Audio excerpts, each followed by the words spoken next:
Chapter 12, 2522, 267. That last comment shocks me. I'd been willing to believe that Jaren had unintentionally released the shadow blobs that were responsible for all those deaths on Shinji. But once I talked it out and chased the logic, Jaren couldn't risk Lan learning about the warrior portals. So he killed her. Jaren stares at me with a wary expression, proof of his guilt.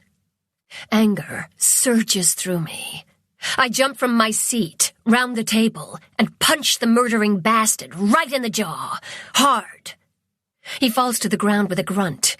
My knuckles throb and my ankle is going to remind me about this when the pain meds wear off. But I don't care.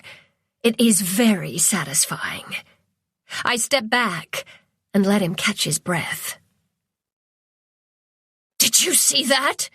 Jaren appeals to Niall and Rance when he recovers. "She attacked me." Rance looks at Niall. "I didn't see anything, did you?" "Not a thing." There is a glitter of approval in Niall's blue-green eyes. I pull my energy wave gun and crouch down next to Jaren, properly terrified now. He glances at the camera in desperation. "That's not going to save you," I say. "Worming into the video feeds is ridiculously easy. You taught me that." I aim the weapon at him. "Did you kill everyone on Shinji?" "No! The hostiles killed them. I nudge him with the gun. "Say it." "I killed Lan and her husband." The desire to push the trigger and shatter all his bones in his body presses on me. Instead, I straighten and ask Rance to set Jaren back in his chair. Rance is happy to help. Jaren lands in his seat with a thud. I take my seat. "Now, you're going to tell me who you're working with." All the fight is gone from Jaren. He complies. "Son of a bitch," Radcliffe says when I brief him on the interview. He was monitoring me through the cameras, but doesn't mention my outburst. "That's a bunch of high-ranking officers." Yeah. My tone is grumpy. Guess I'm not all-knowing. Bo and I didn't think to check DES's protectorate ranks. The looters have missiles, weapons, and shuttles. Where else would they get them but from the military? And then there's the money. At least learning there are 3 major corporations footing the bill isn't a surprise. Of course, all of them want to exploit space, mining resources for their profit. Currently, DES is focused on science and colonization, no tourists in space. Except with the Warrior Express, the companies can charge lots of money for people to travel without the time dilation. Jaren managed to recruit a number of disgruntled protectorate officers, failed navigators, and rich patrons. Impressive, except he's evil. Too bad none of this information helps us deal with our situation. Radcliffe wants to send a report about the Protectorate to DES. "Just for this one report, is it possible to block our activities from everyone else and ensure it reaches the directors and no one else?" he asks me. "Can you do that?" I ask Q. Yes. "Yes. Let me know when you're ready to send it, and Q will protect it," I say. "Good. Officer Dory is waiting for you in his office." Except the thought of protecting a report triggers another one, and it's frankly horrifying. Did the Protectorate really send ships to the warrior planets after Shinji went silent? Yes. But who were they going to protect? Us or the looters? Unknown. I lean all my weight on my cane to keep from toppling over. Something wrong, Lawrence? Those protector ships, they might not be coming to help us. I'm aware. His expression is bleak. I arrive in Beau's office without memory of the trip there. What's wrong? Beau asks. Radcliffe didn't order me not to tell anyone, and Beau needs to know. I explain about the Protectorate. We're screwed, he says. I agree. I plop in the seat next to him. The looters knew that once Shinji went silent, DES would send out Protector-class ships. They were a step ahead. Beau runs a hand over his hair. It's no longer spiked. Instead, it's a sad version of his normal hairstyle. Yeah. I'm numb, and I keep coming back to the same truth. We're done. End of the road. We don't have enough people, resources, or anything, really. Even if we evacuate to another warrior planet, the Protectorate would just catch up to us there. So much for our goal of surviving until help arrives and being able to relax. I sink down in the chair and wonder where Niall is. I'm not waiting until my birthday. I'm not dying a virgin. Ara, Beau says, waving a hand in front of my face. Snap out of it. We're not going to roll over and die. But what are we going to do? My voice is shrill. We're going to do our jobs. Let's get those shuttles online for Morgan. His brusque tone cuts through my self-pity. I focus on hiding the shuttle's activity from the looters, and not on our inevitable ending. It takes us all morning to protect one shuttle from any wormers, but Q takes over for the rest of the shuttles. We managed to confiscate 3 when the looters attacked us last time, and 1 from this recent attack, which is pretty impressive. The new shuttle is already operating outside the QNet. Can you tell what it's using to communicate with the looters' base? I ask Q. No. But it has to be using something, and even at gunpoint, Jaren refused to tell me. Maybe the astrophysicists can figure it out. After we finish, I ask Radcliffe where Doctors Carson and Zhang are. Why? I explain. If we can listen to what the looters at the base are planning, then we might have some warning if they come after us again. You don't think they'll believe we're dead. Even if they do, they're bound to come here to access the warrior portals. Good point. He consults his portable. They're in Pit 21. When it gets dark, I'll send a tech to ask for their help. Radcliffe rubs the scruff on his chin. It's peppered with gray. In the meantime, I need you to work on Operation Desperation. We share a disheartened look. Too bad my plan of escaping through the portals will only delay the inevitable. I'm going to need a portable. There should be some around. Just stay out of the labs, and don't take too long. I want you here. Do you want me to work in your office? Yes, just in case I need you. Yes, sir. I hurry out. I've a bit of freedom, and I'm not going to waste it. The hallways in the base are in the same condition as the ones in security. Holes and cracks decorate most of the walls. Some lights flicker, and others have shattered from the shockwave. A layer of white grit and broken glass crunches under my boots, and finding clear spots to set the end of my cane down is difficult. There's a burnt electrical smell to the air, and there's no one else around. It's creepy. Finding a portable is easy. It appears that many of the devices were abandoned when everyone evacuated. Even though they're not connected to the QNet, they run standard plug-and-chug programs so that you can keep working when you're not near a terminal, or if you've been entangled too long. Over 12 hours, and you risk brain damage. The portables have the ability to upload data to the QNet via a terminal. They're handy and can send messages between them.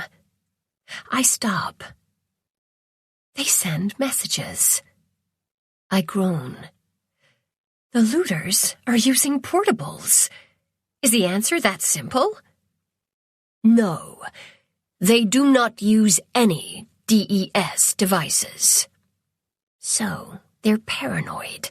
But that doesn't mean they're not using the same technology that allows messages to go from portable to portable. It is possible. I'll have to ask the astrophysicists. That is, if they believe me. They still won't acknowledge the possibility of other dimensions. I wonder what they'll think of a sentient QNet. Somehow I doubt they'll embrace the concept. While I'm out in the base, I swing by my parents' unit to grab a few more personal items and snag some food. I missed lunch. Before heading back, I go to the archaeology lab. The warrior heart I picked out for Niall has been tucked into a drawer. Since Jaren was so chatty, I won't need Niall to help me experiment. I was worried a person has to touch a heart in order to travel through the portals. Of course, that means I have to trust what Jaren said. That needs more thought. And perhaps a consult with Radcliffe over how much we believe him. I find a cloth bag to carry the heart. Then I glance at the doors to the pits. Only Pit 1 survived the cave-in. Curious, I go in to peek at the collapsed pits. Will it match my memories? Bright lights illuminate the smooth yellowish tan-brown walls. Blocks of sandstone and crumbled piles of sand extend up beyond what is visible. I bet there are depressions in the desert over the 3 collapsed pits. There are gaps between boulders, and I wonder if anyone is still alive under the rubble. I sincerely hope not. That's an awful way to die. My father said they'd try to find survivors, but there was only so much they could do. I shudder in the suddenly cold air. It has a familiar, heavy weight. Oh no. Movement in the rubble catches my eye. A shadow blob. Cursing, I message Radcliffe through the portable. That rift might have been buried, but it's still open. Obviously, shadow blobs only need cracks to squirm their way through, and the null wave emitter installed on the wall to keep them out must have been crushed in the collapse. I rearrange the lights in Pit 1 to keep the shadow blobs from entering the archaeology lab. There's only one hostile alien, for now. Prior experience has taught me that they'll wait until there are enough of them to attack us. Not a pleasant thought. Just what we needed, another problem to add to the growing list. A message from Radcliffe arrives. I'm to remain here until another guard can stand watch. All I have is my flashlight, but it should be enough, I hope. While I keep an eye out for more shadow blobs, I consider how else we could protect the base from the Holfs. Moving warriors is not feasible. They're super heavy and are needed to guard their pits. There's the warriors and hearts in the factory below the pits. That is, if it survived the collapse. We can't get to it through the pits anymore, but we have that tunnel we dug to get into it when we implemented Operation Warrior Hearts. If we could bring up all the hearts from the factory, we could place them in Pit 1 to protect the base and use them to fill in for the missing warriors in the other pits that Jaren damaged. Except there won't be enough. And does the heart work outside the warrior's body, or does it have to be inside? Inside. There has to be a way to make more warrior sentinels.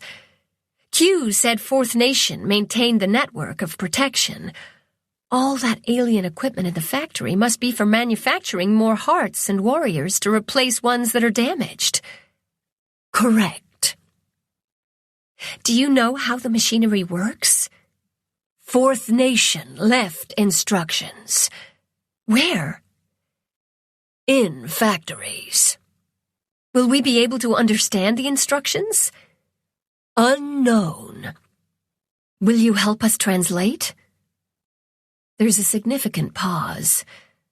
So I add, it's all part of defending the galaxy from the shadow blobs. I will consider it. At least it isn't a no. And there's hope we can produce more hearts, if we survive. It seems I've a couple of hours to plan as I wait for my replacement. The security team is stretched thin.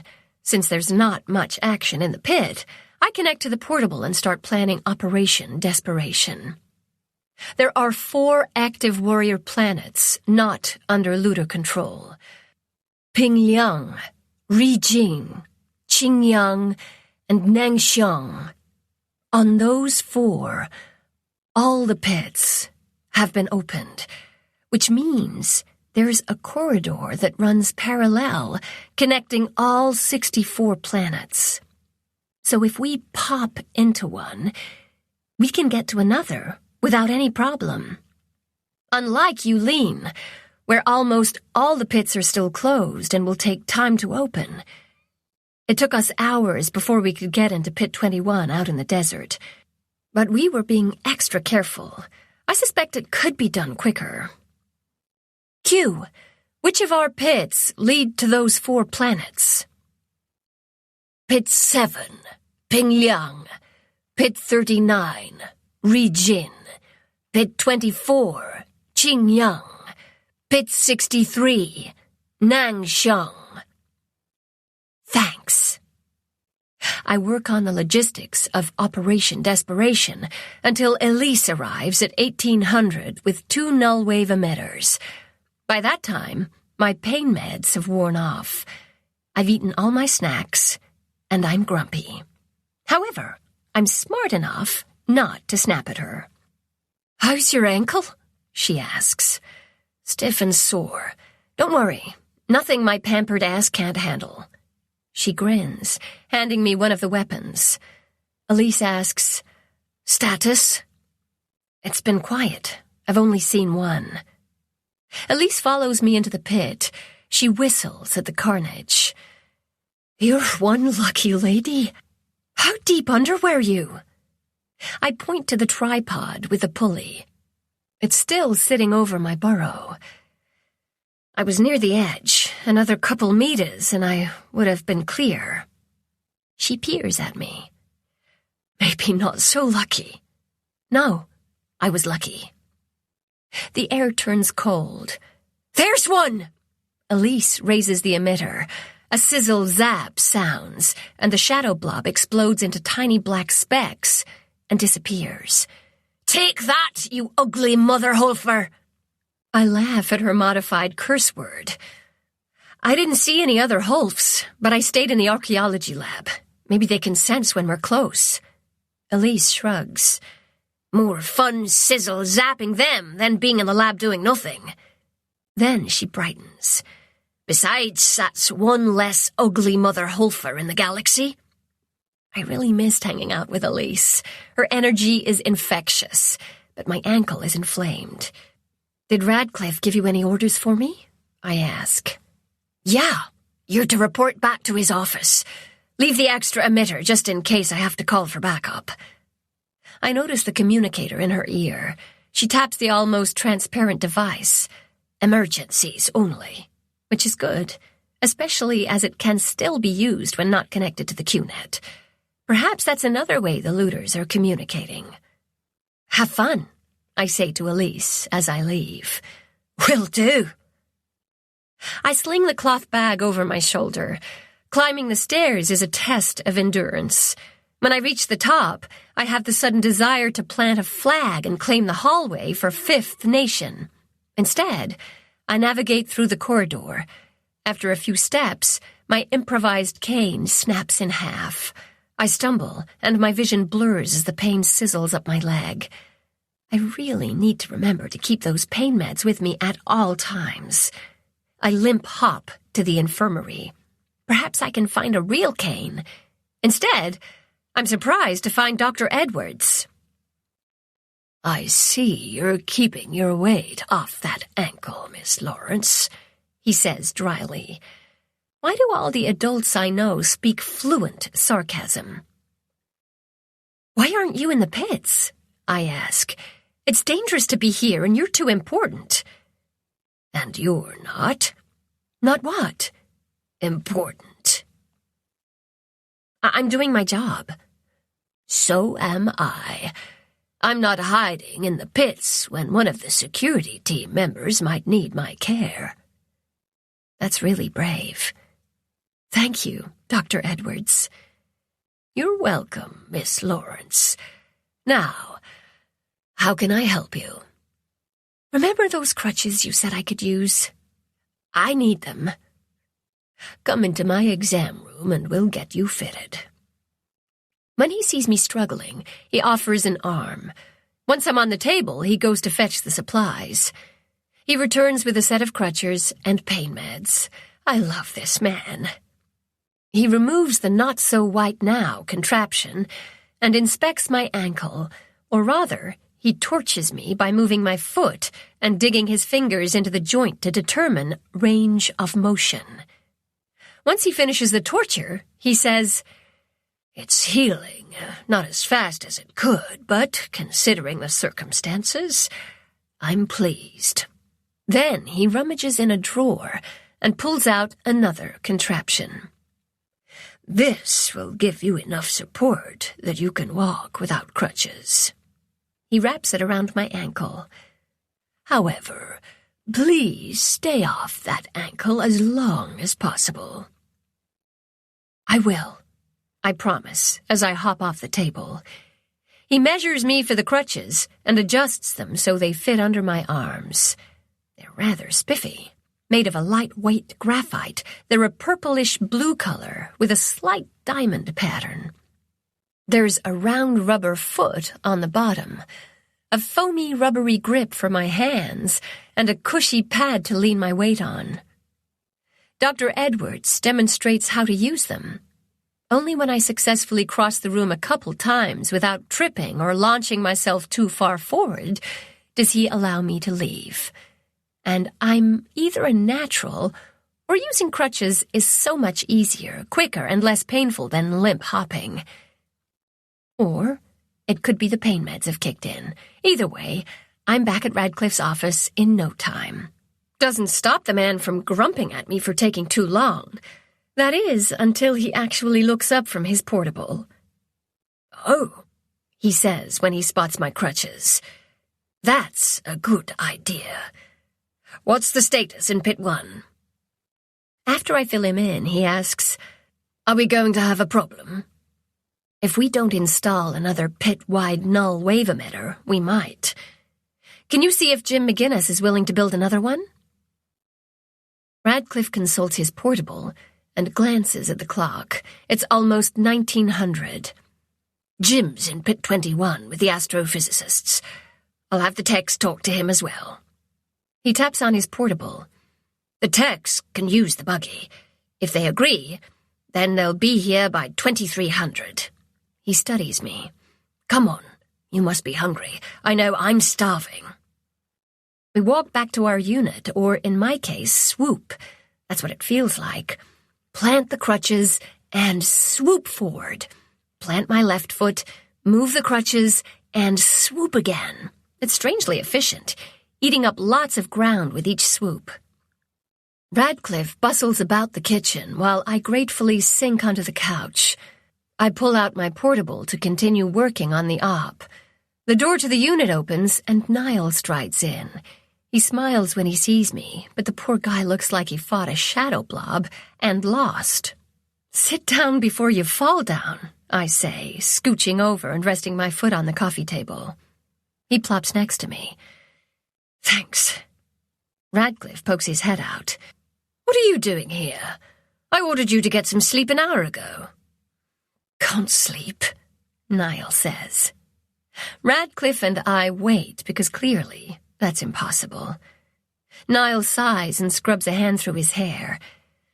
"Every time I close my eyes, I see piles of rubble, and I swear I can hear a missile falling from the sky." He looks at me. What if I sleep through an alarm? Or if we don't ever wake up again? Oh, Niall.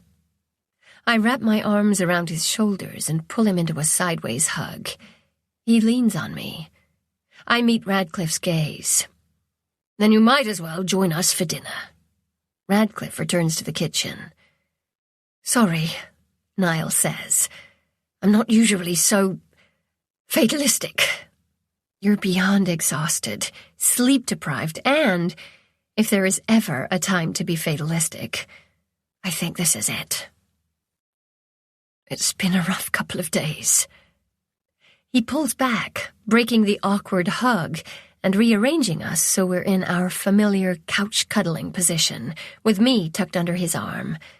He holds my hand and rubs a thumb over my bruised knuckles. Believe it or not, there were a couple of highlights. Oh? When you punched Jaren, I almost whooped with joy. It took everything I had not to react. That was pretty sweet. Niall spots the portable. What are you working on? I start to tell him about Operation Desperation, but then I remember Niall's heart. I grab the cloth bag and hand it to him. This is for you. Oh? He peers inside and glances sharply at me. I thought. Jaren already confirmed you don't need to touch a heart to go through the portals. But do we trust him? I'd hate to find out he lied during an emergency. That's a good point.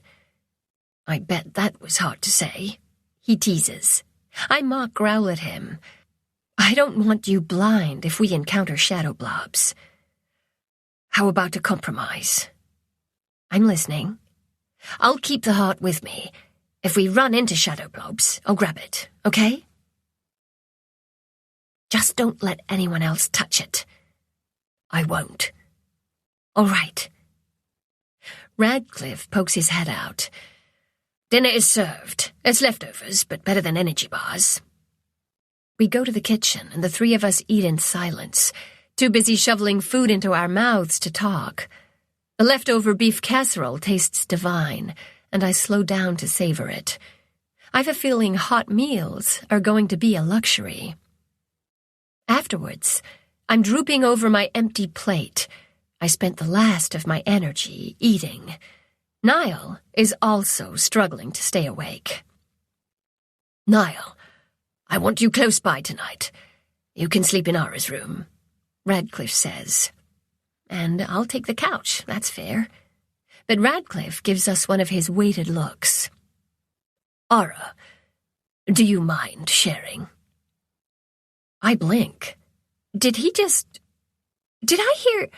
Is this a trick question? No. Good. If you'll excuse me, I need to finish my report. Radcliffe goes out and sits on the couch with his portable and a fresh cup of coffee. Niall and I exchange a significant glance. Leave the door open in case I need to wake you, Radcliffe adds. I lower my voice. I think he believes you'll sleep better with me. Perhaps trying Elise's sleepover cure for PTSD. I don't really care why, Niall whispers. Let's go before he changes his mind. We're both wearing our jumpsuits, and they stay on just in case we have to flee or fight in the middle of the night. Our weapon belts get hung over the back of a chair within easy reach, and I prop my crutches up against the wall next to the bed.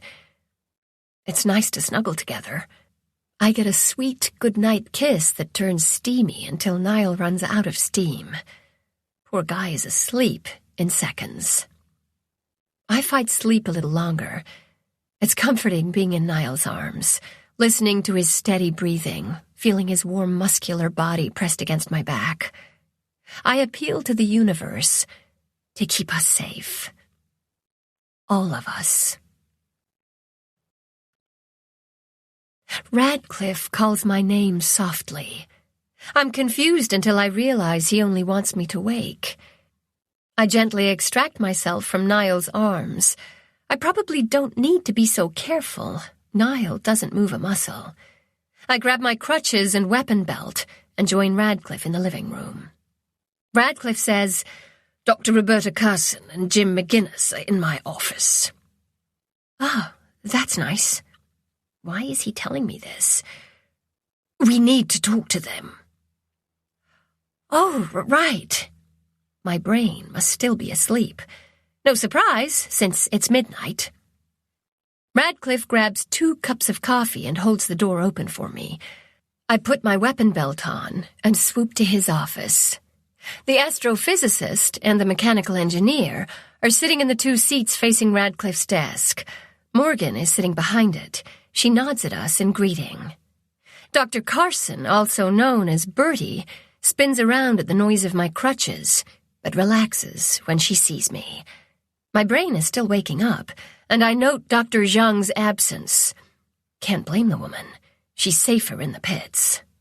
Jim hops to his feet and offers the seat to me. I thank him and sit down. Morgan relinquishes Radcliffe's chair and stands behind him. Officer Morgan was just telling us we need another emitter for the pits, Jim says. I've the materials and should be able to build you one in a couple hours.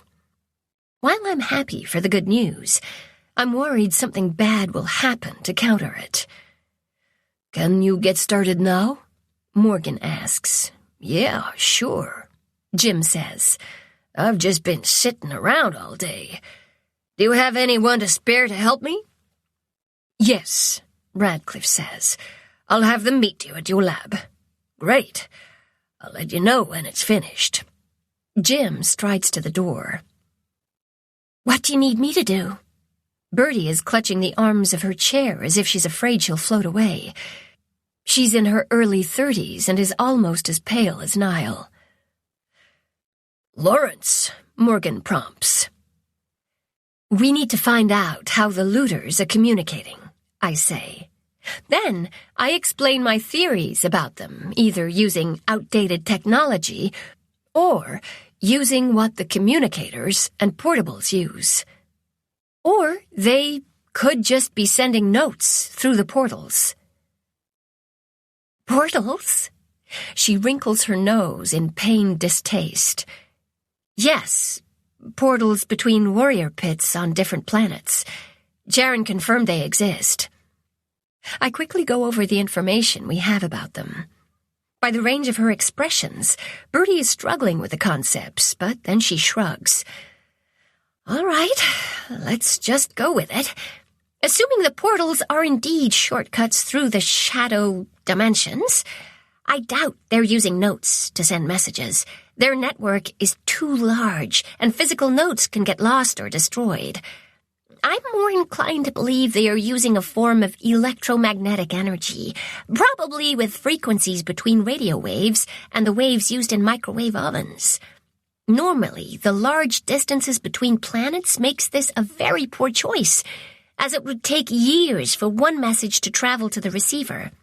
But if they can transmit through the warrior portals, then that's no longer an issue. Just like it's fine to use these electromagnetic waves for the portables and security's communicators, because sender and receiver are much closer. If they're using these waves, can you detect them? Morgan asks. Bertie bites her bottom lip. There are a wide range of frequencies that they could be using, but I can alter our Holf detector to scan only in that range. How long will it take? Morgan asks. A couple hours to make the adjustments. And how long to detect? Last time you needed 20 days. This time, I doubt we have 20 hours. Bertie flinches and hunches down in her seat as if a missile is about to strike. Officer Morgan, Radcliffe admonishes. Gathering her courage, Bertie straightens. It depends on if there is a signal to detect. The looter base on the opposite side of Yulin is too far away. Plus, with the curvature of the planet, we won't be in direct line of sight. Seeing our confused expressions, she adds, The waves go straight. They won't bend around a planet. You'd need a satellite to relay the signal to another part of the planet. She gnaws on her lower lip again. Do the looters have a satellite above Yulin? Unknown, Radcliffe says. When they attacked, they flew in 4 shuttles. 1 landed in the port, and the other 3 in the desert. We confiscated the one in the port, and we also confiscated the communication devices they wore. Wait, I say, making a connection. Why don't we use their communicators to listen in on them? Without a satellite, they won't work. But if they were to come back here, then yes, it would, Bertie says. Unless they change the frequency, then we'd be out of luck. If they think we're all dead, they won't change the frequency, Morgan says. True. Let's confirm they're using the electromagnetic waves first, Radcliffe says. Would the shuttle or those devices help you detect this signal? He asks Bertie. Yes. Which one? Both. It makes sense for the looters to be in contact with the shuttles. All right. When you're ready with the detector, I'll have someone meet you at the shuttle and bring along those devices. How many will you need? All of them. Some might be broken or won't have power. I don't want to waste time having someone fetch me more. Smart. Morgan nods in approval. Do you need someone to help you with your adjustments? Radcliffe asks. Not really, but I wouldn't mind the company. I don't blame her. It's late at night, in a creepy, abandoned base. Radcliffe glances at me. How long will it take you to send my report to DES? 20 minutes. 20 minutes, I say. That's it? There can't be a single ripple, Lawrence, and it has to be worm-proof. Q does the equivalent of a huff of annoyance in my head. I'm more diplomatic.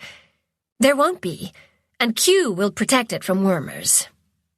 Bertie gives me an odd look. Radcliffe hands me his portable. It's ready to be sent. Once you're done, you can accompany Dr. Carson. He turns to the woman. Can I get you some coffee while you wait? Yes, thank you. I connect to Q through the portable. The report is to only go to the board of directors members. Do we still have our escape tunnels through the blockade? Yes, 3 left. And then I realize we can't go through them. What if the looters found them and are monitoring them for any activity? Are there any new programs around the tunnels? Define new. Since the missile strike? Yes, near 2. So that third one should be safe. Keyword, should. Is there any way to fly this report to DES? No. Too big. Guess we'll have to risk it. Please transform the report file into a long, super skinny snake. As Q stretches it out, I coat it in 2 layers of protection and add a program, giving Q the ability to block the contents of the report from anyone who isn't a director. Will that work? Yes. The file elongates, and yellow and blue lines wrap around it, showing my protections. Once the report is finished, we send the snake slowly and carefully through the escape tunnel like a thread through a needle. But in this case, the thread can't touch any part of the needle, or it will cause ripples.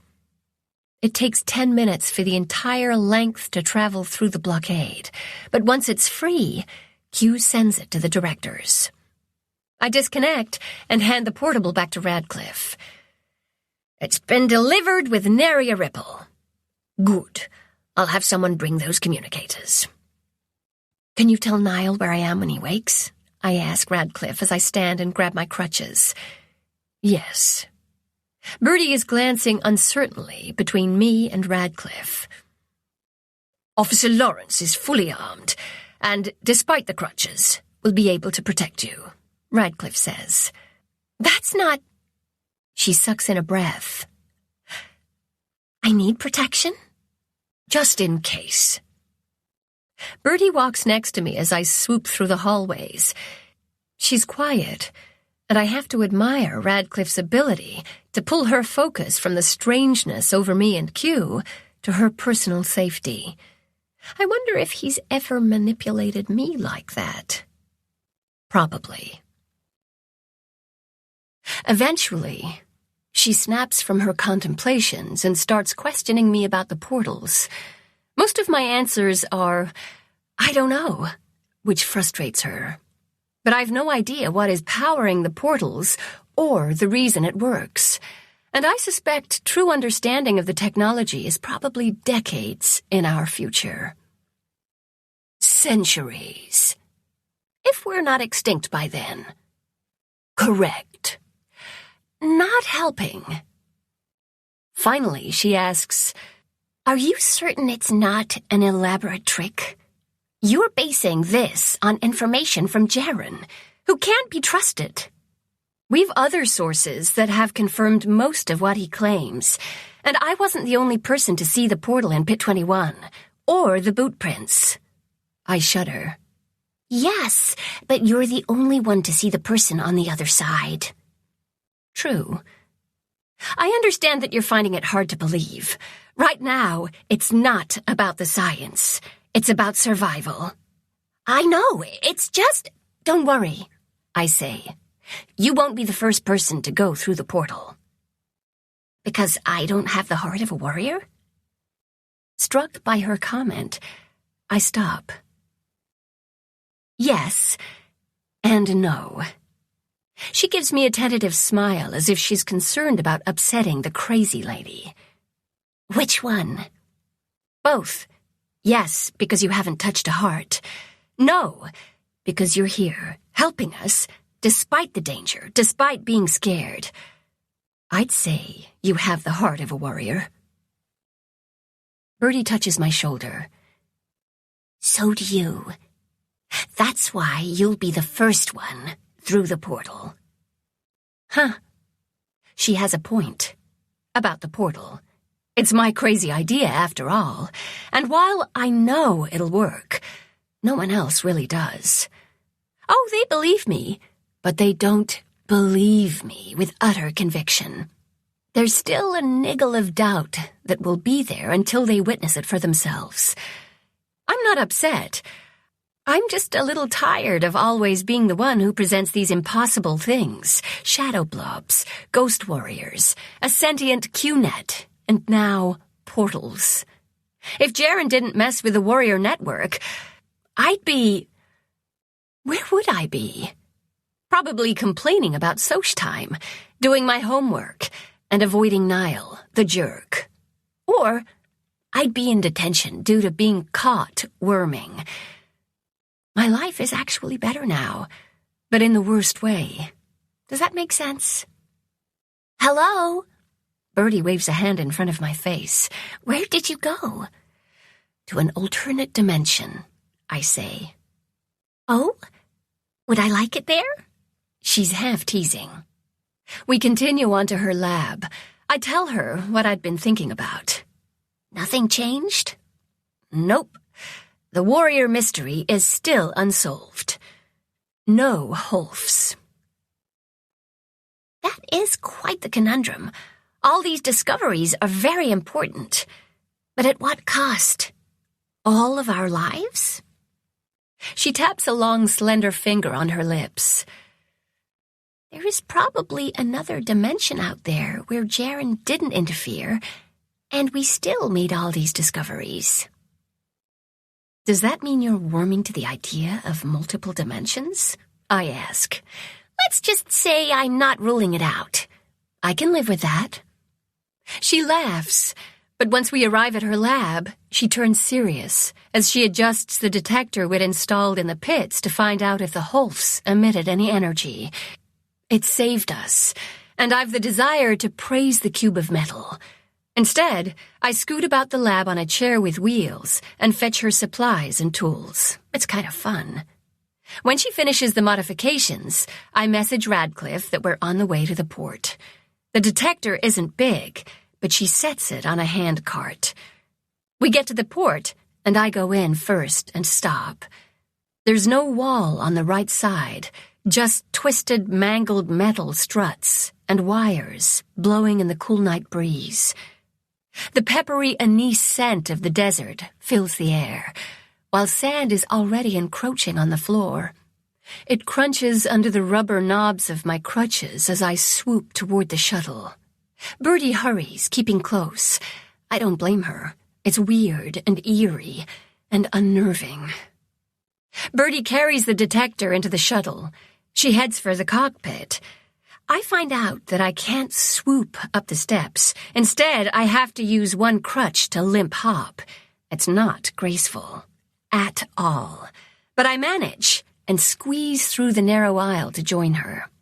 She's sitting in the pilot's chair, so I plop into the co-pilot's seat. She's staring at the array of controls. I'm not sure where the communication panel is. I don't want to power up the entire shuttle.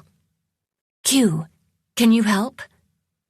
A schematic of the instrument panel appears in my head. All the various buttons and dials are all labeled, including the one for the comms. Thanks. I point it out to Birdie. Are you sure? Yes. Then I add, I watched Officer Morgan fly the shuttle. That seems to satisfy her, and she fiddles with the controls and her detector box. Niall arrives a few minutes later carrying another box. This one contains the communicators. Birdie does her stuff, and I hop to the back of the shuttle to talk to Niall. Dark smudges of fatigue line his eyes, but he smiles. Any trouble, Mouse? No. Why aren't you still asleep? I had 4 hours.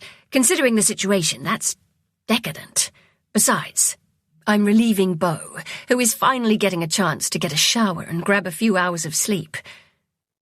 Since it's for Beau, that's okay. Uh-huh. Does that mean Beau's more important than me? I squint at him. Is he teasing? Is he serious? Well, he is my partner. You're not jealous, are you? I'm erring on the side of teasing. Before Niall can answer, Q sounds in my head. Incoming messages from planet Pingliang. We're supposed to be dead and can't receive them. They are urgent. Can you send them to Radcliffe's portable without anyone knowing? Yes. Please do. Then, I'm curious. How urgent? Are they okay? No. They are under attack. Chapter 13, 2522-268. Niall notices my stricken expression. Mouse, what's wrong?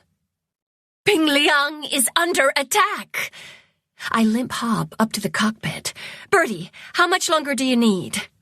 She has one of the communicators in her ear. They're connecting, but I don't have a frequency yet. Another hour or so? Why? I need to talk to Officer Radcliffe. I turn. Niall, can you stay with Birdie? The muscles along his jaw tighten. What are you planning?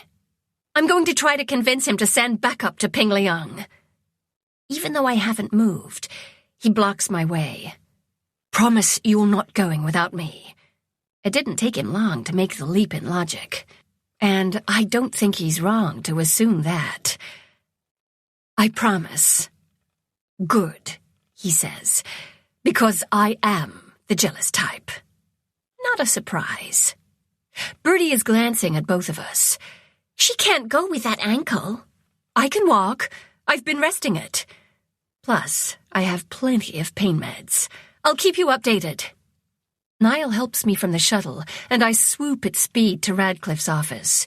He's sitting behind his desk, and my momentum propels me forward so that I almost do a faceplant before skidding to a stop. Something wrong? He asks. Pingliang is... Did you read my messages? No, Q told me they're in trouble. I'm aware. His tone is flat, but not because he doesn't care. No, he cares. By the way his shoulders sag and the exhaustion etched into his face, I know he's overwhelmed. I can't remember if he's slept since the attack 2 days ago. We need to go and help them, I say. We? We who? We don't have a single person to spare. Bring up more techs. I'm sure there are a few brave ones willing to help.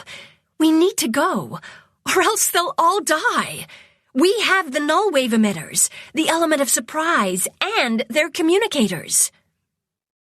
Radcliffe scrubs his hands through his short hair. If it was longer, I'd bet he would fist his fingers in the strands and yank on it. Instead, he lets his arms drop to his lap. I don't even know where to start. I do. Assign Beta Team to Pingliang. Leave Alpha Team here.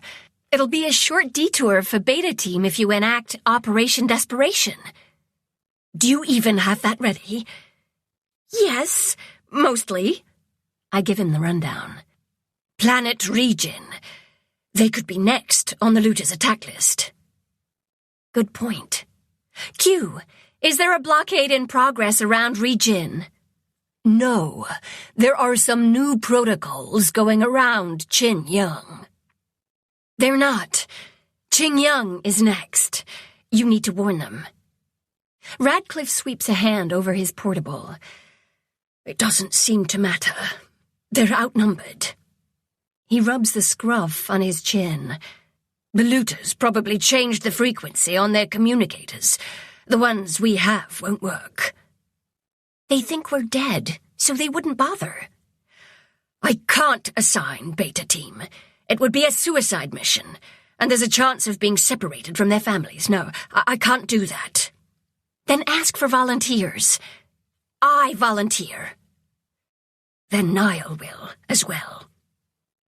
Oh, right.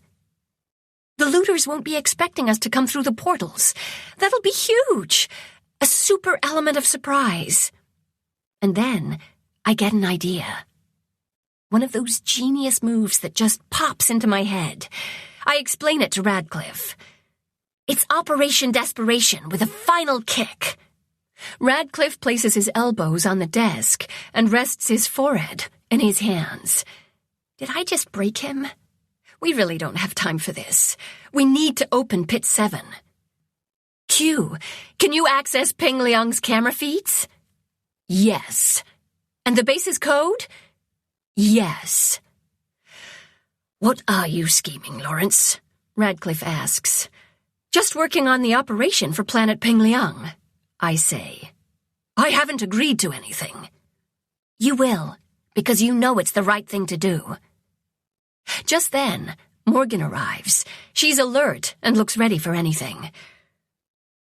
What's up, boss? She asks. Radcliffe must have messaged her. Lawrence has an idea, and I need a second opinion because my brain is fried. He leans back, gesturing for me to enlighten her.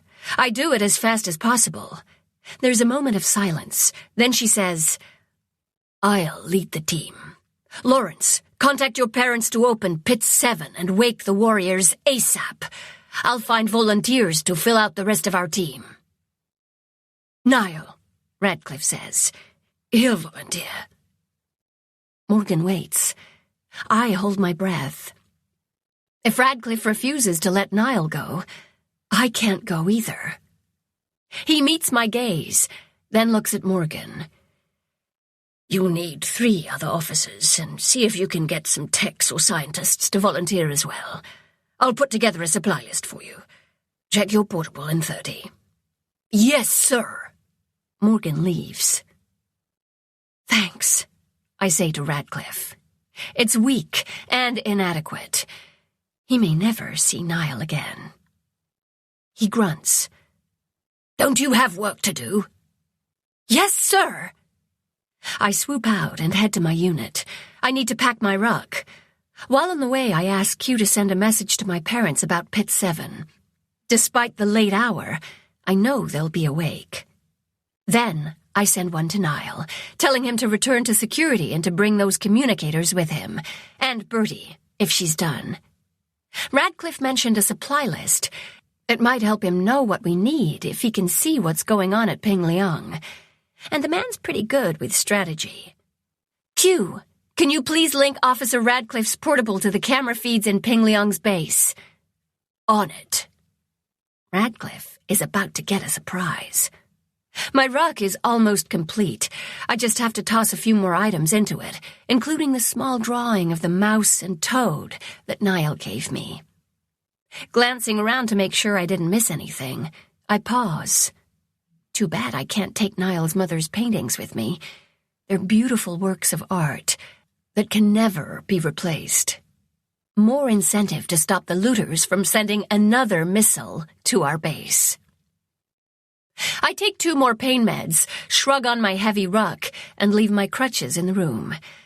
Time to test the new brace.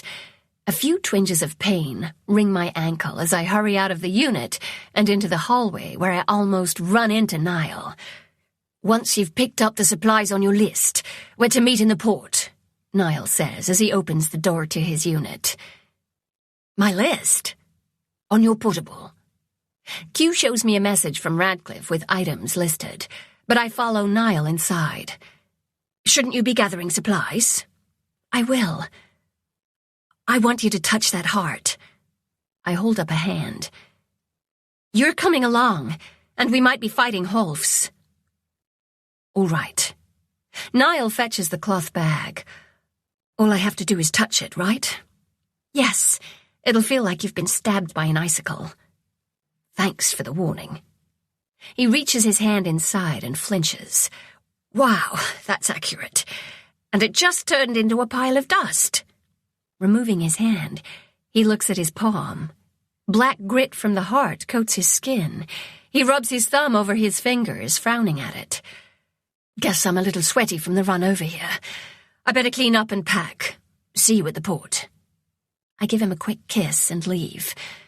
My list is short, and I'm guessing Radcliffe gave each of us a few things. I'm not the first to arrive at the port. Morgan is there, barking orders and loading up a dune buggy.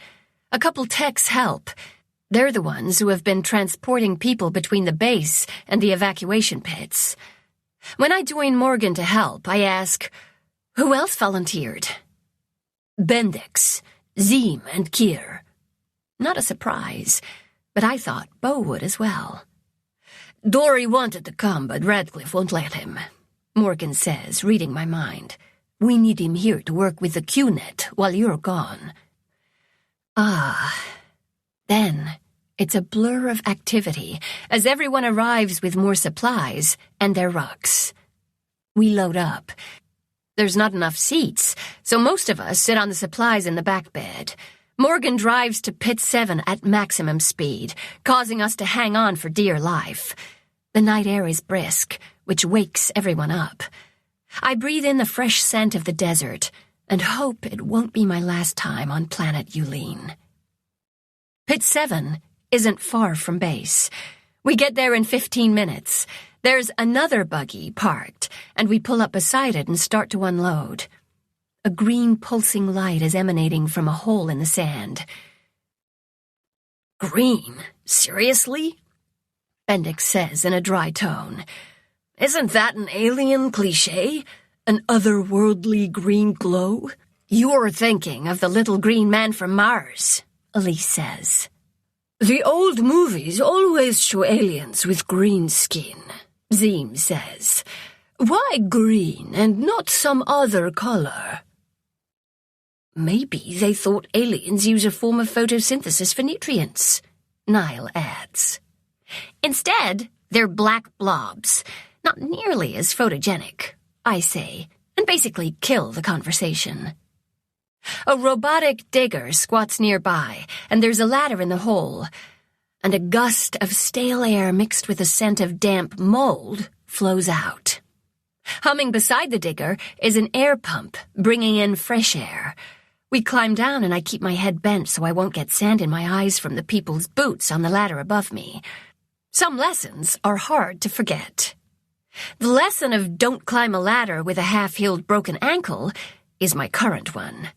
Especially not with a heavy ruck on your back. And I'm not even carrying a null wave emitter like the others. Bendix is lugging 2. The green light stops pulsing by the time we reach the floor of the pit. It's now a steady glow, illuminating the terracotta warriors. They stand in precise rows and columns that would make the shape of an octagon if you were to look down on them from above. Tall, at an average of 190 centimeters, they are all Chinese, with their hair styled in warrior knots. Each one is unique. The warriors stare straight ahead. The general is the tallest one, with an armored jacket and ribbons on his uniform. The other officers make another trip up the ladder for the rest of our supplies. We have a wheeled cart to bring them along with us. When all our equipment is either in the cart or clipped onto us, Bendix gives me the extra emitter. We head toward the gap in the center of the octagon. It's an empty spot that's big enough to fit 4 warriors. The archaeologists used to wonder what it was for, but now we all know.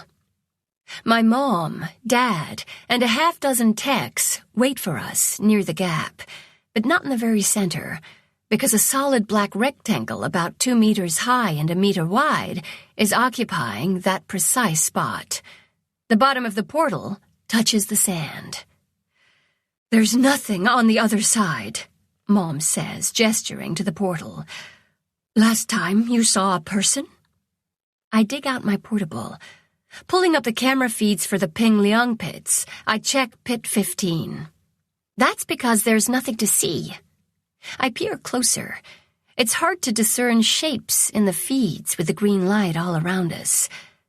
I think only the emergency lights are on in Ping Liang. "Are you using the QNet now?" Dad asks. "Should we expect the looters to launch another missile?" "No, I've a hidden connection.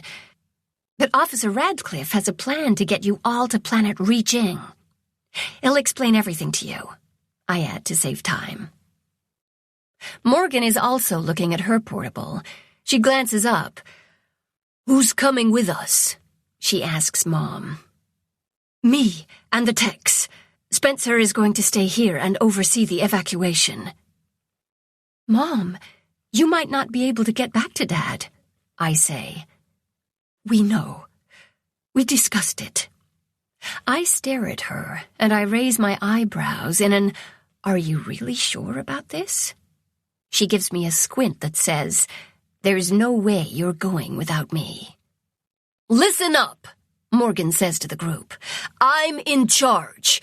You follow my orders, and my orders only. Understand?" "Yes, sir," from all the officers. The techs chime in a beat later, and not nearly as confident. "We're going to go through and head toward the entrance to the base. It's the exact same setup as here, except they have all 64 of their pits excavated," Morgan says. "I'll take point, and Officer Bendix will be last." She arranges the rest of us in a line. I'm surprised to be given the spot right behind her.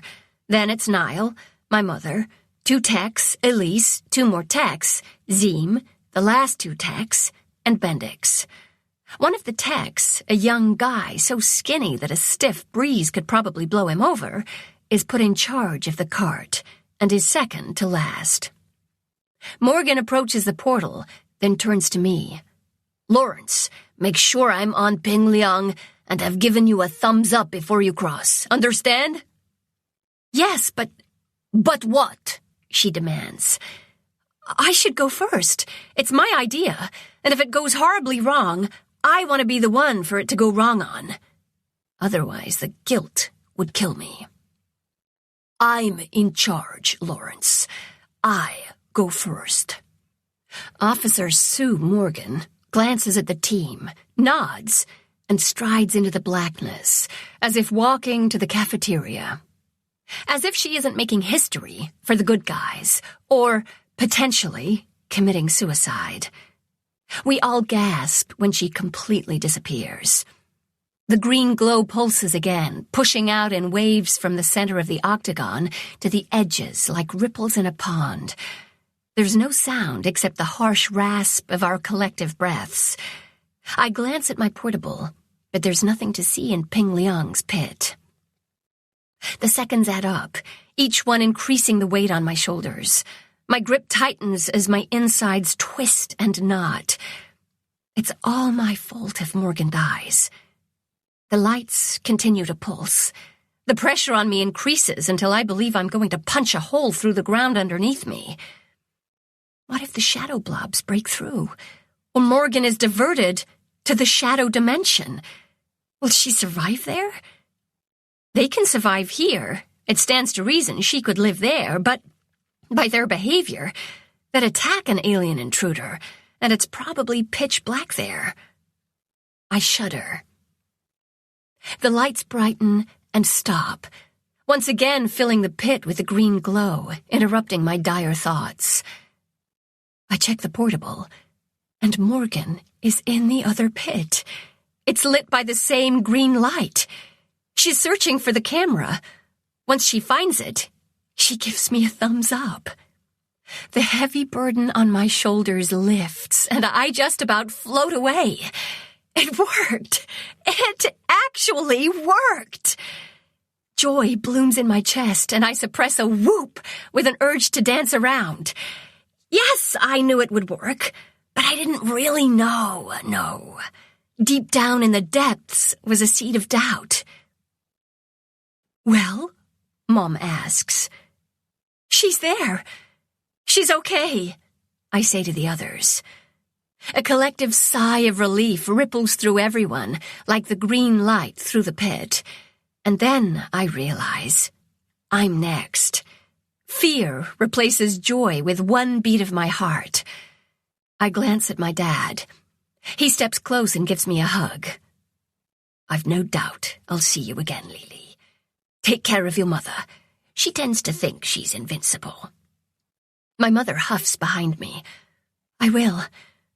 Bye, Dad. I kiss him on the cheek. Then I turn to the team. It took Officer Morgan 64 seconds to cross over. Bendix, since you're last, track us in your portable. Make sure each of us has moved away from the center of the pit on Ping Liang before the next person crosses over.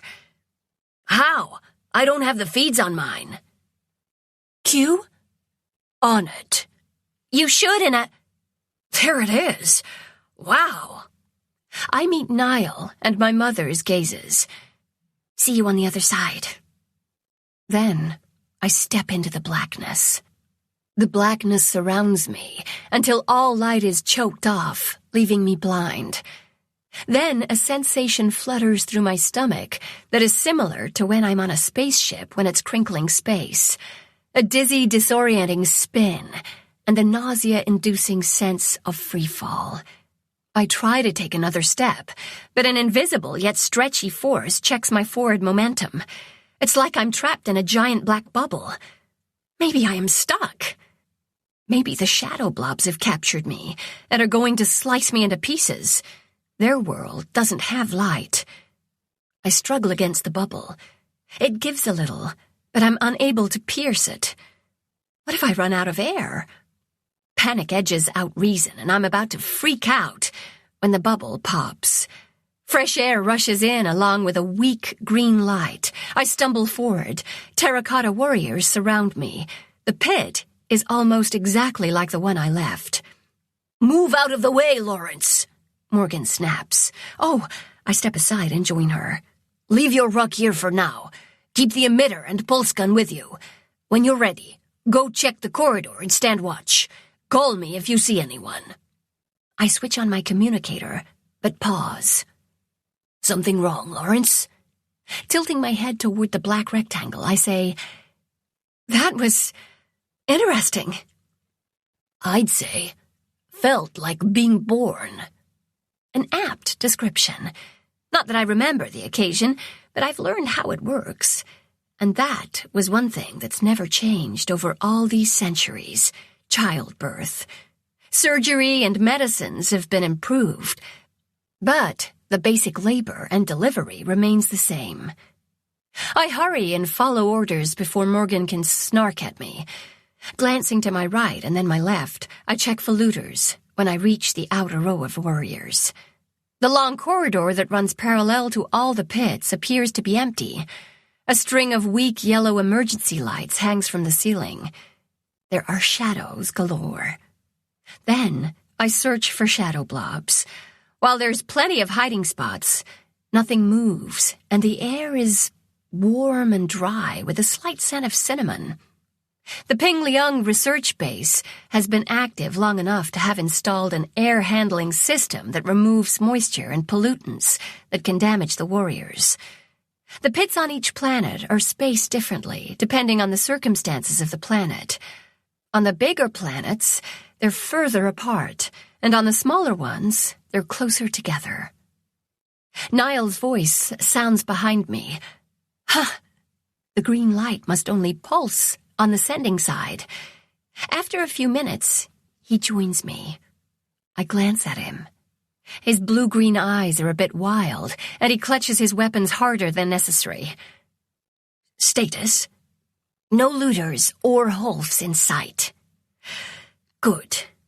Then he shakes his head. I can't believe we just crossed 11,000 light-years in 64 seconds. It felt like crinkling space, except instead of being in a spaceship, I was in an intestine, and then... He stops. He's too much of a gentleman to say it. Good thing I'm not. You were pooped out. Crude, but true. He rubs his right arm. That pain will go away in a few days, I say. After I touched a warrior heart, the cold traveled up my arm and into my heart before it disappeared. It will be interesting to see what you think of the shadow blobs. Maybe you can draw them for those who can't see them. Maybe. The rest of the team joins us, all looking a bit queasy, except Bendix. He hefts his emitter in one hand as if he can't wait to shoot Holfs, his pulse gun in his other hand. The rest of us have our emitters slung over our backs. They're heavy, and I need 2 hands to aim one. We leave the portal open in case we need reinforcements. Once we have the situation under control, my father will close it. Morgan comes around to the front. She points to our left, our right. The base is 3 clicks that way. I don't see any looters in the pits, but that doesn't mean they're not hiding. If we encounter hostiles, either human or alien, while we're in the corridors, we form a wall. She scans our faces. A wall is the front 3 people drop flat to the ground. The next 3 crouch low, and the next 3 stand. We all shoot, aiming for their heads. Unless it's a Holf, then it's core. You 3, she points to 2 techs and the guy pulling the cart. Stay behind the wall. In the pits, we'll have more room. Stay low to avoid getting hit. Let's go. Double time. I find out real quick that double time means running and not jogging. It means sharp pain in my ankle despite the medicine and new contraption. After a kilometer, I'm almost hoping we encounter aliens so I can lie on the floor. And I discover that I haven't kept in shape during my grounding. Nothing I can do about it now except suck in more air. Morgan does slow when we reach a pit, just in case hostiles try to ambush us from behind the warriors. We do a side shuffle, keeping our bodies turned toward the warriors, but advancing forward. I'm so focused on keeping up with Morgan that I almost run into the woman when she stops. Do we need to form a wall?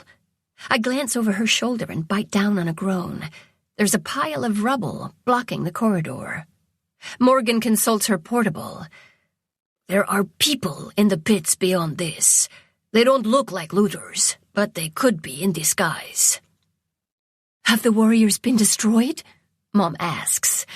By the tight line of her shoulders, I can tell she's bracing for the bad news. Sorry, Dr. Daniels. The 4 pits appear to be filled with broken statues. Mom leans against the wall. I touch her shoulder and squeeze, giving her some daughterly support. Bendix muscles his way up front. He goes up on his tiptoes. The pile doesn't go all the way up to the ceiling.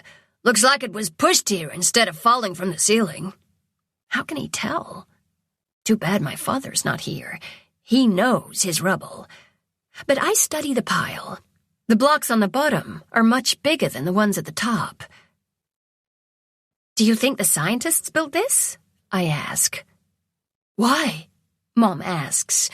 If the looters disappeared down this corridor, that would be a good way to keep them from coming back. Why would they come this way? Bendix asks. To use the Warrior Express to return to their lair. Morgan taps a finger on the portable. We could move the blocks, but what if there's an ambush on the other side? Mom peers around Morgan's arm. They don't look like they're waiting to pounce. I peek over her shoulder and agree. They look beaten and dejected, sitting on the ground or atop piles of broken warriors. 4 pits have been destroyed. It's hard to discern the extent of the damage. It'll take us a while to clear the rubble, and we'll make enough noise to tip them off, Morgan explains. I don't want to get hit by friendly fire. Can we contact their security chief? Niall asks. Only if their chief has access to a portable or the QNet, Morgan says. What about our communicators? I ask. We haven't used them yet. Are all security teams on the same frequency? No, otherwise we would have heard them. Morgan peers at the screen. I think I see a few uniforms. She sighs. Looks like we'll have to clear the debris. Lawrence, keep an eye on our friends. Let me know their reaction once it becomes obvious what we're doing. Yes, sir. Glad I'm not part of the clearing crew, I back away, trying not to limp. Since they're the tallest of the group, Bendix, Niall, and Zeem start removing the sandstone rocks from the top. We only need to clear enough to crawl through. The others form a line and hand the chunks off, sending them down the line until they reach the last person, who spreads them out on the floor. We don't need a new blockade. It's quick and efficient, but the sounds of scraping stones and raining sand seem overly loud. A couple of the people on the other side soon glance toward the debris pile. 1 or 2 point, and their mouths move. The woman gestures for the others to evacuate that pit and move to one further away from us. Then she's joined by 4 more people, who might be... I squint. Yep, they're security officers. They spread out in a line and face the barricade, drawing their pulse guns. "Officer Morgan," I say. She holds up a hand, and everyone freezes. Ambush? I don't think so. It appears they're protecting the others. Let me see. Morgan takes the portable. As soon as we clear enough to see the other side, they're going to shoot us. I glance at the gap. It's only half a meter. Maybe we can talk to them. Oh yeah, that'll work, Bendix mutters. Do you have a better idea? Morgan asks. No, sir. Are they even going to believe us? Elise asks. I'm still having a hard time believing it, and I was pooped through a portal. There are a couple of nervous giggles, but soon everyone is laughing, including Morgan. Once everyone sobers, I consider the problem. Q, what's the name of the security chief? Officer Felicia Kingston. Do you have a picture of her? A photograph of the woman appears. Yep, that's her. I tell Morgan the chief's name. We have to try. Morgan draws in a deep breath, then projects her voice through the debris. Officer Kingston, this is Officer Morgan from planet Yulene. Our chief, Officer Radcliffe, sent you the warning about the attack. We're here to help you. Please stand down while we remove this barricade. And just what kind of idiot do you think I am? It's a valid question. I understand it's hard to believe, but the looters have been using the warriors to travel between planets and... Mocking laughter cuts her off. Morgan turns to us. Any more bright ideas? The tech, who'd been pulling the wagon, steps forward. He looks to be around 12 years old, but is probably closer to 20. My sister is here. He ducks his head and swallows. His Adam's apple bobs in his long neck. If she's still alive, it's why I volunteered. What's your name? And hers? Morgan asks. Taryn Blackett and Maris West. Morgan relays the information. Miss West can confirm her brother from planet Yulene is here with us. And just how will she do that? Kingston asks. Ask personal questions only Torin knows the answer to. The answers can be wormed from the QNet.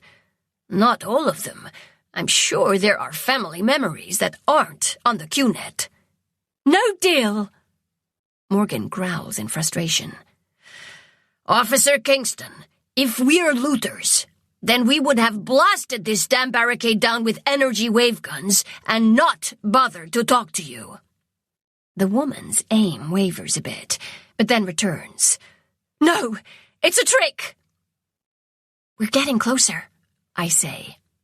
Morgan gestures for the clearing to resume. Keep low. Not only are they removing heavy rocks, but Niall and Bendix have to duck the occasional sizzle from a pulse gun. When we have a space big enough for someone to crawl through, we all glance at each other. Who wants to be the sacrificial lamb? Torin steps forward. I'll go. They can get Maris and see that we're telling the truth. Unless they pulse you before you can say a word, Bendix says. Worth a shot, Morgan says. Okay, Torin. Make sure you show them you're unarmed. Hold your hands away from your body and tell them exactly what you're going to do.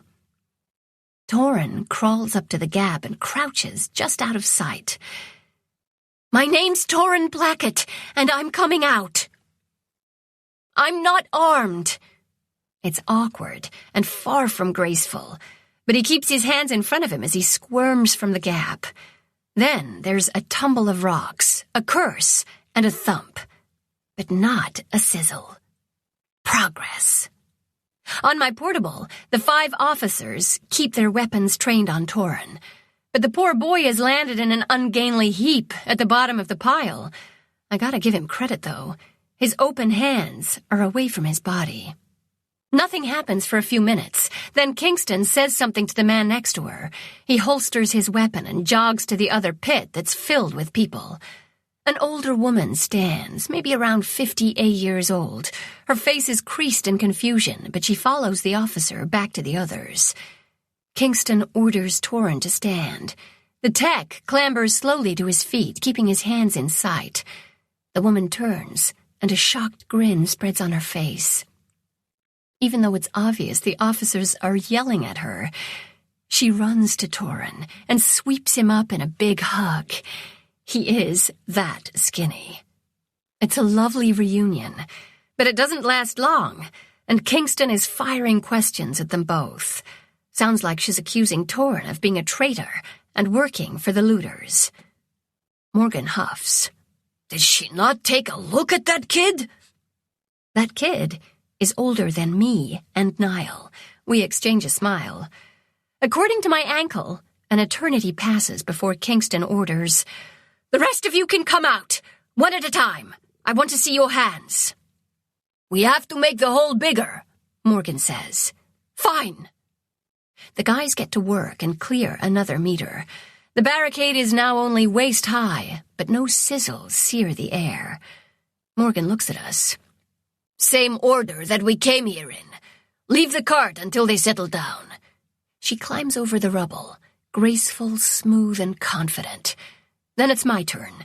Let's just say I'm not any of those things, and leave it at that. Niall makes it look easy. When my mom joins us, one of the officers lowers her gun. "Dr. Daniels?" she asks in an incredulous voice. "Hello there, Officer Bernardo. I told you we'd figure out the warrior mystery in my lifetime." My oh-so-humble mother just made things so much easier. Who knew? With the time dilation, anything can happen. Then we endure rounds of questions, rounds of answers, more rounds of the same questions because the Ping Liang security chief doesn't believe the answers the first time around. And I thought Radcliffe was tough. Kingston's inner guardian lion is made of steel. The looters surprised the security team by coming up from the pits instead of digging down to them. "We stunned a bunch, but they had energy wave guns and kill zappers. We had to surrender," Kingston says. "You still have your pulse guns," Morgan says in a neutral tone. They didn't bother to unarm us. They're a cocky bunch, Kingston spat. Then they ushered the entire base's population, even those that were stunned, into here and trapped us inside. She gestures to the pile of rubble. The looters left the way you came, and that's the only pile they didn't use their energy wave guns to make. We were told not to follow them, or they'd shoot us. Unease chews on my stomach, and anxiety grows in my chest. Could it be that they were trapped in the pits to make it easier for the Holfs to kill them all? But that would take days. I recall how long it took on Yulin before there were enough shadow blobs gathered to attack. At least 20 days. The people would die of thirst before that. While the looters are a bunch of murdering bastards, they aren't cruel. Or so I hope. What else is going on? I glance around the destroyed pit. Pit 4, I think. Did they leave any of the warriors intact? I ask Kingston. She glares at me. Does it matter? It might. What are you thinking? Morgan asks me. Not sure. And I don't want to cause panic if I guess wrong. Can I take a look around the rest of the pits, please? I ask Kingston. Go ahead, but I can assure you there's no way out. I keep from reminding her that there are 59 ways out. She's had a trying day. Take Radcliffe and Kira with you, Morgan orders. Yes, sir. Cole, go with them, Kingston orders. A male officer, built like Bendick, says, Yes, sir. I limp through the pits. Niall and Elise bookend me, and Cole follows us. We're quite the parade, giving the bored scientists and techs something to watch. Everyone appears very confused. I can't say that I blame them. What are we looking for? Niall asks. Intact warriors standing in a circle, I say. Wow, that's weirdly specific, Elise quips. Pit 3 and 2 have no standing warriors. The destruction is nauseating. Clouds of dust still hang in the air and scratch the back of my throat. In Pit 1, there are 8 intact warriors. And there's a faint green light ringing them. There are also a number of people crouched nearby talking in excited whispers, as if speaking louder might bring the looters back. I'd bet my entire pay they are the archaeologists for this base. Even though the air is warm, I say, emitters. The 3 of us pull the meter-long cylindrical weapon around to the front. It's heavy. I grab the short post that is underneath the front of the cylinder with my left hand. The end of the weapon rests on the crook of my right arm, and a crossbody strap helps support the weight. The trigger is near my right hand. All I have to do is squeeze the 2 teeth together to fire a null wave at a shadow blob. It's an impressive-looking weapon. Wait! What are you doing? Cole asks, reaching for his pulse gun. This won't harm humans, but it will kill a Holf, I say. A hostile life form? Like the ones that are supposed to be invisible? They're real? Yes. Didn't you read the reports? Yeah, but we all had a laugh. Obviously someone was playing a joke. They're no joke, officer, Elise says. Please clear this pit of civilians. The people who are just sitting around leave without trouble.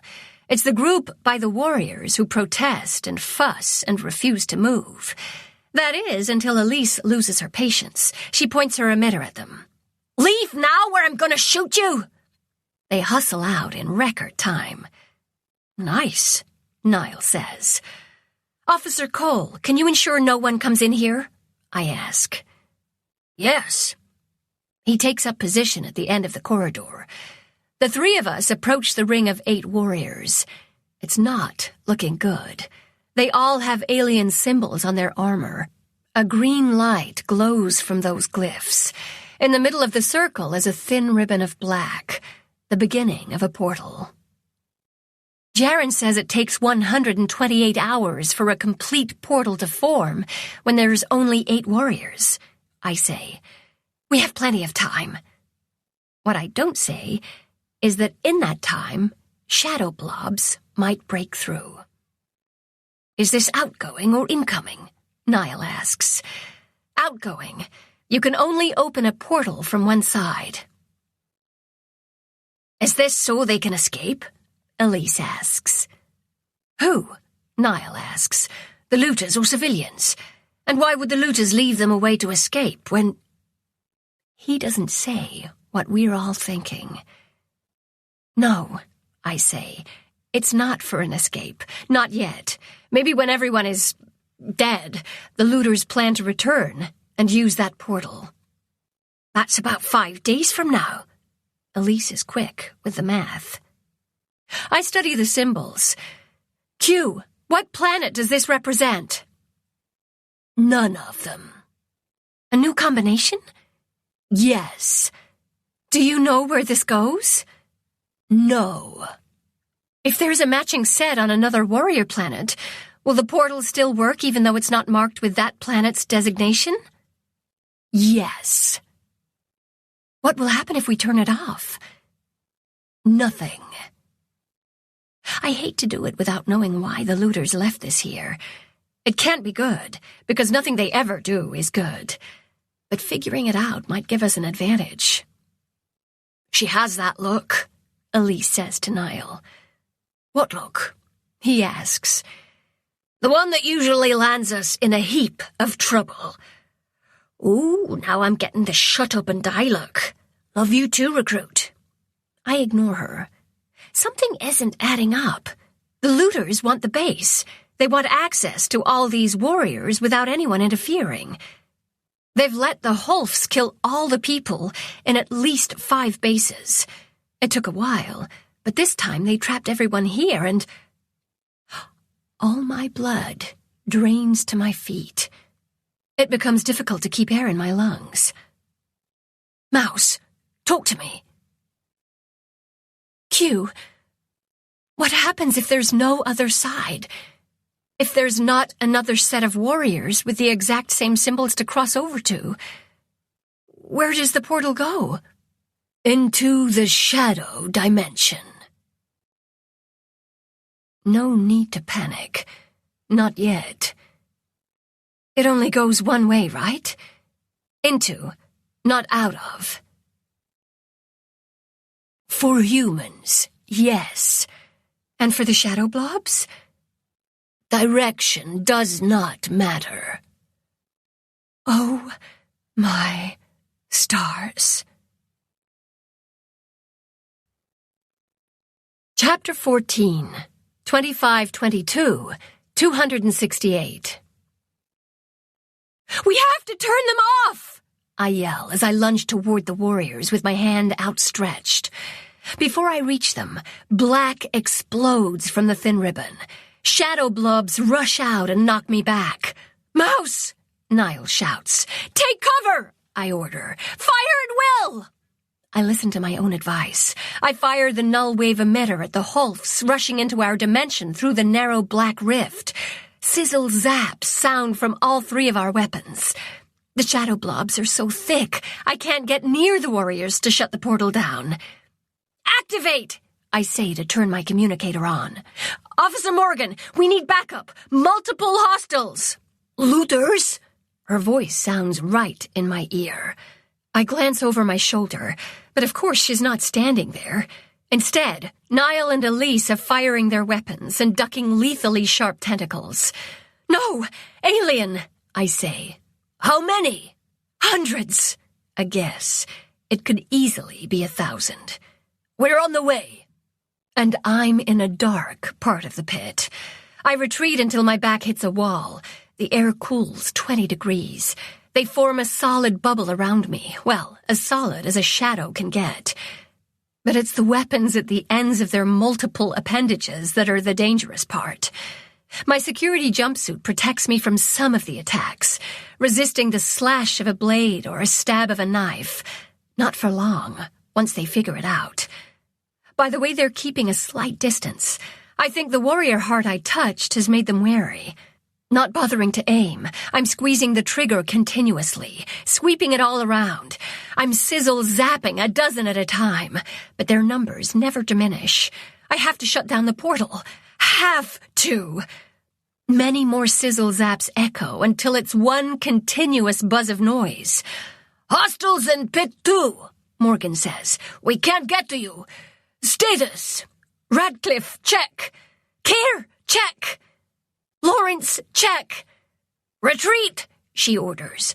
"We'll take a stand between Pits 2 and 3. "No can do, sir," I say. "Someone needs to touch one of those warriors, and I'm the closest. Except I'm not sure how to accomplish that." "It isn't a request," Morgan growls. "I'm pinned down regardless. Niall, Elise, can one of you get to the warriors?" "Nope," Elise says, sounding slightly winded. "I got pushed back into the corridor, keeping as many out of Pit 2 as possible." But that meant Pit 1 would fill up with hostiles.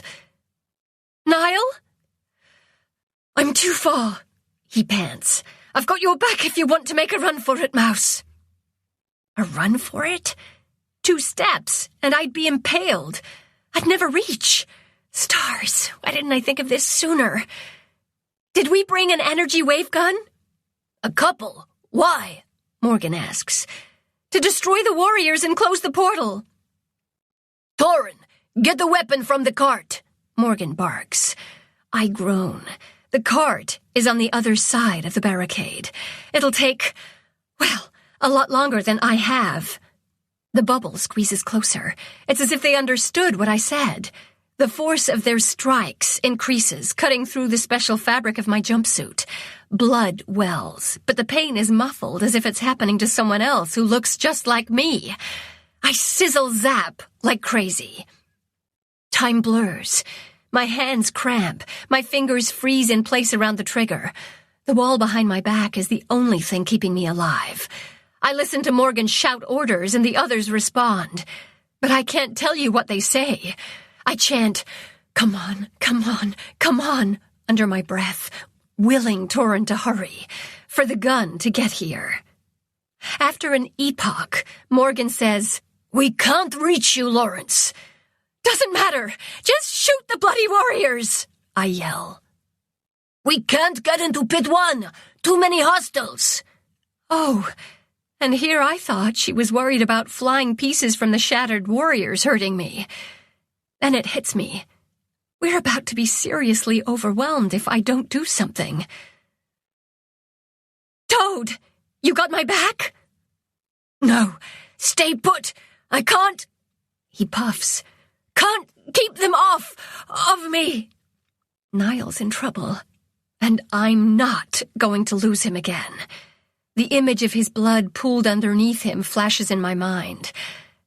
I'm about to charge into the fray when I realize the shadow blobs weren't around Niall when we'd rushed to his rescue in the archaeology lab. He'd been lying curled into a ball, unmoving. Could it be that simple? I freeze and stop sizzle-zapping. My heart thinks this is a bad idea. It thuds in my chest with urgency, threatening to bust out and abandon me and my insane idea. The blobs get in a few more thrusts. Biting my lip to keep from crying out, I stay still. They stop attacking and hover nearby. Seconds tick by like fat globs of honey falling off the end of a spoon. The shadow blobs move away. It would be a relief, except they are heading toward Niall. I wait 2 more honeyed seconds and then bolt toward the warriors. Pumping my legs, I go as fast as possible, jumping over the larger broken pieces. My movement attracts their attention, and they give chase. The theory is, it's harder to hit a moving target, so I weave and duck and dodge and run as fast as I can. I'm knocked off course by blows and strikes. Sharp points pierce my skin, but I don't slow. I aim for the warriors and go, go, go, go! Prying my stiff fingers loose, I let my weapon hang from its strap, reach out, and dive for the closest warrior. My fingers brush its arm, turning the green light in the symbol off. 1 is all you need to close the portal. A loud pop sounds as I crash land inside the circle, skidding on my side and getting a face full of sand. Ugh! The thin black strip of the rift shrinks and disappears with another pop. I fumble for the emitter and struggle to my knees. There's still a pit full of shadow blobs to sizzle zap, except there are none around me. Inside the circle is a shadow blob-free zone. Not pausing to figure out why, I consider it a gift. Niall! The portal's closed! Rally to me, I'll cover you! Where? I stand between two warriors and wave my flashlight. The shadow blobs avoid the beam.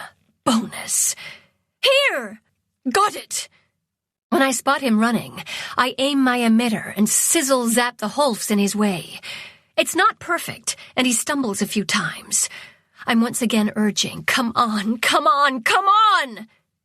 He spins in a circle, sizzle-zapping blobs before sprinting the final distance. He crosses into the circle and immediately takes up position behind my back. I'm still sizzle-zapping the shadow blobs outside the circle. It takes him a few moments to realize he doesn't need to cover my back. We're protected in here, he says. Yup, nice, huh? A miracle. I glance at his face, and I wish I hadn't. Bleeding cuts mark his cheeks, forehead, and neck. His hair is slicked with sweat. He's eyeing me with the same sympathy. I must look equally horrendous. Then we both return to sizzle-zapping Holfs, because that's the priority. It's different now. I'm just as focused and intense as before, but knowing I'm going to live through this makes breathing easier. I just hope everyone else does as well. Morgan calls for status checks every so often. The replies start strong, but by the fifth time, they're weaker as exhaustion catches up to everyone. When the shadow blobs thin in Pit 1, Niall and I leave the protective circle in order to hunt the rest down. Holfs are hiding in the shadows, and there are a million shadows in these pits. The rest of the team is doing the same. We'd brought extra emitters and extra warrior hearts just in case. I'm assuming Morgan handed those out to the Ping Liang security officers. They're probably not laughing about Holfs now. When we run out of blobs to sizzle-zap, we both stand there for a moment, grinning at each other. Pit 1 is clear, Niall says. Good. Get your asses to Pit 2 and help, Morgan orders. Yes, sir, we say, and join the rest of our team to eliminate every single one. Once the crisis is over, the civilians spread out over 3 pits. No one wants to go into Pit 1, even when I turn off all the other warriors so there's no green glow. They still avoid it. Everyone has bleeding cuts. No one was spared, but thankfully, no one is critically injured. Medical personnel move through the pits, tending to the wounded. The officers huddle in Pit 4 for a debrief. We're a sorry-looking group. We're all equally bruised, battered, and sliced up. I'm sitting down because I suspect if I stand up, my ankle will never speak to me again. Except I don't tell that to anyone. Instead, I ignore the pain. We've decisions to make, and I need to be part of that discussion. Why did the Holfs attack right when you approached the circle, Lawrence? Morgan asks. Good question. I consider. Had it been just a matter of time before they came through, and just our very bad luck to be there to witness it? Possible. But then I remember the bit of space the shadow blobs gave me, and Niall mentioned it as well. It didn't stop them from attacking with a tentacle or 3 dozen, but it might be due to us having touched the heart of a warrior, I explain. They might have sensed us and wanted to invade before we closed the portal.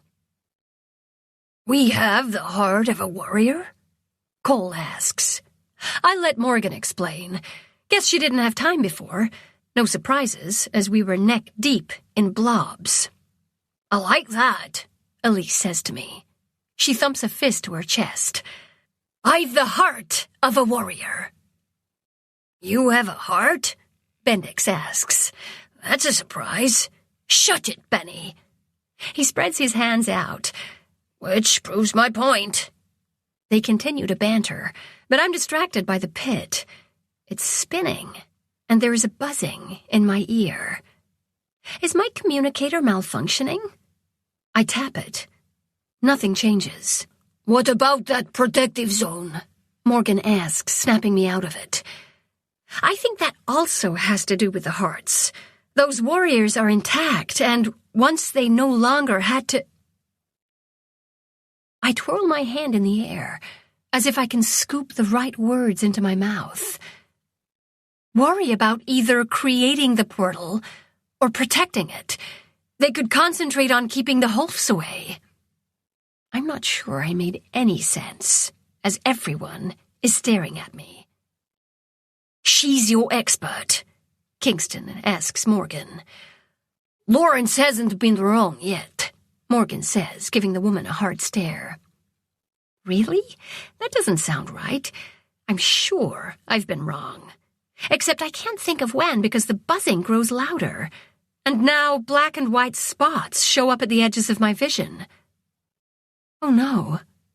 I glance at Niall. He meets my gaze and hurries over.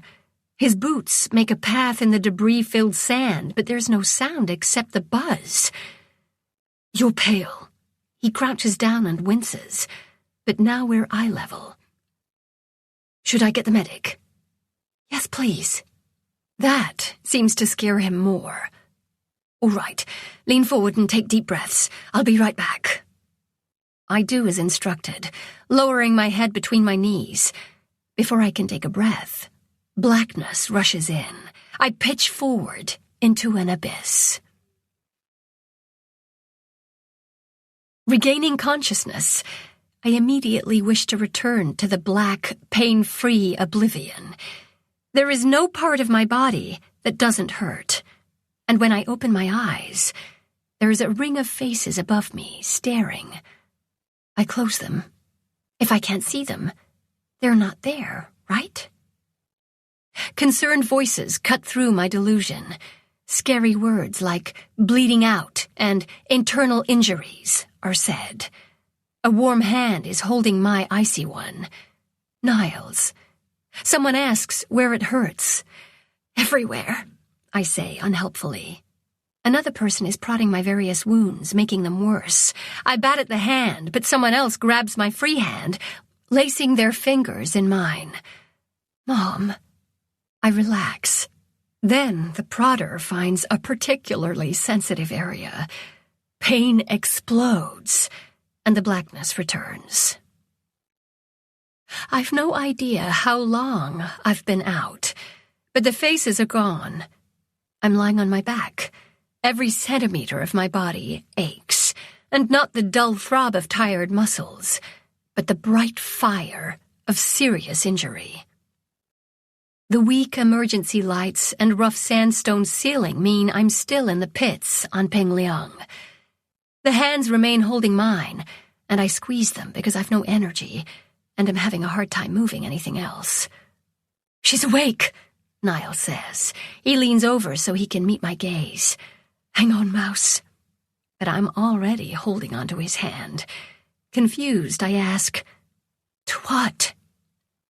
Ara, Morgan says on the other side of me. What pit goes to planet Regin from here? Planet Regin? It sounds familiar, but my thoughts are broken like the warriors. They're scattered with bits lying here and there. Pit 26. 26, I say. We need a secure channel to reach in, Morgan says. Q? Done. Check your port. The effort to talk is too much. My eyes drift shut. Fly. I thought you'd never ask. I leave my battered and injured body behind. There's no pain in the Q-net, no effort at all. I spin and swirl and dip and cross the galaxy in seconds as I fly with Q. There are no shadow blobs, no murdering looters, no fear, just peace and knowledge. all the answers to all the questions contained within the vast QNet. But that's not quite true. There have been things Q hasn't known. The looters managed to communicate without using it. Nothing is omniscient. I know only what the nations have taught me. And Fifth Nation has taught you all about greed, lies, murder, betrayal, and lots of other unsavory behaviors. Go us. They are not qualities unique to humans. Why isn't that comforting? Perhaps because 3 out of the 4 previous nations have ended in extinction. What are our chances of making it like Fourth Nation? Currently, 42%. Currently? Does that mean it changes? Yes. Probably depending on what we're doing. Destroying warriors and allowing the shadow blobs into our dimension probably reduces our chances. Correct. And I can't think of a way that we're going to win this. They have the Protectorate, control of most of the portals, weapons, and resources. We have a handful of security officers. It's grim. I'm safer in here. Besides, haven't I done enough? Isn't it time someone else more qualified takes the burden? I shake off the depressing thoughts and concentrate on flying, dipping toward the glittering star roads. From this perspective, the ships that are on the star roads, crinkling space and jumping time, look like black pearls on a silver string. 1 star road for each ship, and those roads can't cross, or else bad things happen. Correct. There's always danger, and I've certainly had my share of it. I wonder if my body dies, will I be stuck in the QNet forever? Stuck? I get a sense of indignation, perhaps even hurt feelings.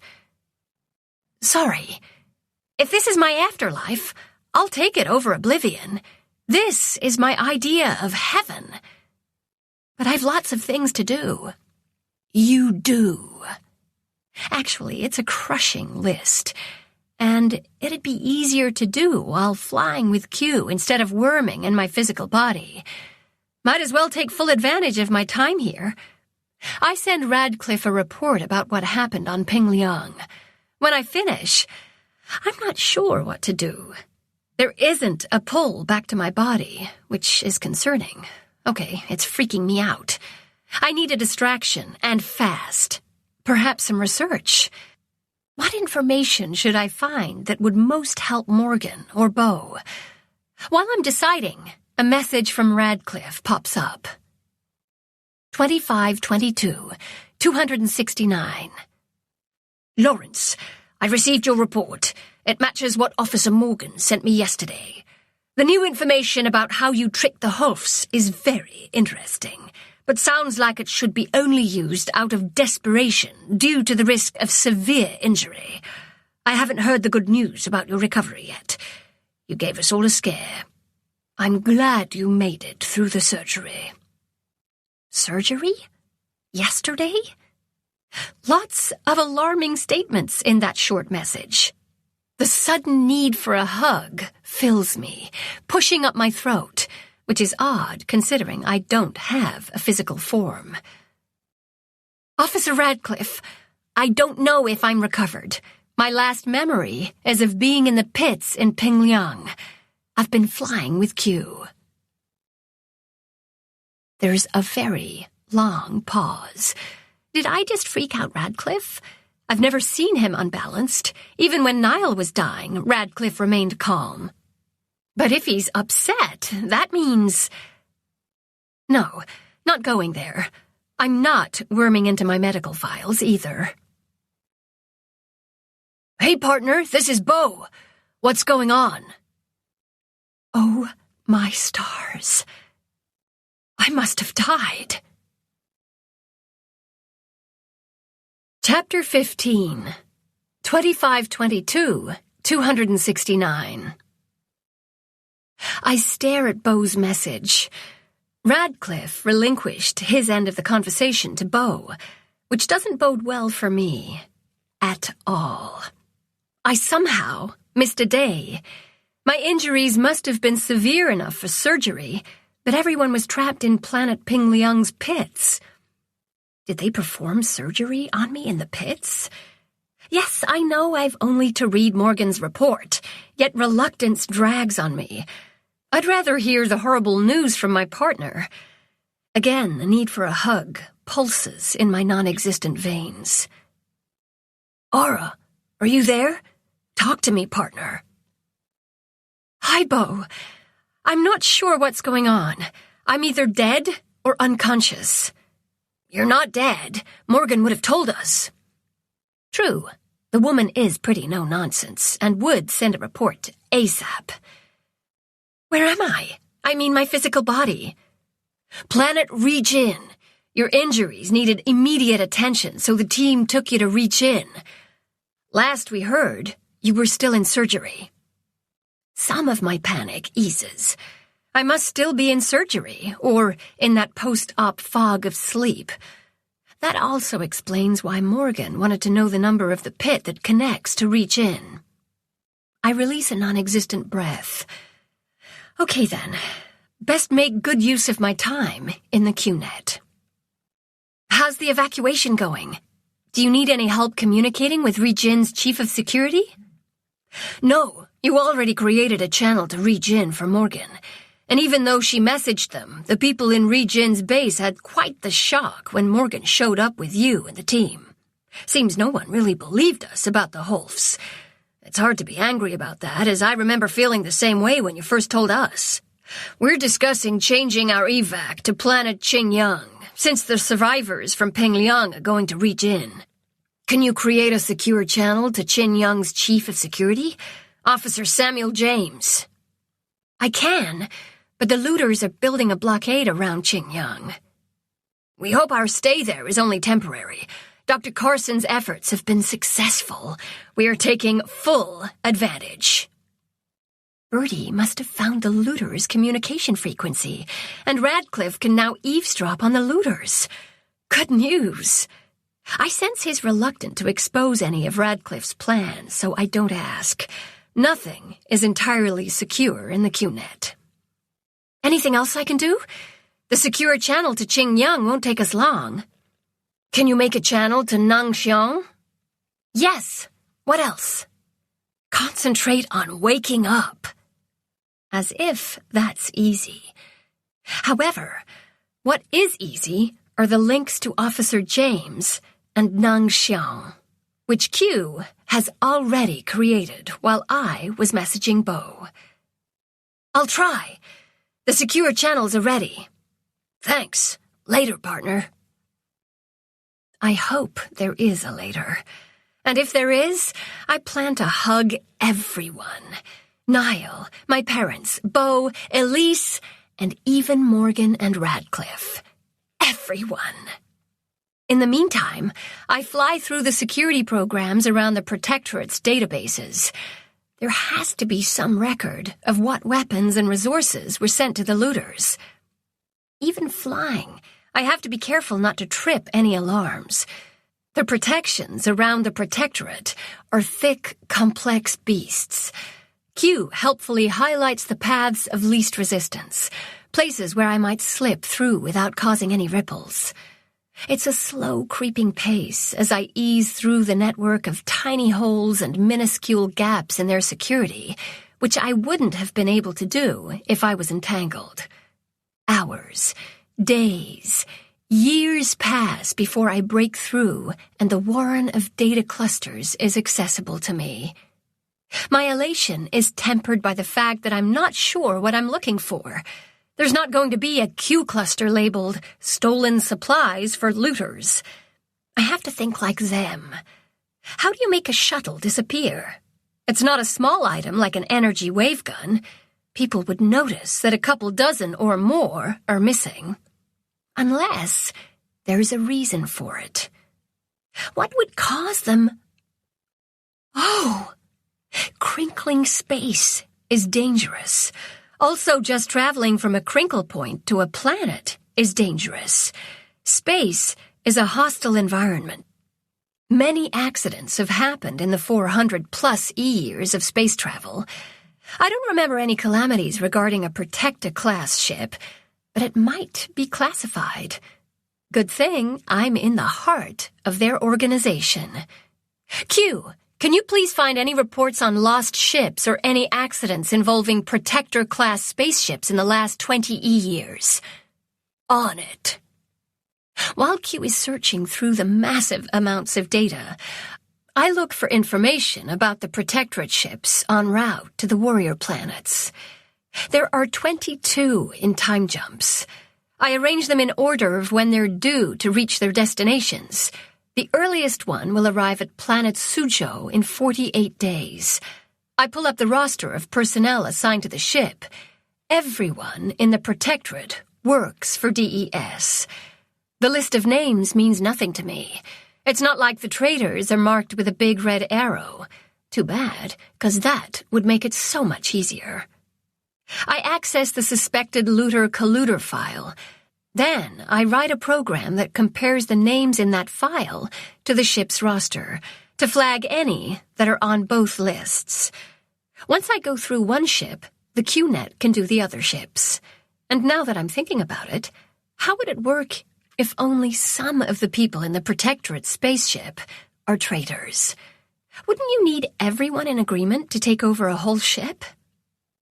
Perhaps my fear that an entire ship loyal to the looters, being days away from appearing in Yulin's orbit, is a bit overly dramatic. I need to look at it from another direction. Jaren knew DES would send the Protector-class ships to all the warrior planets once Shinji went silent. It's standard procedure. He never planned for the Protectorate to find survivors on Shinji, just destroyed warriors and dead people. In the face of such a tragedy, they wouldn't even think to search for missing warriors. But what about the shadow blobs? They would be thick by the time the Protectorate soldiers arrived. Unable to see the hostiles, the soldiers would be killed. DES would then quarantine the planets. That would let the looters have the planet all to themselves. But what would they do about the Holfs? They couldn't work in the pits with shadow blobs attacking. Perhaps that was why Jaren was so keen to learn how we countered them. They're an unexpected complication to his plans. If I'm right, then we don't need to fear the Protector ships en route to us. Some good news. But it also means the looters have to ensure that everyone is dead when all those ships arrive, which we already figured out. Does that mean he planned to kill everyone in the research bases from the very beginning? A horrible thought. Jaren. It all started with him. I should be looking into his history. Q, can you please gather all the information possible about Jaren and put it into one file? On it. I still think we're missing a key connection. Q, do you have any information on those ships yet? There are 5 Protector-class spaceships that meet your criteria. Details about the ships appear. 2 just disappeared, their status unknown. Another blew up. I read through the report. Seems they were testing an experimental weapon, and it malfunctioned. Well, they assumed it had, based on the data that was being sent at the time. Comments about an explosion were followed by a spike in energy readings, and then complete silence. The most interesting thing about the incident is the company that built the new weapon is one of the 3 funding the looters. The 4th ship never appeared after crinkling space. It could still be in a time jump due to a navigation error. And the last reported an asteroid hit right before going silent. If the looters have all 5 ships, then they have a ton of weapons, including 5 dozen military shuttles, 25 company-sized transport ships, and about 2,500 soldiers. I asked Q to compile a list of all the items on those ships. Most of those details are classified, but we're in the heart of the Protectorate's database. When the list is ready, Q and I stretch it into a long, super thin snake and slip it through all the Protectorate defenses. It's slow, exacting work. Once the list, and I, clears the last layer of protection, I send it to Radcliffe along with an explanation about the 5 ships. At least he'll get an idea of what we're up against. I also include my thoughts that the ships arriving at the warrior planets are probably on our side, even though Radcliffe might have already figured that out. Q drops a large file about Jaren into my Q cluster. I'm about to go read it when a message from Radcliffe arrives. 2522, 270. Lawrence, I appreciate the report, but you need to return to Regen ASAP. The surgery went well, and you didn't lose as much blood as was feared. You must wake up. Consider it an order. I stare at the date. It didn't seem like I'd spent another day flying in the QNet. It's interesting that I'm not thirsty, hungry, or tired. I'm glad my body is still alive, and I'd love to obey his orders. But I don't know how. Perhaps if I fly to the planet and read my medical file, it would help me to reconnect to my body. Or I can try to disentangle from the QNet. Worth a shot. I send Radcliffe a "yes, sir," and fly to reach in. The report on my surgery is filled with medical jargon. I need a medical degree to understand it all. But the overall consensus is I suffered multiple lacerations, including 2 deep puncture wounds, which caused bleeding both internal and external, 'cause I'm a classic overachiever. At least my vitals are steady and straightforward. Nothing I read creates a tug toward my body.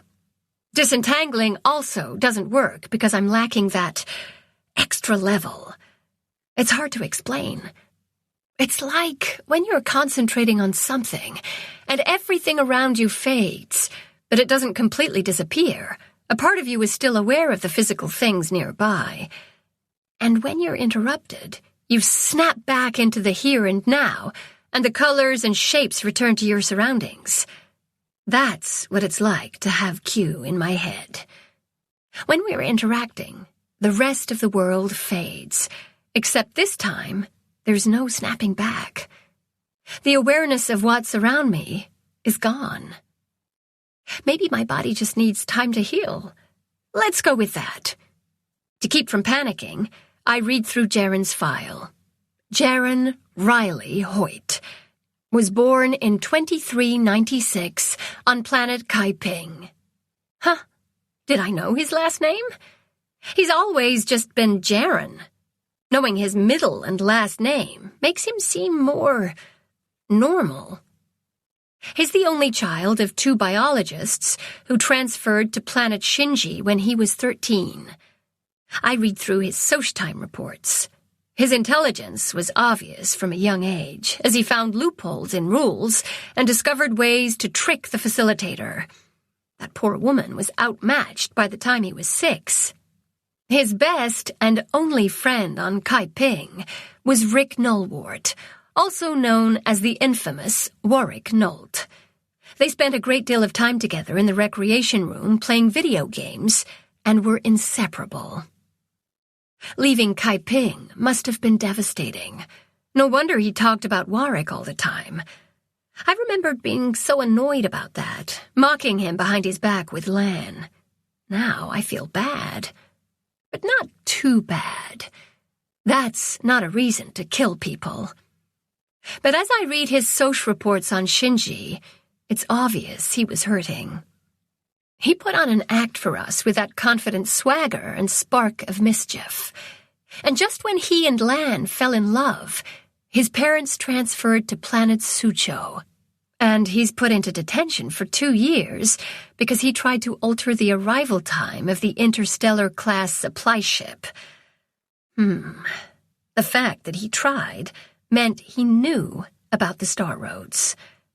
We all know about the Star Roads, but you really need to understand them, like the navigators do, to even think about messing with them.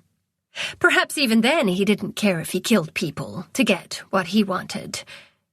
But that brings me to the question, how would he have known? He traveled on an interstellar-class ship to get to Shinji. Did he spend time with the navigators? There's nothing in the ship's logs.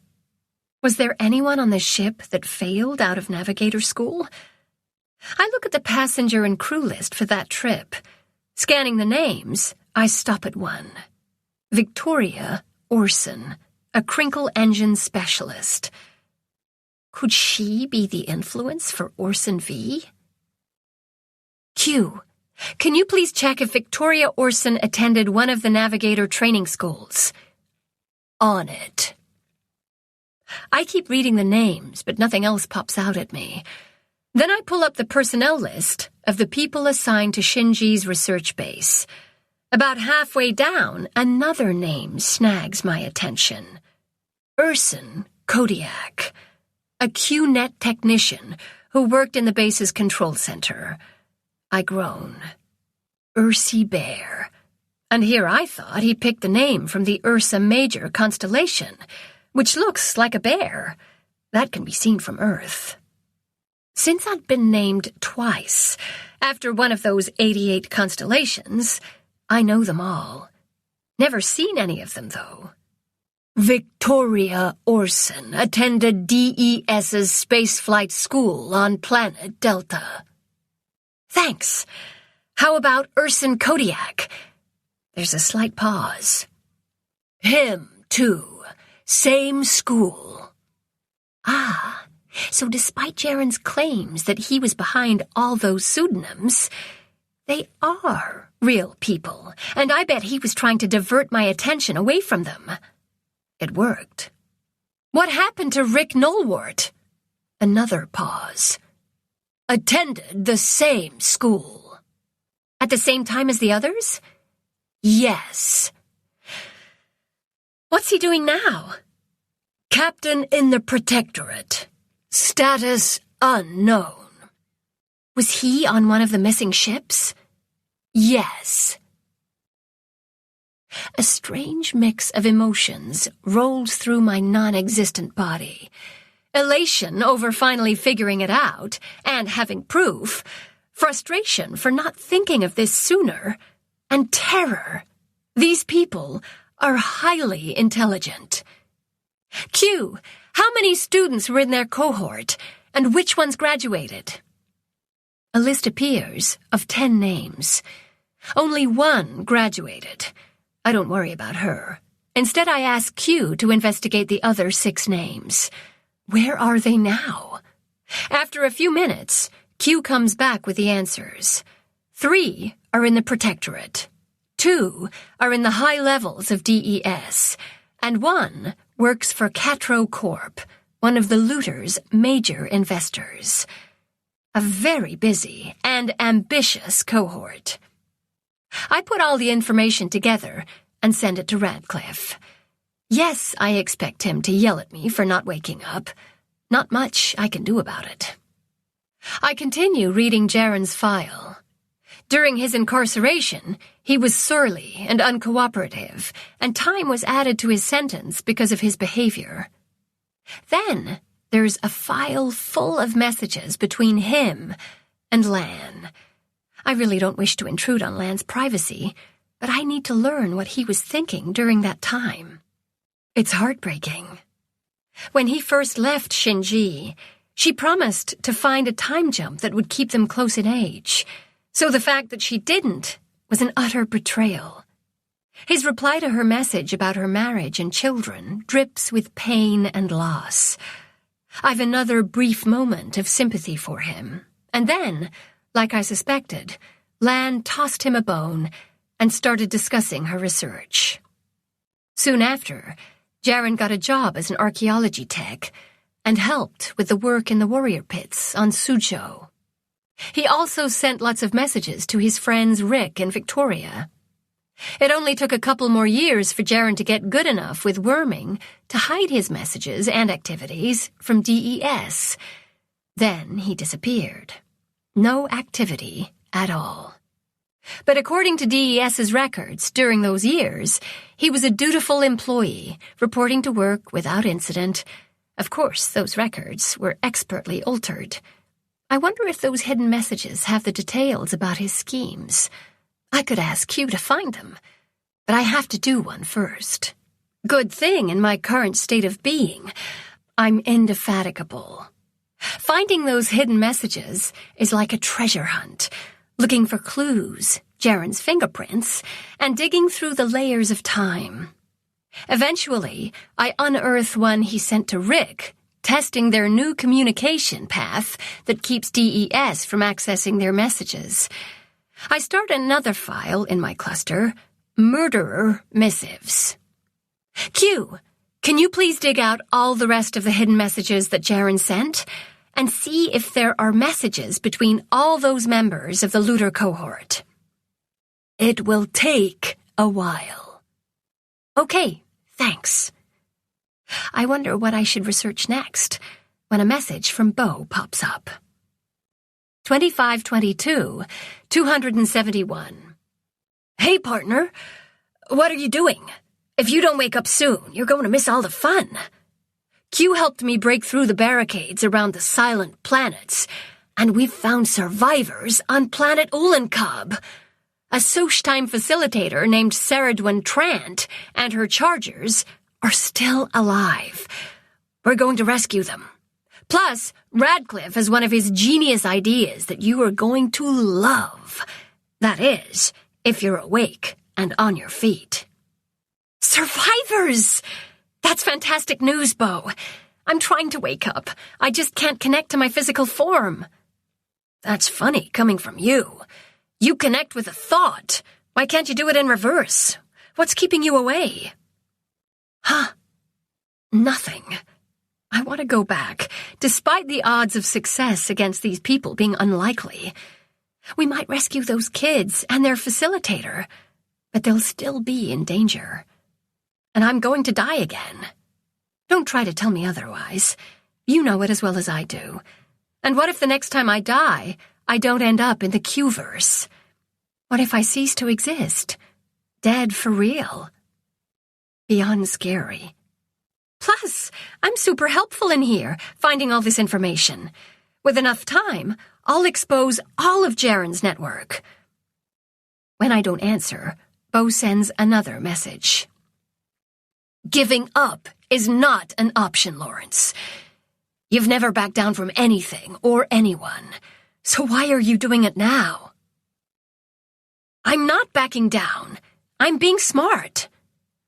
So it's smart to have everyone worried about you? To have Niall useless as he refuses to leave your side? To scare your parents?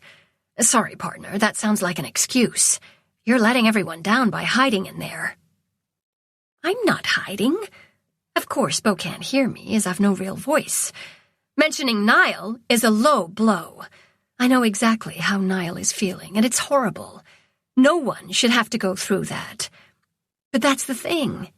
You've no control. It'll happen regardless. People die. He's going to have to go through it eventually, and he's already gotten a head start. Except I haven't died, and he's hoping with every fiber of his being that I'll pull through, just like I did when he was unconscious. And here I am, acting like I died, because it's easier than facing the enemy again. Damn it, Bo! Why hasn't Niall messaged me? We haven't told him or your parents that we've been communicating with you in the QNet. Don't yell at me. It was Radcliffe's decision. But I think the more important question is, why haven't you messaged him? Double, damn it, Bo. I hate you. Love you too, Lawrence. Now get your ass in gear. I hope I can. I've one last play. Q, can you please help me? I can. That's an odd response for Q.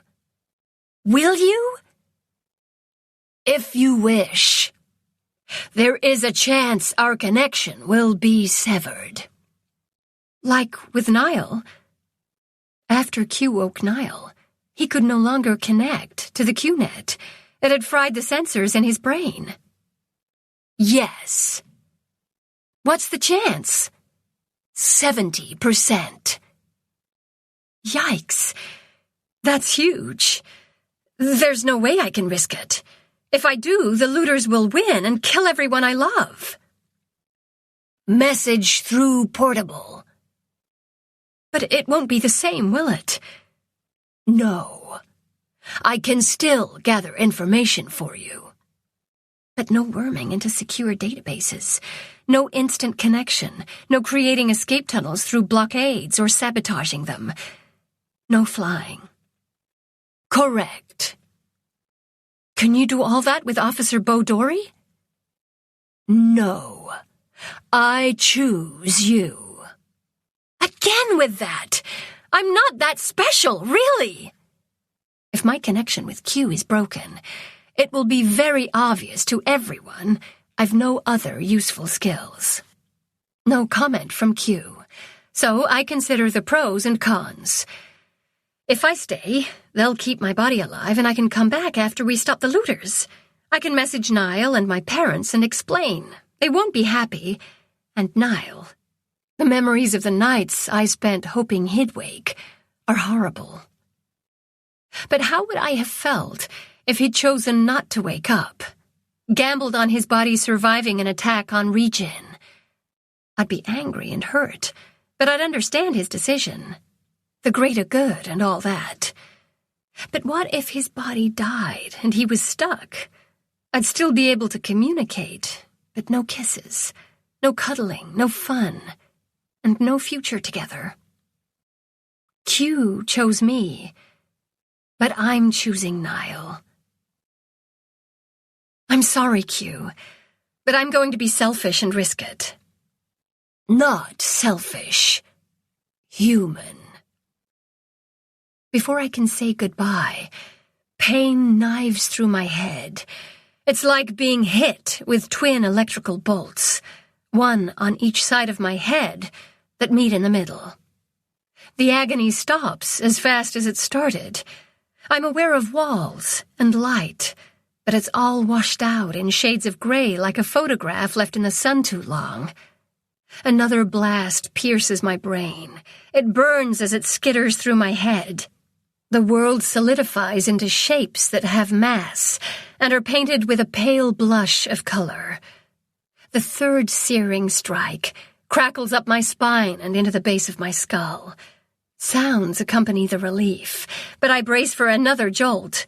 Nothing happens. The noise separates into the comforting beep of medical equipment. Sensations return, the weight of the blankets on my skin, the softness of the mattress underneath me, a dull throb in my ankle, an ache in my muscles, warm fingers laced in mine. I breathe in the scent of sage grass mixed with that distinctive antiseptic smell of the infirmary. I concentrate and curl my fingers, squeezing Niall's hand. There's movement next to me, a light caress on my cheek. Mouse. A hoarse whisper. It's an effort to pry my eyelids apart. Even though the light is dim and soft, it hurts. I close them. Don't leave, Mouse. Stay with me. The pain in his voice is raw. I'm a terrible person, hiding so long in the QNet while Niall and my parents suffered. I coax my inner guarding lion from her hiding spot. Then I gather my determination and use it to snap open my eyes. I meet Niall's gaze. Then I croak, "Hey." A hesitant smile. "How do you feel?" "Weak, stupid, tired, guilty, hungry, and in serious need of a hug." "Then you better get one before the doctor arrives and kicks me out." Niall slides his arm underneath my shoulders and wraps his other around my chest. We can deal with the rest later. It's the best hug ever. His heat soaks into my sore body, and I don't ever want to move. The hug ends too soon, and he pushes up on his elbow. I realize that he's been lying in bed with me. I can't be selfish, he says, climbing out of bed. His cuts have either scabbed over or sport a row of stitches. Exhaustion clings to him like an invisible cloak. He's wearing the everyday security uniform with the black tactical pants and grey long-sleeved shirt. Putting on his boots, he straightens and clips on his weapon belt. He has the full complement: pulse gun, kill zapper, energy wave gun, and a flashlight. All a reminder of our tenuous situation. We're safe for now, but looters can pour from the pits at any time. Niall gives me a hard stare. It's not as potent as his father's, but there's weight to it. Don't go anywhere. Where would I go? I glance around at the wires and tubes snaking out from under the blanket that kept me alive while I cowered. But then I realize he means back into my coma/flying with Q. I won't. And it's possible I can't, but I'm too afraid to try. I just couldn't handle it right now if I'm cut off. Good. He leaves, taking all the warmth with him. I shiver under the blankets, which wakes all the rest of my aches. Shouldn't one of these tubes be giving me instant pain medicine? Dr. Barati strides in with my parents on her heels. They descend on me. Seems both Barati and my father portaled. Yes, they've created a new verb, over to reach in. Barati didn't trust anyone to take care of her patient. My dad, because he's my dad, biology trumping responsibility in this case. Gavin and Dr. Jeffries and Gage have the evac well in hand, he says, waving away my concern. My mom's in the same condition as Niall. I suspect all the rest of the security team is as well. I'm glad all three are here. After Barati examines me, the top half of the bed is raised so I'm sitting up. I ask for hugs, even from Dr. Barati, before I answer all their questions, as they test my state of mind. I'm sure there's another brain scan in my future. Talking is exhausting, and I can't keep track of the conversation. Barati asks about my pain, and then fiddles with a machine. When Niall arrives with soup, my parents leave with promises to return in the morning. Barati says she's monitoring me, and all I have to do is push a button, and she'll come. Niall pulls the table over and sets the soup on it. I eye the steaming liquid as my appetite wakes up and demands food now. Except the spoon weighs 1,000 kilos. Elise is not going to be happy about my poor physical condition, so I press on and scoop every molecule of the chicken noodle soup into my mouth. Why soup? I ask him when he moves the table away and lowers the bed. That's what the nurses gave me, he says, sitting on the edge of the bed. I figured, but what is it about chicken noodle soup that is always the first thing you give a patient? Does it have some magical healing properties? I'm not a doctor, but I suspect it's due to having a combination of protein, carbohydrates, and broth to help it go down. You've been getting all your liquids through a tube, so your mouth and throat are dry. He gives me a sly smile. That and the fairy dust they mix in it. I hear it's imported from planet Tinkerbell. I knew it!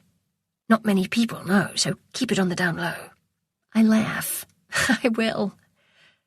Niall's good humor fades. He takes my hand in his. You scared me, Mouse. I'm sorry. Why in the world would you apologize? Because I was hiding in the Q-net. I explain about my adventures. It's just so overwhelming. We're outgunned. It's just a matter of time before they catch up to us and we're all dead. I thought, why not save time and pain and just skip to the end? What made you come back? You.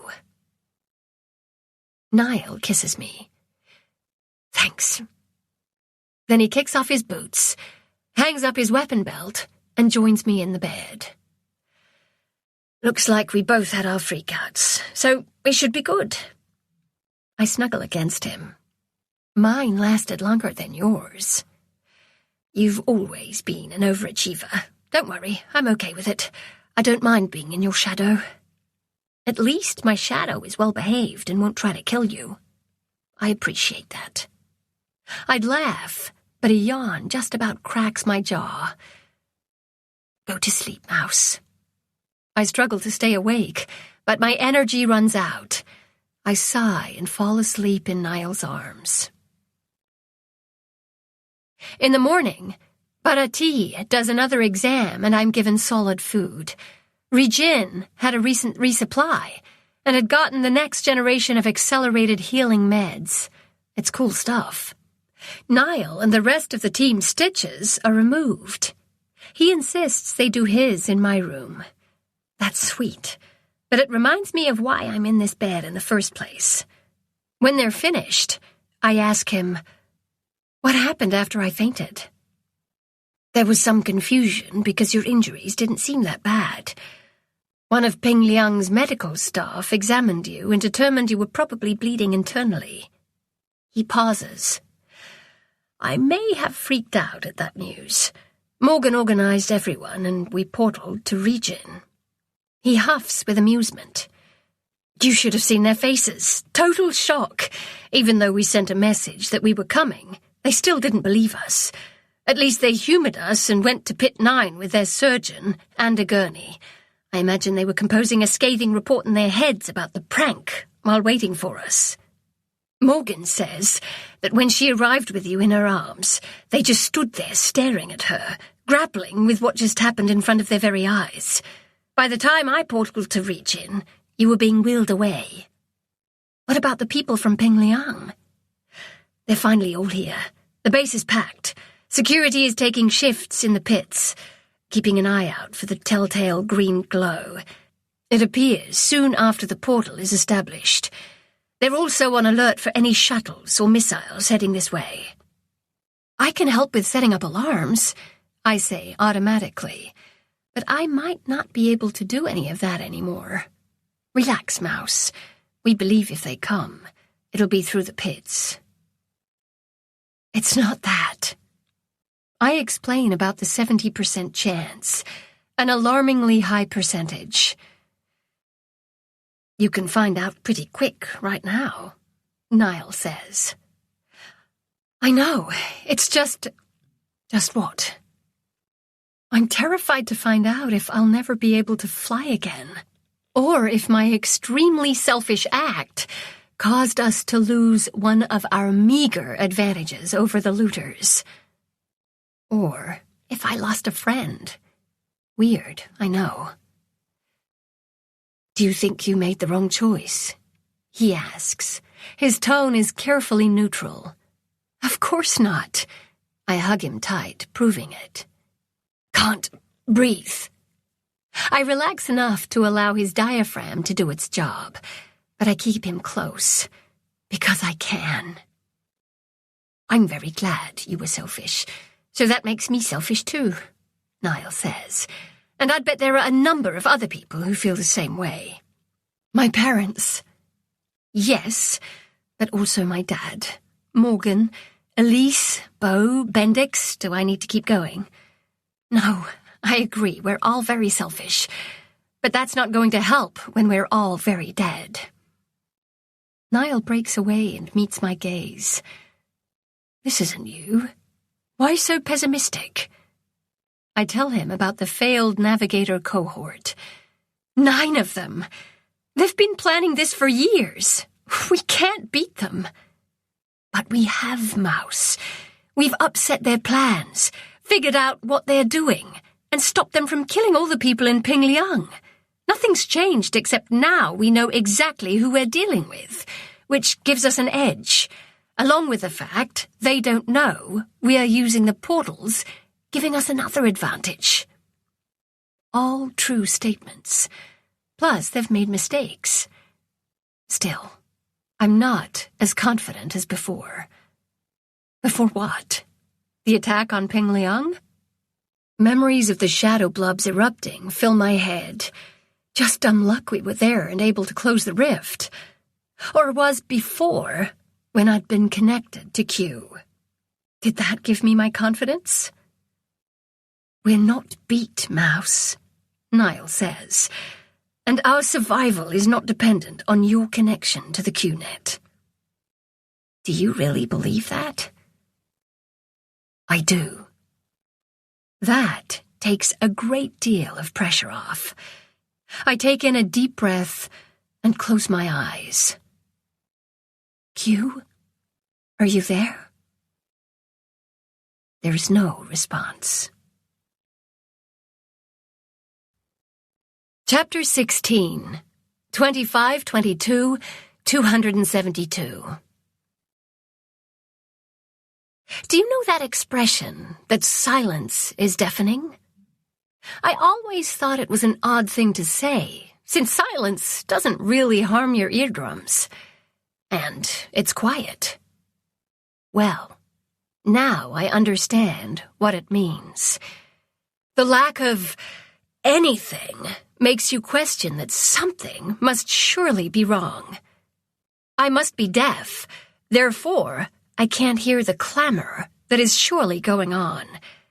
That must be going on. In this case, it means I'm cut off from Q. I'm deaf to it. Mouse. I open my eyes. Nothing. Instead of responding, he pulls me close. I'm not as devastated as I'd expected. Perhaps when all this is over, it'll hit me. I do know there will be times I'll regret coming back before we either stop the looters or die in the attempt. But not when I'm wrapped in Niall's arms. He is why I came back. I breathe in his scent and enjoy the moment. We might not get another. I spend the rest of the day recovering and messaging Beau. Q won't help him the same way as me, but I can give him advice on how to layer in extra alarms around Region to alert us to a missile strike. Seems all my secured channels between the active warrior planets are still working. Radcliffe sends me a question as to why a gigantic file titled Murderer Missives and filed with messages between Jaren and a bunch of people landed in his portable. I explain and receive the equivalent of a grunt in response. Everyone takes the news of the loss of my super QNet power in stride. I think my parents are secretly relieved. Can't blame them. I concentrate on getting better and stronger because I don't want to be left behind. Morgan is organizing a team to rescue the survivors on Ulancub, Caradwin Trant, and 14 children. That's super exciting. As soon as I'm discharged on the morning of day 273, I change into my security uniform. Then I sling my ruck over my shoulder and head out to track Morgan down before my parents can waylay me. Niall told me that all the officers are sharing the empty units in Region's security area. My parents are in an empty housing unit, one of the few. Most of the people from Pingliang are bunked in various labs and the recreation area. No one except security is allowed into the pits. In the security conference room, I find Morgan, Elise, Zeem, 4 of the Pingliang officers, and 4 strangers. They must be from Region's security team. Niall and Bendix are taking a shift guarding the pits. I set my ruck in a corner and join them. Morgan glances at me, but continues with her explanation. We'll arrive on planet Ulankub in Pit 32. We need to travel to Pit 50. That will bring us back to Region. The survivors will be on the surface and will join us once the pits are secured. Do we know how many hostiles to expect? Officer Kingston asks. A few healing cuts still mark her face. Lawrence? Morgan asks. I consider. Not many. Kingston turns to me. Are you sure? We went from none to 1,000 in seconds. They've had more time for their pits to fill with hostiles.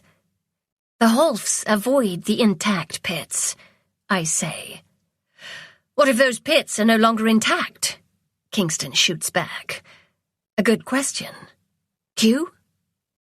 Oh, right. A pang of sadness grips my chest. I borrow Elise's portable and pull up the camera feeds in the Ulankub pits. There are no lights, so I can't confirm if they're intact or not. If that's the case, then we can expect a ton of hostiles. There's a moment of stunned silence. We have our mechanical techs working on building multidirectional null-wave emitters, one of the strangers says. He appears to be near 50 and has the posture and demeanor of a security chief. How effective will it be? Kingston asks him. Once there, we can't retreat. We have to travel through 18 pits. Unknown. It hasn't been field-tested yet, he says dryly. There's some grim smiles. No one will be assigned to this dangerous mission, Morgan says, looking at Kingston. It's voluntary. While I'd prefer that my team members have experience fighting the Holfs, I'm not forcing anyone, including my squad. I'd like to have 15 officers total, 1 to escort each child through the portal, but the kids can double up if I'm short. I volunteer, Elise says. Bendix and I are in, Zeem says. I'm in, I say.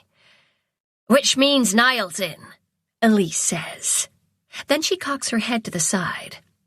And probably Dr. Daniels. The doc is fearless. That's 7, if I include my mom. There's an uncomfortable pause. I'll go, Officer Cole says. Except for Kingston and Regen's security chief, the others avoid Morgan's gaze, a clear no. I bet Torin and some of the techs will volunteer, Zeem says, breaking the awkward silence. Considering they couldn't see the enemy, they handled themselves well during the attack on Pingliang. Do we have more warrior hearts for them? Ooh, nice dig, implying the techs are braver than the trained security officers. Then he adds on guilt about Kingston and her team using up precious hearts. I'll go, Kingston says, but she doesn't sound happy. Another of her officers volunteers. None of the Regen staff say a word. Chief frowns at his officers. He says to Morgan, I have to remain here, but you can ask the next duty shift. His tone implies they might be more courageous. The multidirectional emitters should be ready later today. Thanks, she says. Then she addresses us. We'll assemble in the archaeology lab at 0600 tomorrow. Our exit pit is number 62. Everyone who volunteered groans. That pit is very far from the base. We have motorbikes, Chief says. Wow, Regen gets all the cool toys. Bring your rucks and enough supplies for a couple days, Morgan continues before dismissing us. Morgan pins me with her hard stare and I remain in my seat. Elise, sensing she might be needed, hovers nearby. When everyone else is gone, Morgan asks me, Are you sure you're up for this, Lawrence? Yes, sir. You were discharged not 2 hours ago. I've had plenty of time to heal. Which is true. Morgan continues to stare. I'll eat extra rations today to catch up on my calorie intake, I offer. Then add, and I'll take it easy the rest of the day. Come on, you need me. I've the most experience with fighting Holfs. I realize that I am the expert with a capital E when it comes to shadow blobs. It's rather sad, but at least I'm not totally useless. She glances at Elise. See that she follows through on her promises. Yes, sir. Where should she rest? Elise asks. Lawrence can bunk with us. Woohoo! Slumber party! Elise swats me on my back. Morgan just shakes her head, but before she can leave, I call her name. Yes? Thanks. Don't let me regret it, recruit. I won't. But I was thanking you for getting me to reach in so fast. You saved my life. She grunts. Just returning the favor. Before I can ask her what she means by that, she's gone. Instead, I look at Elise. Girl, if you don't get it, then you're not giving yourself enough credit. Come on, I'll show you our unit. It has bunk beds. Really? Yes. She wasn't kidding. The beds are holdovers from when they had extra security at the warrior bases, back when they worried the race of aliens that built them might come back. Little did they know what eventually would show up. Elise plays nursemaid to me for the remainder of the day, ensuring I rest and eat large quantities of food that she fetches from the cafeteria. My parents are allowed to visit, which I think is very funny. They don't. Niall is given a strict time limit when he stops by. He sits on the floor next to me since I'm on the lower bunk. Lacing his fingers in mine, he asks, "Are you going to be strong enough for the mission to Ulan Cub?" I reassure him, just like I did my parents and Morgan. It's a surprise I haven't gotten messages from Radcliffe and Beau asking the same thing. Well, not yet. Has everyone been evacuated from Yulin? I ask. I believe so. My dad and the rest of our team are still there, along with a few brave souls who volunteered to guard the looters. And Dr. Carson and Edward stayed behind too. No surprise. Have any of the looters come to investigate the base? Not yet. Dad has a few techs keeping watch outside the base, and he's monitoring the communications in case they come in range. Let's hope the looters are confident the base was destroyed. Does DES know any of this? No. Both Ri Jin and Qing Yang are keeping quiet about the portals and evacs. Those secure channels you created between warrior planets haven't been wormed. DES believes Yulin is gone. Dad sent a quick message about hearing a missile, and they've got nothing from Yulin since. DES also thinks Ping Liang went silent. They've been sending warnings to Ri Jin, Qing Yang, and Nang Xiong. We sent the security chiefs instructions through the secure channels on how to build those null wave emitters. What about Suzhou? Jaren discovered and experimented with the portals there. There's a factory there as well. He had to have at least the archaeology techs cover for him, maybe even help him. But what about the rest of the base? Suzhou is still an unknown. Elise arrives to shoo Niall out. What are you two doing anyway? I tell her about Suzhou and my theories. She makes a disgusted sound. This conspiracy has as many tentacles as a Holf. Is there anyone we can truly trust outside security? It's a rhetorical question. I should adopt Tora's philosophy. What's her philosophy? Everyone is guilty until proven innocent. That explains why it took her so long to like me. Wait, she still doesn't like me. Oh well, I'm not completely innocent. Then again, who is? 0500 comes oh so quickly. During the night, Officer Morgan and I learn, much to our chagrin, that Officer Keir snores loudly. I'm stiff, but keep it to myself, since my every movement is being scrutinized by both of them. I resist snapping at them that I already have one mother, and I don't need two more. My restraint is due to not wanting to give them any excuse to leave me behind. When I pull on my form-fitting security jumpsuit, I notice I've lost weight. And don't get me started on the profusion of scars, scabs, and multicolored bruises decorating my skin. At least I still have my curves, but they're not so curvy.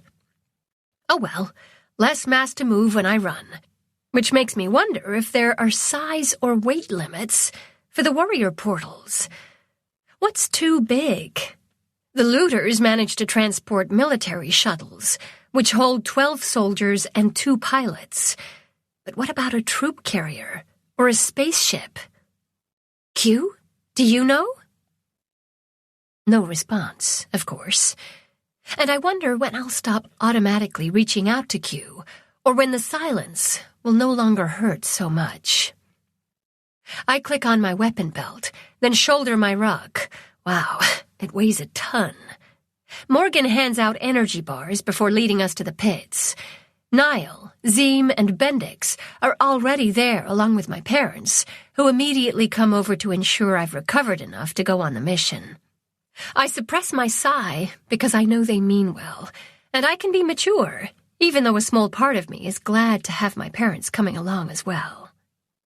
It doesn't take long for the rest of the team to arrive. There are 13 of us, and I try not to be superstitious about the number. We already know Officers Cole and Kingston, and we're introduced to the others. Officers Dan Flynn and Antonia Bernardo are from Kingston's team, and the other one, Officer Pero Jutras, is the sole volunteer from Region's security. He's the only one without any experience fighting Holfs. Morgan hands the man a heart. I wonder how many she has with her. Morgan issues orders, and we load up on the motorbikes, except they're more like glorified scooters, and the Region techs won't let us drive, so we have to hang on to the back while loaded down with our rucks, weapon belts, and null wave emitters. No one thinks the ride to Pit 62 is fun. Everyone is a bit stiff after we dismount. There's nothing to distinguish this pit from any of the others, except the alien symbols on the 8 key warriors of the innermost octagon. The techs trail us so they can watch my mother open the portal. After warning everyone to keep out of the center, Mom touches each of the 8 warriors. Green light fills the symbols, and we now have 16 minutes before the portal is ready. It's not long to wait, but if we were being attacked by Holfs or looters, it would be an eternity. I glance at Niall. Did he think those 16 minutes overly long when I was unconscious? He notices my gaze and leans close, whispering, "Longest 16 minutes of my entire life, Mouse." The desire to hug him pulses inside me, but I remain in place. Instead, I pull out my portable to message Caradwin that we're on the way and give her an estimated arrival time. Bo and Q create a secure connection to her portable. Her response is almost instant. Poor woman must be exhausted. Unfortunately, being evacuated to Region isn't a guarantee of safety. No warrior planet will be safe until the looters are stopped. Like before, Morgan arranges us in a particular order. Once again, I'm right behind her, with Niall next in line. The newbies are put in the middle, and Bendix is assigned the sweeper position. When the portal first appears, there's a collective intake of breath from the techs. Guess they missed seeing the one we arrived through. It's fun watching their rapt expressions as the green light pulses through the surrounding warriors, and a portal forms in the middle of the key warriors. Surprise and wonder ripples through them, and I have to admit, I'm equally entranced by the light show. We've no idea how or why the portals work, and we may never understand the complex scientific principles. Right now, it's magic. pure and simple. When Morgan steps into the blackness and disappears, the techs gasp as one. Bendix is monitoring his portal for signs of Morgan's arrival. I glance at the new officer. He appears as if he's going to be sick. I have to give Officer Jutras major credit for being here, though. At least we've had time to get used to the idea of shadowy blobs and traveling through the galaxy in a matter of seconds. Well, not really. I don't think anyone is used to it. But we've had some experience. "There's nothing," Bendix says. "I can't see a thing." Everyone looks at me. The Holfs probably cut off the electricity to the base. The cameras won't work. Look for Officer Morgan's flashlight through the portal. "But doesn't the portal only go one way?" Dad asks. It does. Except I remember seeing a person the very first time we woke the warriors. And if the looters are using them to communicate, then electromagnetic radiation can go both ways. I think that's just for physical objects. Light can pass through both ways. I stare into the blackness. Soon enough, a flashlight beam pierces the portal. That's my cue. "Wait," Dad says. He's rummaging in his overly large backpack. He pulls out a lantern. It's round and about 15 centimeters long. Dad hands it to me. "Compress the ends and twist to light it. It won't be as bright as a floodlight, but better than your flashlight." "Handy. Thanks." "I'd rather have the lights on, but this'll do in a pinch." He dips in and removes 3 more, giving 1 each to Niall and Mom. He keeps the last one. I hurry to the portal, step through, and experience the strange nausea. Curious about what will happen, I open the lantern. It doesn't work. The batteries must be dead. Except when I'm propelled out into the pit, its white light just about blinds me. "Talk about making an entrance, Lawrence," Morgan says. "Get your ass out of the way." I stagger to the side. Once my eyes adjust, I scan the warriors. They're bathed in that green glow. The shadows appear to be normal. "Any signs of Holfs?" I ask Morgan. "None so far." Good news. We're in Pit 32 on Ulenkub. At least, I hope we are. Q hasn't made a mistake yet, so I shouldn't worry. Caradwen and the kids should be above Pit 50, which will take us back to planet Rejin. According to Bo, she was on a 10-day camping trip with the kids when the looters attacked. They received word from the base's leader to stay away until the danger passed. It never did. Their 10-day trip turned into a 46-day ordeal. Good thing Caradwen was teaching the kids survival techniques, and some of the plants on Ulenkub are edible. I check the shadows again, even though I'm not too worried about shadow blobs. We're pretty far away from the destroyed pits. The looters have been consistent in targeting the 4 pits right next to the base for obvious and murderous reasons. Niall appears in the center as if stepping from thin air. Cool. Morgan assigns us to secure the hallway that runs parallel to all the warrior pits. Niall takes the left, and I take the right. I shine the lantern down the empty corridor. Since I'm surrounded by intact warriors, looters are more of a threat, so I draw my pulse gun, keeping my thumb poised over the trigger. Although I wonder how quick I can draw the null wave emitter if I spot shadow blobs, something I probably should have practiced in all my spare time. Voices from the rest of our team echo, and my parents join me in my vigil. "Anything?" Mom asks me in a whisper.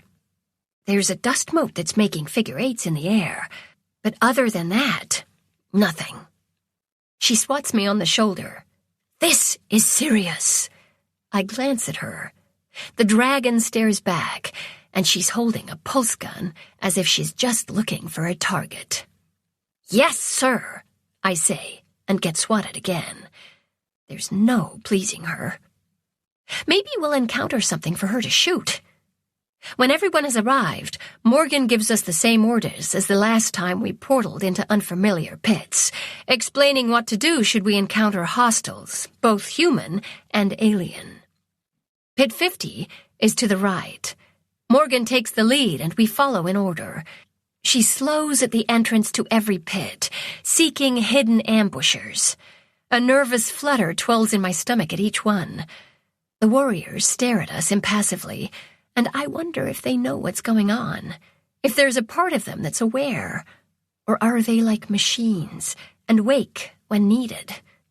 I'm sure they're not like Q, but I do hope they're not trapped in some half-life. We reach Pit 50 without incident. Morgan insists we clear Pits 51 through 55 before declaring the area safe. Mom wakes the key warriors, starting the 16-minute countdown. Dad once again dips into his huge backpack. This time, he pulls out a small robotic digger. It's 1/2 meter wide. A baby digger. So cute. He sets it down, and sharp spikes shoot out in all directions. Ah, not so cute now.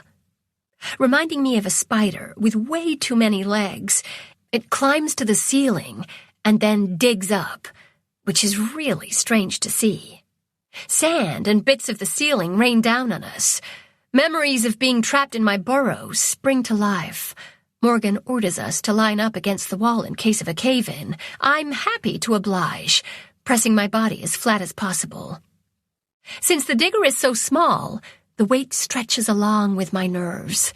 The longer we're here, the greater chance for something to go horribly wrong. Eventually, arrows of sunlight pierce the gloom as the digger breaks through the surface. It clears a meter-wide hole before returning to my father. It retracts its spikes like a good boy. A black silhouette of a woman appears in the opening above us. "Hello? Officer Morgan? Are you there?" Caradwin asks. Her tone is uncertain, as if she still doesn't believe we've portaled to her rescue. The thick tension around me eases a fraction. "Yes, we're here."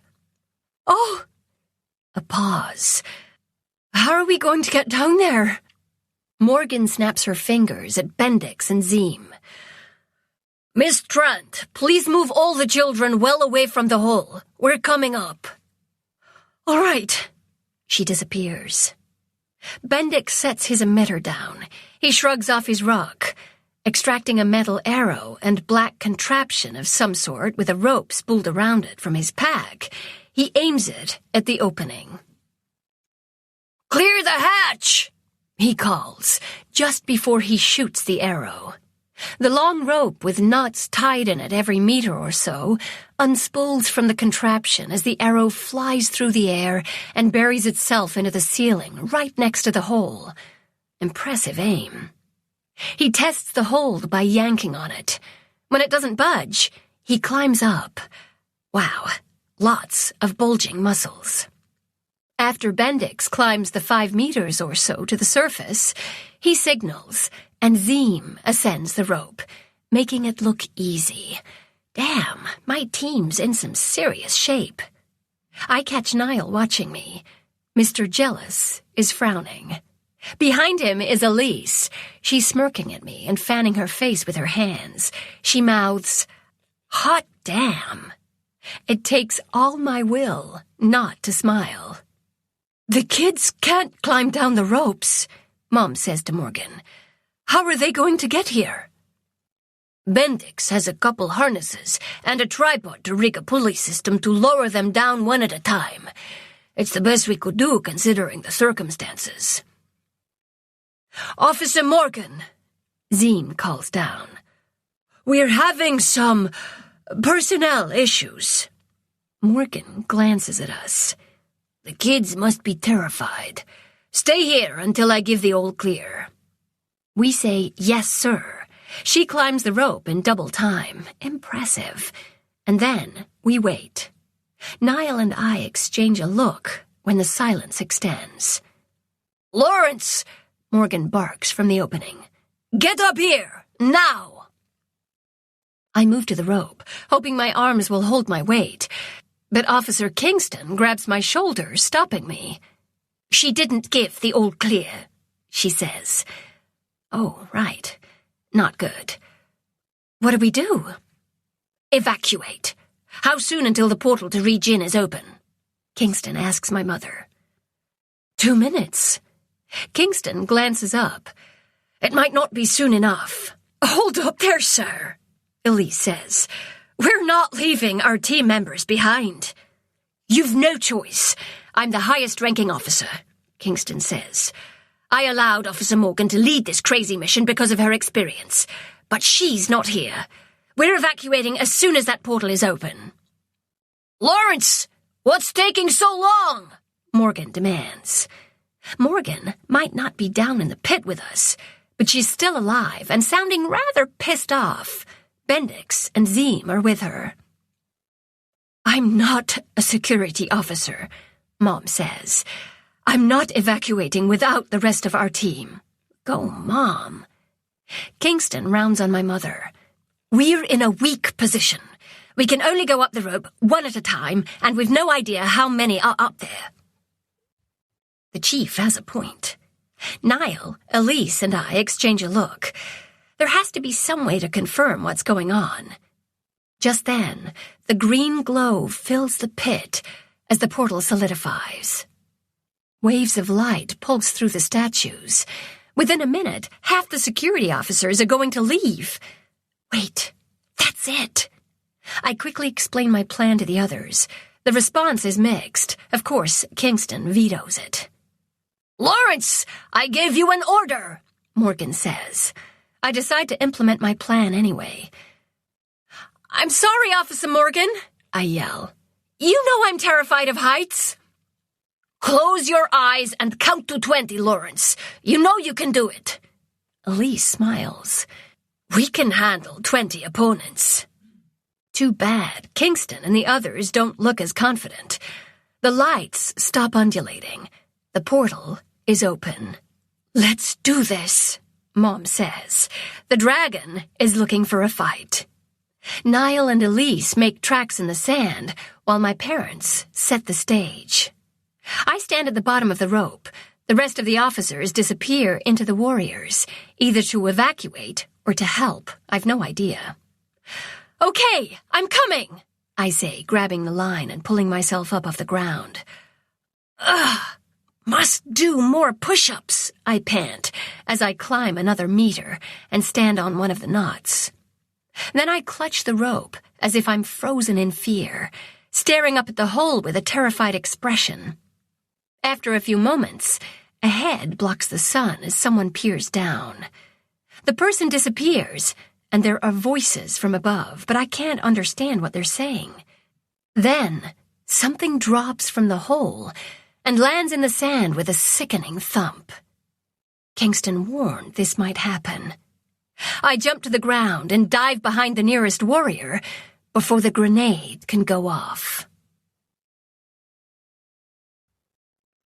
Chapter 17, 2522, 274. The grenade explodes with a flash of bright white light and a whoomph. I press my body as close to the warrior as possible as a concussive force spreads out through the warriors. They rattle, but don't fall over. Nor do they break. Mom will be happy. I'm ecstatic that the looters dropped a stun grenade, and not the kind that blows things into smithereens. We guessed that they wouldn't want to destroy the warriors, and we're right. Go us. Now time for the second part. I sprawl out on the ground as if I'd gotten hit. Mom and Dad crawl out from their hiding places to play dead, so to speak. All flashlights and lanterns are turned off. Then we wait. After a century and a half, a ladder is lowered into the pit. The looters came prepared. It thuds when it hits the ground. Then, silence. Whispers float on the air, and then the sound of someone climbing down is followed by more boots tapping on the metal rungs. To keep from moving, I try to count the number of people. I'm up to 6 when it gets quiet. "Spread out," a man says. Boots crunch on sand. I hope my team keeps hidden. There's a trick to it. The precise rows and columns of the warriors create a bit of an optical illusion when you're walking through them. Niall learned how to take advantage of it when he was dodging me, and I figured it out as a kid. I didn't have much time to explain it to the others, but survival tends to make one a quick learner. The footsteps grow louder as they near me. I concentrate on pretending to be stunned. It's like sleeping, right? Keeping my muscles relaxed despite my hammering heart. I remain still. The tip of a boot prods my right side. I concentrate on acting insensate. It shouldn't be hard. I've been knocked out enough times just in this last year. My muscle memory should be at a savant level by this point. After another couple of centuries, more boots approach. "The pit is empty," a man says. "Except for these 3. The rest must have escaped through the portal before we sent the grenade." Breathing is easier now. "Shit! I knew that nonsense about being afraid of heights was a delay tactic," the boot prodder says, right next to me. "They're a bunch of cowards, leaving their people behind." "Should we pursue them through the portal?" "No, we can only send one at a time. They'll just shoot us when we pop in. We'll get regen like we got the rest." The boot returns to my side, this time with enough force to roll me over. I flop like a dead fish. "Got Lawrence. That's all that matters," Prodder says. Why do they still want me? I'm far from flattered. In fact, if they forgot all about me, I'd be super thrilled. He calls up the all clear. "We've captured the target, +2. "Proceed to pit 41, a voice yells down. "Take the prisoners and wake the portal." "Yes, sir," Prodder says. "Nat, help me pick her up." Then he snorts in derision and says, "She's still holding our pulse gun. Like that's going to help her." Actually, now that he mentions it, I open my eyes, aim, and shoot. The sizzle crackles through the air. He squeaks in alarm as the pulse hits him in the face. His eyebrows spike into his hairline as he topples. The man next to him raises his gun, but jerks as more sizzles sound. He crumples, and then other thuds and thumps sound throughout the pit. I glance at the hole. Did anyone hear the noise?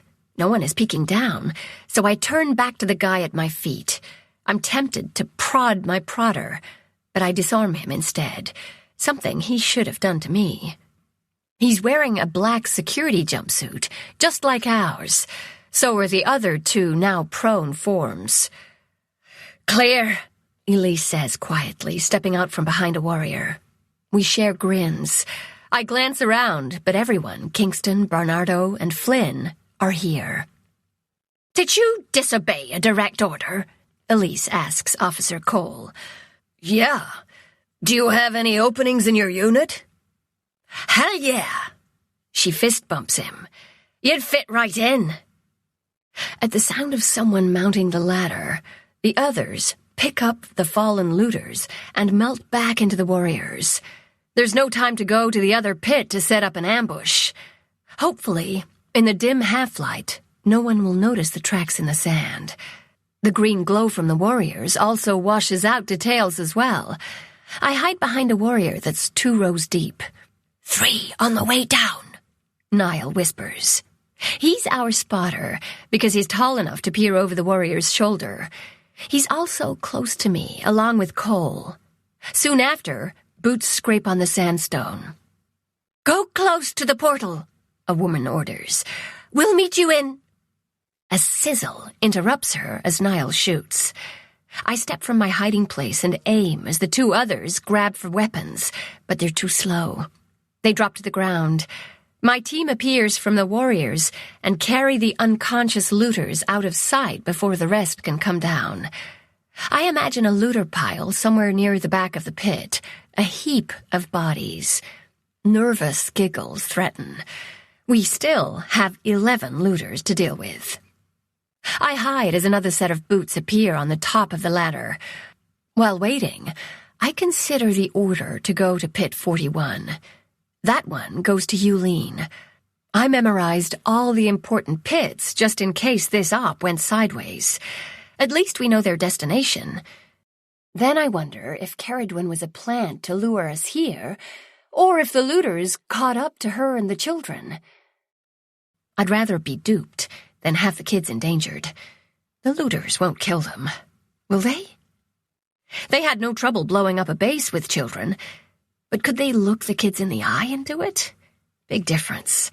I'm hoping it's a big fat no. Full maw, Niall whispers, interrupting my panicked thoughts. Bendix is in the middle. The looter behind him has a kill zapper aimed at him. That one's mine. That increases the danger by an order of magnitude. Niall can't miss. If he does, we're all in trouble. The group is down and... Oh, hell, Niall says. I peek out in time to see Bendix tackle the guy with the kill zapper. We spring from our hiding places and pulse the others. Bendix is on top of the looter, banging his head on the ground. The man's still holding his weapon, and it's aimed. I dive to the ground as an all-too-familiar purple fire crackles right next to me. Stars, that was close. Another thud sounds, and the gun drops from the looter's hand. The man is unconscious, and blood leaks from a gash on his skull. Bendix's grin is half manic, but he assesses the situation and helps clear out the bodies. The pile is growing, and there's 7 looters left. The next 4 have Zeem with them. They're more cautious, probably due to the noise of Bendix's fight. They shine their flashlights around. The beams sweep through the warriors, illuminating the sand, and I bite my lip, remembering the blood. Did we bury it? The color will certainly draw unwanted attention. I glance at Niall. He's holding up a hand, which means wait. It's torture to remain still while the light seeks us out. Or that's what I imagine they're doing. I'm 80 years old by the time the light travels to the far end. Soon they'll be in Pit 49. I glance at Niall, who is on his tiptoes. He finally signals. We emerge behind the group, but Elise, my dad, and Bendix are closer. Bendix is unarmed, but that doesn't stop him from grabbing one of the looters from behind in a big hug, clamping his arms around the man's diaphragm. Before we can neutralize all of them, there's a cry behind us. We've been spotted. Niall, Cole, and I spin around as the sizzle of pulses fly by my ear. Too close. Down! Niall orders, diving. I hit the ground. There are 5 looters on the ladder shooting at us. Morgan is trapped in the middle of them. They have the height advantage, and 2 extra people. Guess if Morgan told me to count to 22, they would have suspected she was tipping us off.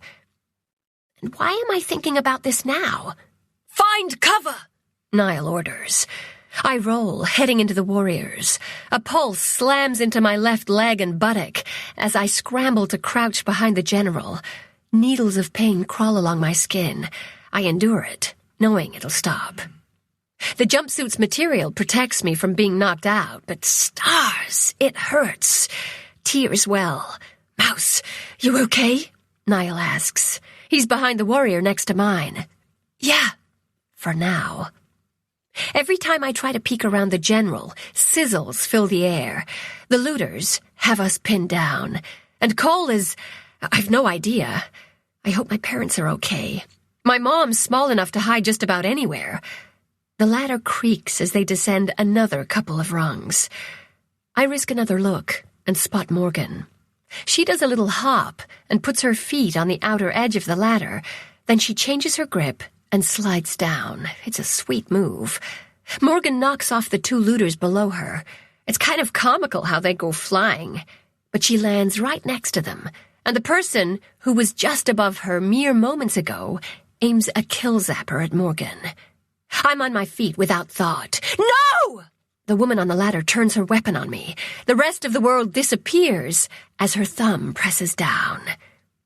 She jerks, just as the purple fire rushes from the end of her weapon. A burning agony knives into my left shoulder. The force of it pushes me back a few steps. At the same time, the looter falls off the ladder. I glance over, and there's my mother with her pulse gun, picking off the rest of the looters with ice-cold precision. Niall's yelling at me, or I think he is. His mouth is moving, but there's a loud crackling in my ears. Purple fire is dancing on my shoulder. Then ribbons of it ring my upper arm and spread down to my wrist. Its pattern of light reminds me of a complex program in the QNet, one where Q has highlighted the correct path. The pain is intense, but my skin under the arcs of electricity turns numb. Not a good sign. When it digs into my throat, I know I only have a few seconds. The strength leaks from my legs, and I sit down before I fall. My parents and Niall hover around me, but can't touch me or risk being killed as well. Fire stabs at the back of my neck. I pull up my knees and rest my forehead on them as spikes of red-hot pain sear my brain. It's familiar. I've endured a similar sensation when Q shocked me from my coma. I survived that. Why not this? I've the heart of a warrior. All I need is its hard, impenetrable body to block the lightning. I glance around at the statues surrounding me. The general stands next to me. I surge to my feet, scattering everyone as they jump back. Wrapping my arms around the general, I hug him tight. Pressing the side of my head against his chest, I think, please, give me the strength to fight this. And he's there, standing in front of me. But we are no longer in the pit on Ulancub. We're either in the Q-verse, or in a dream, or in another dimension. Does it matter? The physical world is gone. Again. The general is staring at me with a pleased expression. "You've done well, little warrior," he says. "My strength is yours." But what about you? I will move beyond. Beyond what? The edge of the galaxy. That's where Q said Fourth Nation is gone.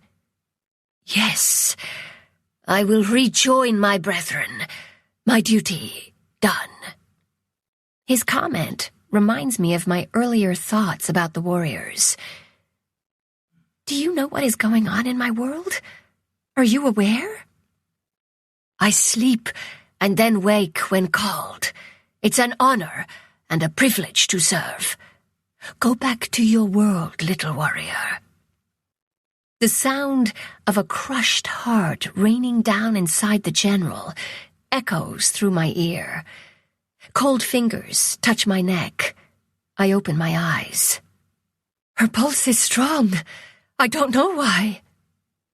Your hands are cold, I say to my mother. Some dragon you are. She huffs. This dragon is tired of watching her daughter get hurt. Where did you go? The QNet? No, the WNet. She presses her hand to my forehead, as if checking for a fever. The WNet? WarriorNet. The general here just gave his life for mine. I release my grip on the statue. He no longer glows like his men. My arms are stiff. The side of my face is numb. I rub my cheek and feel the pattern of the general's armor on my skin. When I step away, my legs buckle.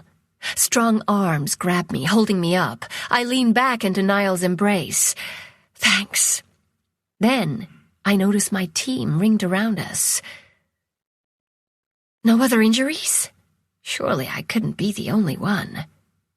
Morgan grunts. Minor scrapes and bruises. You're the only one that doesn't have any sense of self-preservation. I open my mouth to protest, but Niall squeezes me in warning. Instead, I ask about the kids.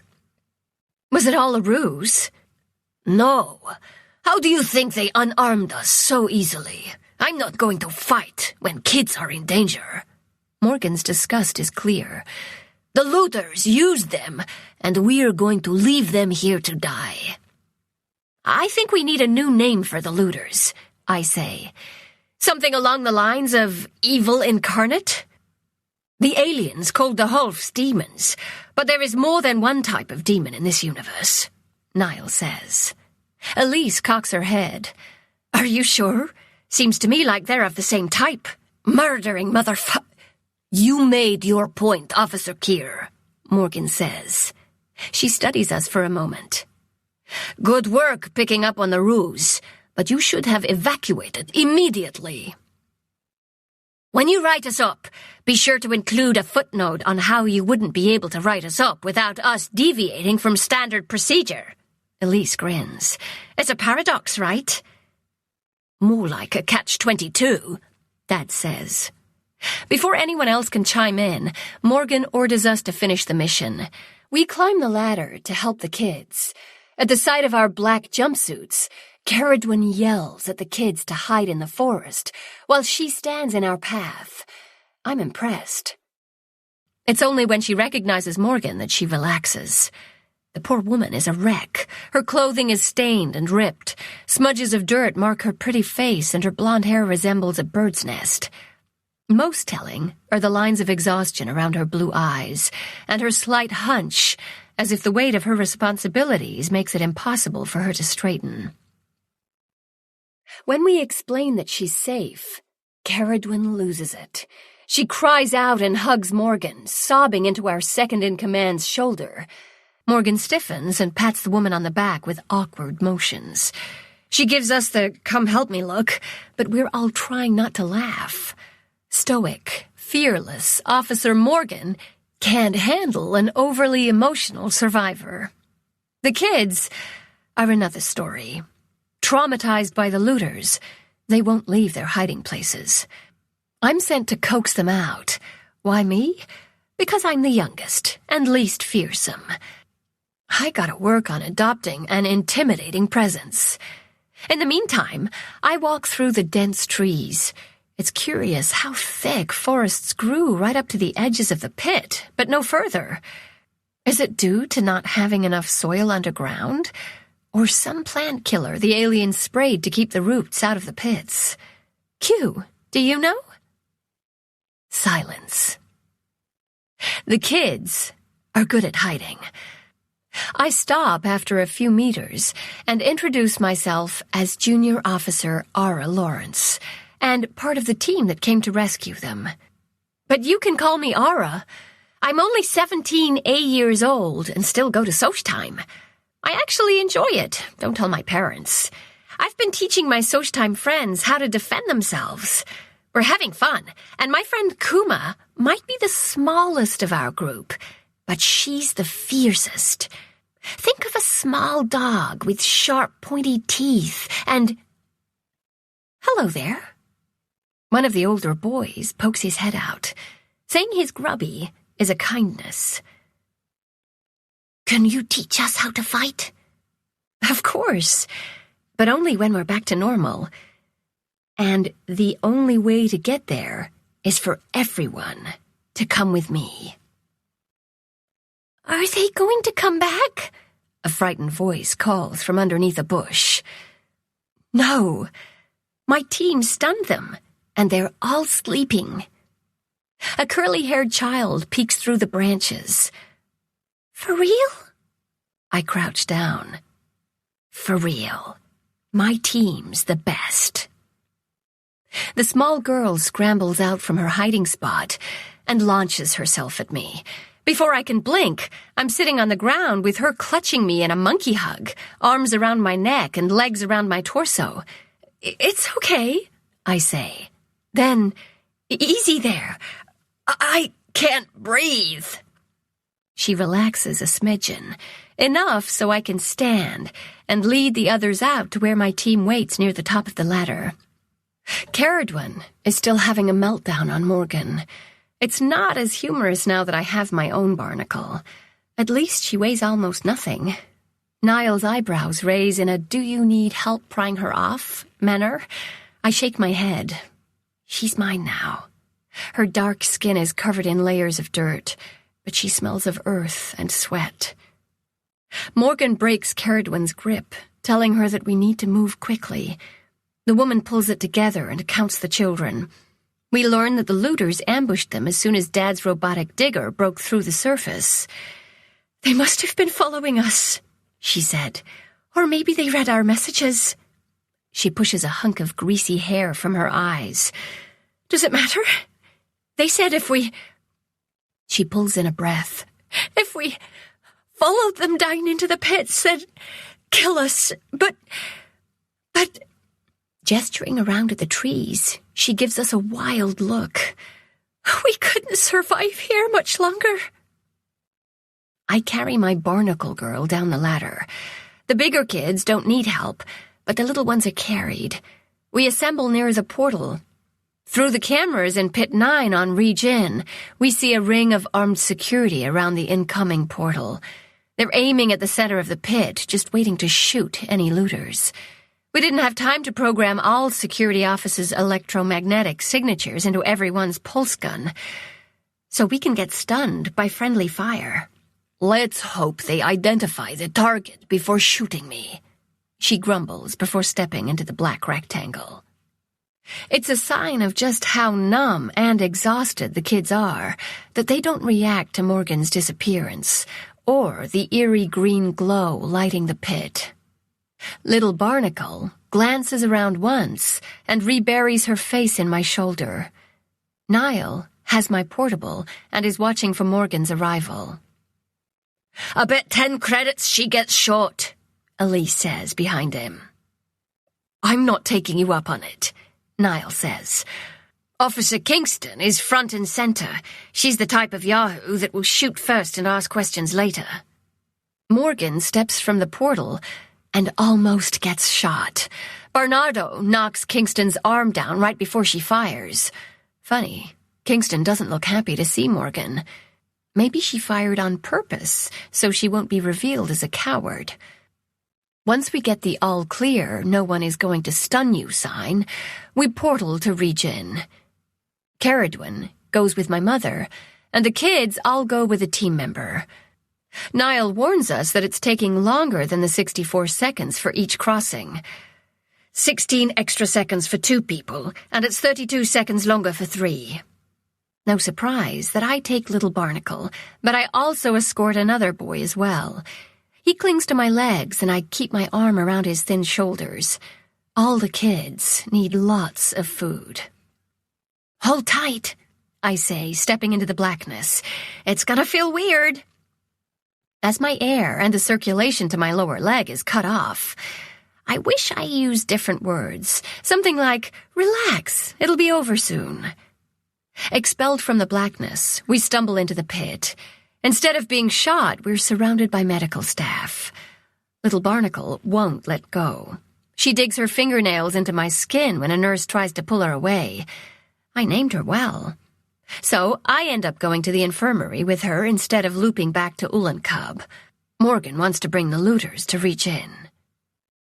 I sit in a comfortable chair. The girl still clings to me. She'd experienced a trauma and is probably an orphan. I can spend a few hours with her, stroking her back. I tell her all kinds of silly stories about my childhood and life that may or may not be true. I was backed into a corner by a roaring lion. I was trapped, and I thought he was going to eat me. "What happened?" she asks into my neck. Her hushed breath tickles my skin. "He cooked me dinner instead, which was a complete surprise. I'd no idea lions can cook." She pulls back to study my face. "Is that true?" "Well, if we exchange the lion for the chief of security, it's mostly true." Little Barnacle giggles. It's the sweetest sound, and she finally agrees to go with the nurse, but I have to promise to come visit her. I make a solemn vow to return and get a smile for my efforts. Once she leaves, I stand up. Big mistake, as all my energy drains from my body. I glance at the floor, expecting there to be a puddle of it around my boots. Nothing. Before one of the nurses realize I haven't been examined, I skedaddle. Other than muscle aches and some minor pain, I'm fine. There's a strange fried sensation tingling on my skin, but nothing a shower and a hot meal won't cure. I hope. I encounter Niall on my way to security. Did the team transfer all the looters? I ask. Yeah, but 3 grown men, one of them unconscious, are a tight fit through the portal. He squints at me. Why aren't you in the infirmary? Little Barnacle is going to be fine. That's not what I mean. He takes a breath, then says in a softer tone, You were zapped, Mouse. A glancing blow. I try to wave it off, but Niall grabs me and pulls me close. I lean against him, soaking in his warmth. What were you thinking? He asks. You can't keep putting yourself in danger like that. That's just the thing. I'm not thinking, Niall. I'm reacting. Maybe with more experience I'll be able to assess a situation first. When he doesn't say anything, I add, It worked out. He sighs. Maybe I should have called you Queen Cat. Why a cat? They're supposed to have 9 lives. According to my count, you used up 4 so far. 4? Yikes, no wonder he's upset. But that would mean I've 5 left. That's not as much of a comfort as you'd think. Besides, I'm no cat. I'm a mouse. Good for cats, but I'm Jung Da De Shu. What's that? A mighty mouse. I've way more lives than some stupid cat. He squeezes me tighter, reminding me of Little Barnacle. I hope so. I pull back, breaking away. Come on. I grab his hand and tug him with me. Where are we going? To find a private washroom for a shower. He laughs. I don't think that's possible. Too many security officers. And he's right. Morgan is already in the unit I'm sharing with her and Elise. She informs us of a meeting in the conference room at 1500. I stop. The entire encounter on Ulenkub only lasted the morning? So much for our shower. Niall leaves to tell Bendix and Zim. I debate. I need to wash the sand and dirt out of my uniform and hair. Food is also a requirement, along with catching a few hours of sleep. The first 2 require effort, but the third... I eye my bunk. Lawrence, Morgan barks. Shower, now. Yes, sir. After a long, hot shower, Morgan drags me and Elise to grab something to eat before reporting to the conference room. Our entire team is there, along with my parents. Officers Kingston, Flynn, Bernardo, and Cole are in attendance, and half of Regen's security force. Quite the crowd. I plop in an open seat between Niall and my dad. Regen's chief of security, Officer David Boyle, is running the meeting. He has the standard I'm in charge buzz cut. The short fuzz of his hair is all white. We're fortunate that there is only one incoming pit per planet. It makes our job of protecting the research bases easier. However, there is the possibility of another access site for the looters on our planets. He tilts his head at Morgan. There's a confirmed looter base on planet Yulin that not only has shuttles, but weapons as well. We can't rely on our satellites to find these, as the programming may have been compromised. And I can no longer worm into them and fix that. I hunch down in my seat. My selfish act is going to get us all killed.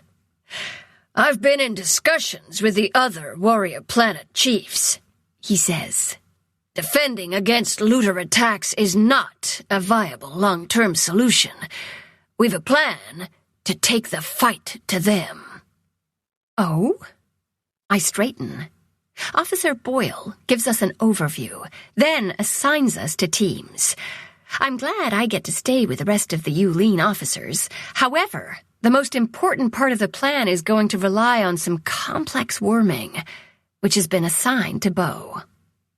We're dismissed, and as we walk back to our units, I'm wondering if Q decided to help Bo the way it did for me.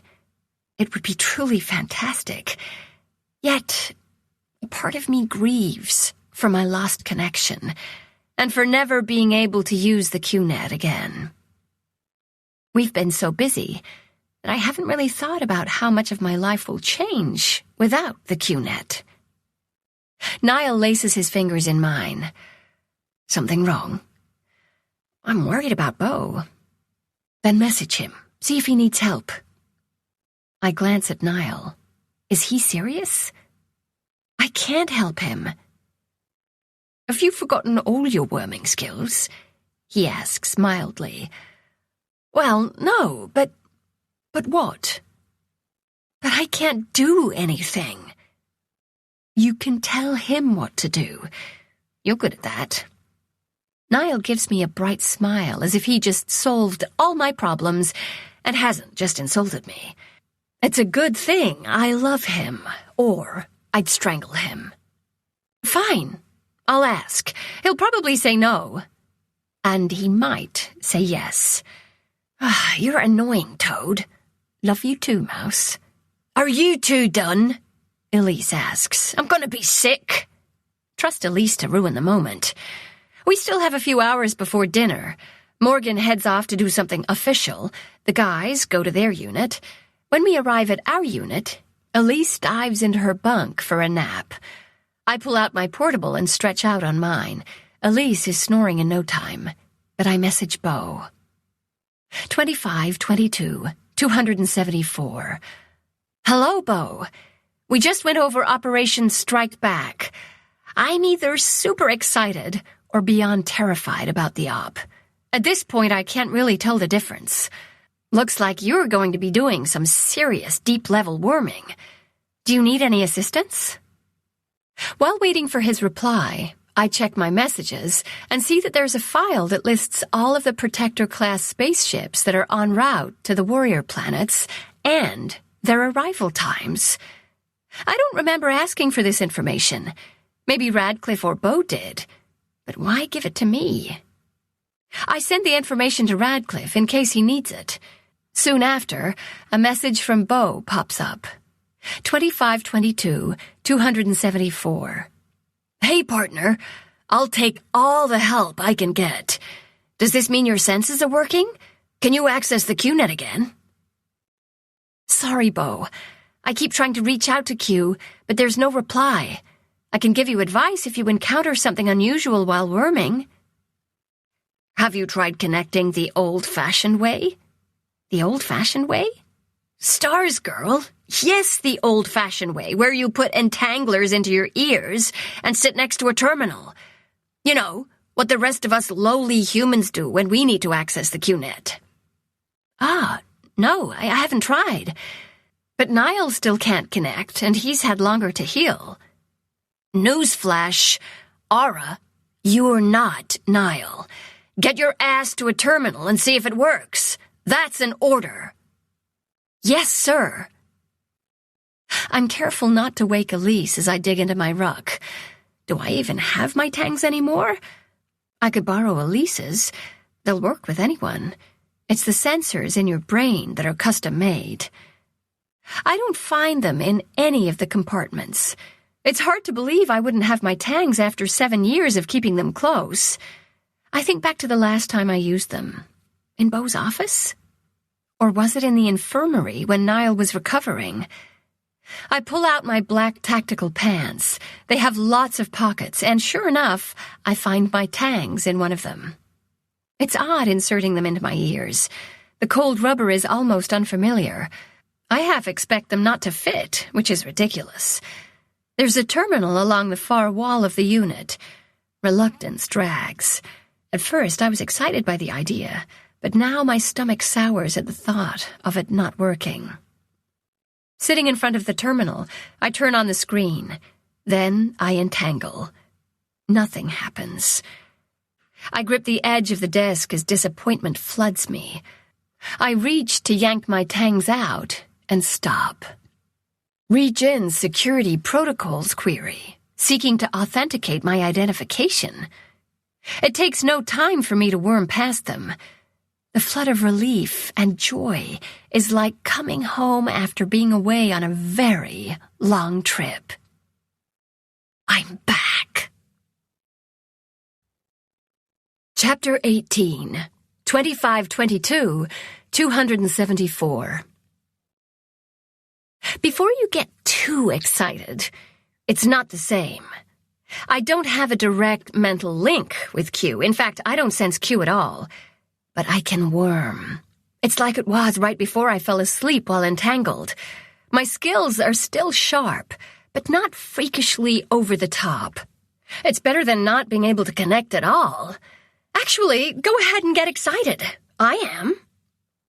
The first thing I do is message Beau a howdy. He responds right away with the appropriate mix of "I told you so" and "Your partner is the greatest" comments. I don't argue. I'm still too happy. We set up a time to worm together after dinner. Beau has to be careful as the research base on Yulin is still playing dead. Q has been keeping a few tunnels open for him. Meanwhile, I don't have to worry as much about the looters discovering my activities, although I suspect the looters are monitoring all communications coming and going to reach in. After I disentangle, I jump into Elise's bunk, waking her. She reacts almost instantly, and I'm pinned under her. "Stars, girl! You gotta be careful! I could've... What's going on? You're grinning like a fool. Did Niall say he loves you again? Call you honey bunny or something equally sickening?" "No! I can worm again!" "Huh?" She releases me. Elise isn't as excited as I thought she'd be. I sit up. "Huh? That's all you got?" "No, I'm glad. It's just... Just what?" "You're safer staying out of the Q-net. Maybe the looters won't target you if they know you can't worm anymore." I groan. "Not you, too."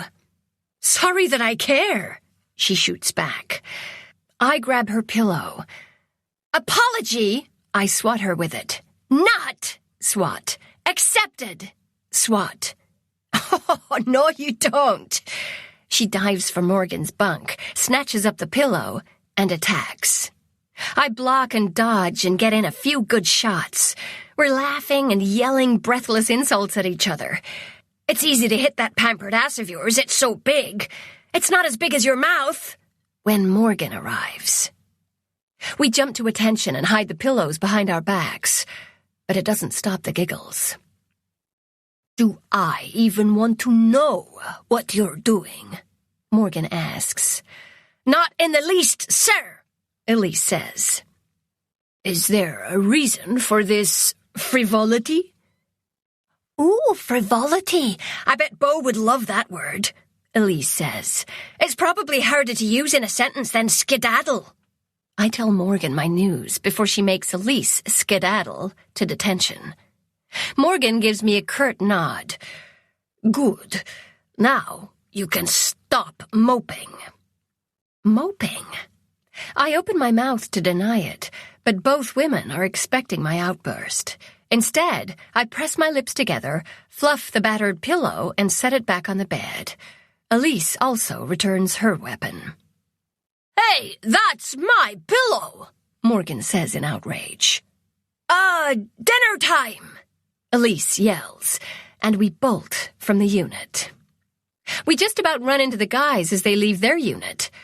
"What is it?" Bendix demands. "Hulks? Looters?" "No, worse," I say. "Officer Morgan!" Elise cries in mock horror, pointing. We all turn. Morgan is standing in the hallway with her arms crossed. "Run!" I don't know who says it, but we all bolt. Our laughter echoes off the walls. We don't run for long.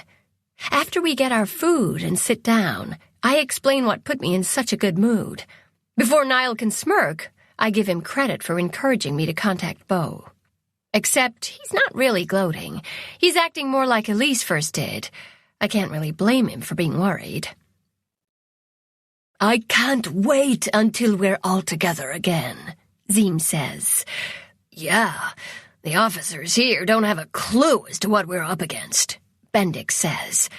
And the few that do... He makes a disgusted noise. Officer Cole held his own, Elise says with admiration. The conversation turns to the mission, but I'm only half listening. I'm keeping an eye on the time. When it gets close to when I have to meet up with Beau, I head back to my unit. Niall hops up to join me while the rest keep chatting. They're going to help construct more null-wave emitters and prep for the mission, but everyone's been ordered to get a full night's sleep every night. We all need to rest up for the big op, because once things get set into motion, there's no stopping until it's finished. I expect Niall to question me, and he doesn't disappoint. Do you think you'll eventually return to communicating with the QNet like before? He asks, intertwining his fingers in mine as we walk. I've no idea, but I'm not going to count on it, as I don't want to be disappointed. Disappointed, he repeats. Something's off. What's really bothering you? I don't miss entangling with the QNet at all. Not that I expect that of you, but it was nice to have your undivided attention for a little bit. Undivided? I consider that. Guess I did space out when I was talking to Q, huh? I never really thought about it, and Niall never said anything before. I squeeze his hand.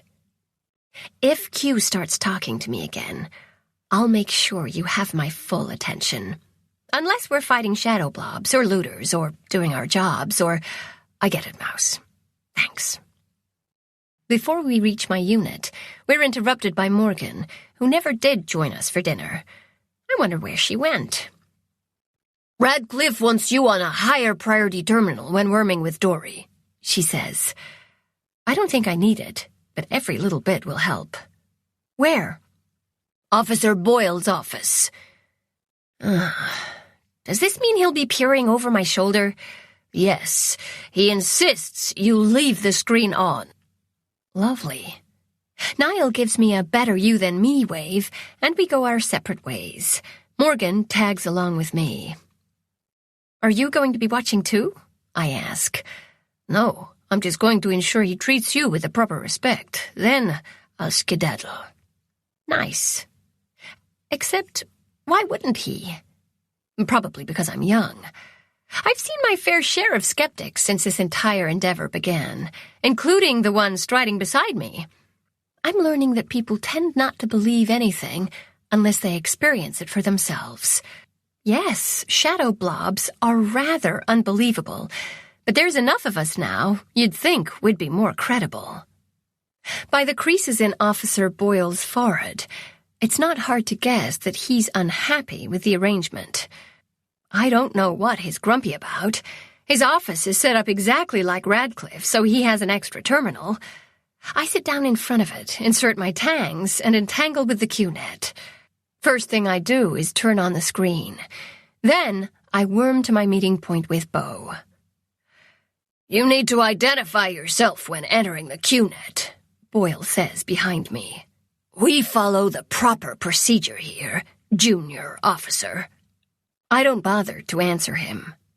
She's worming, Morgan says, as if talking to an idiot. There is no proper procedure. It's all improper.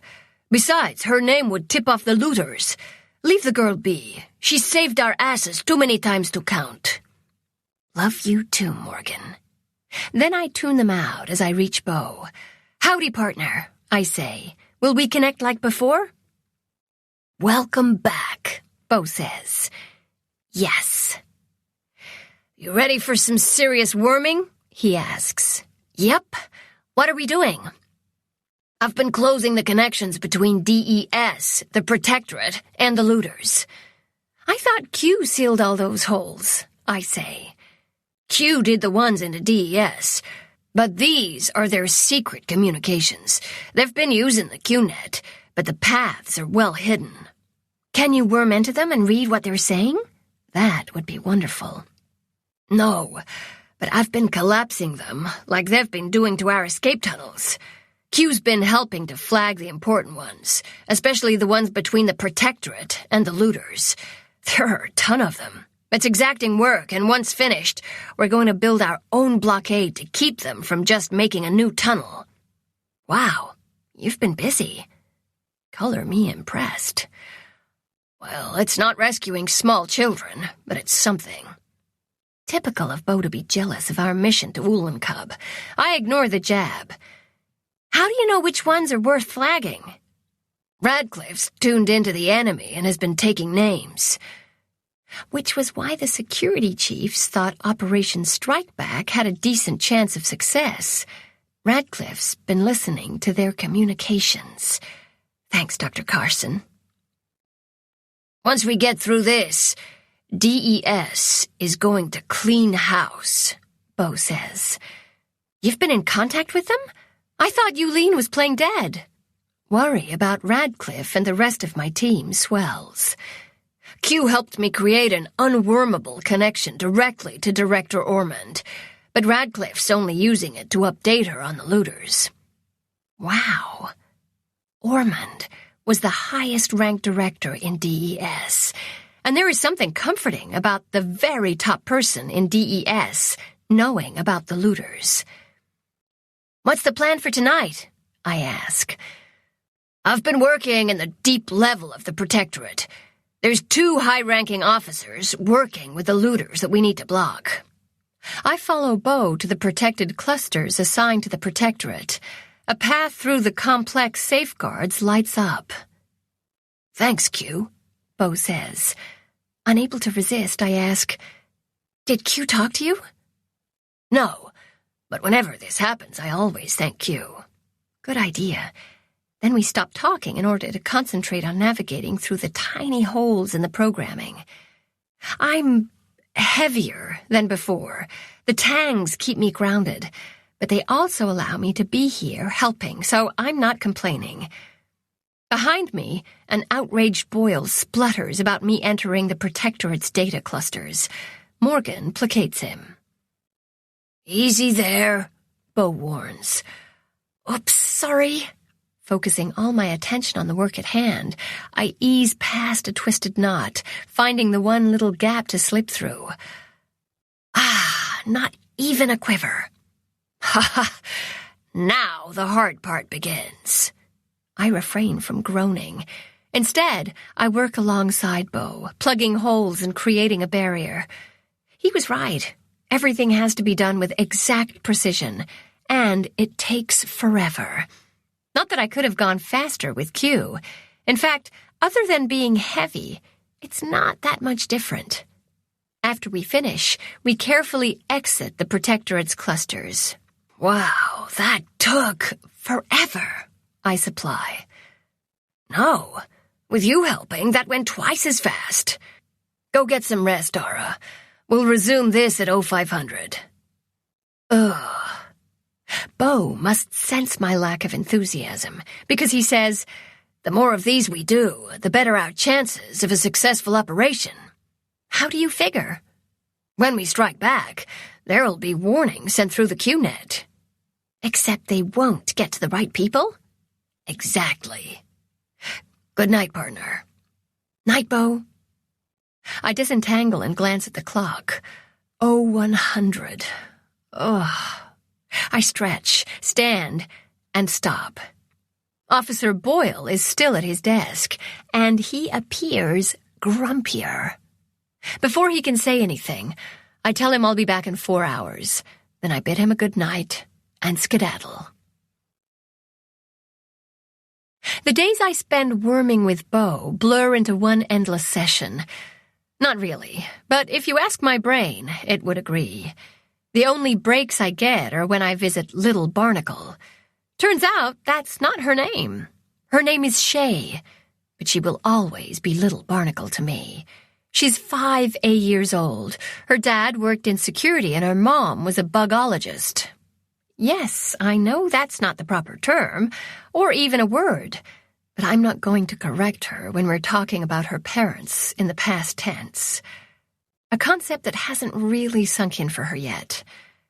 I hope I'm there when it does. She'll need a friend. It takes a total of 5 days to coordinate everything, and for the various parts of the plan to be ready.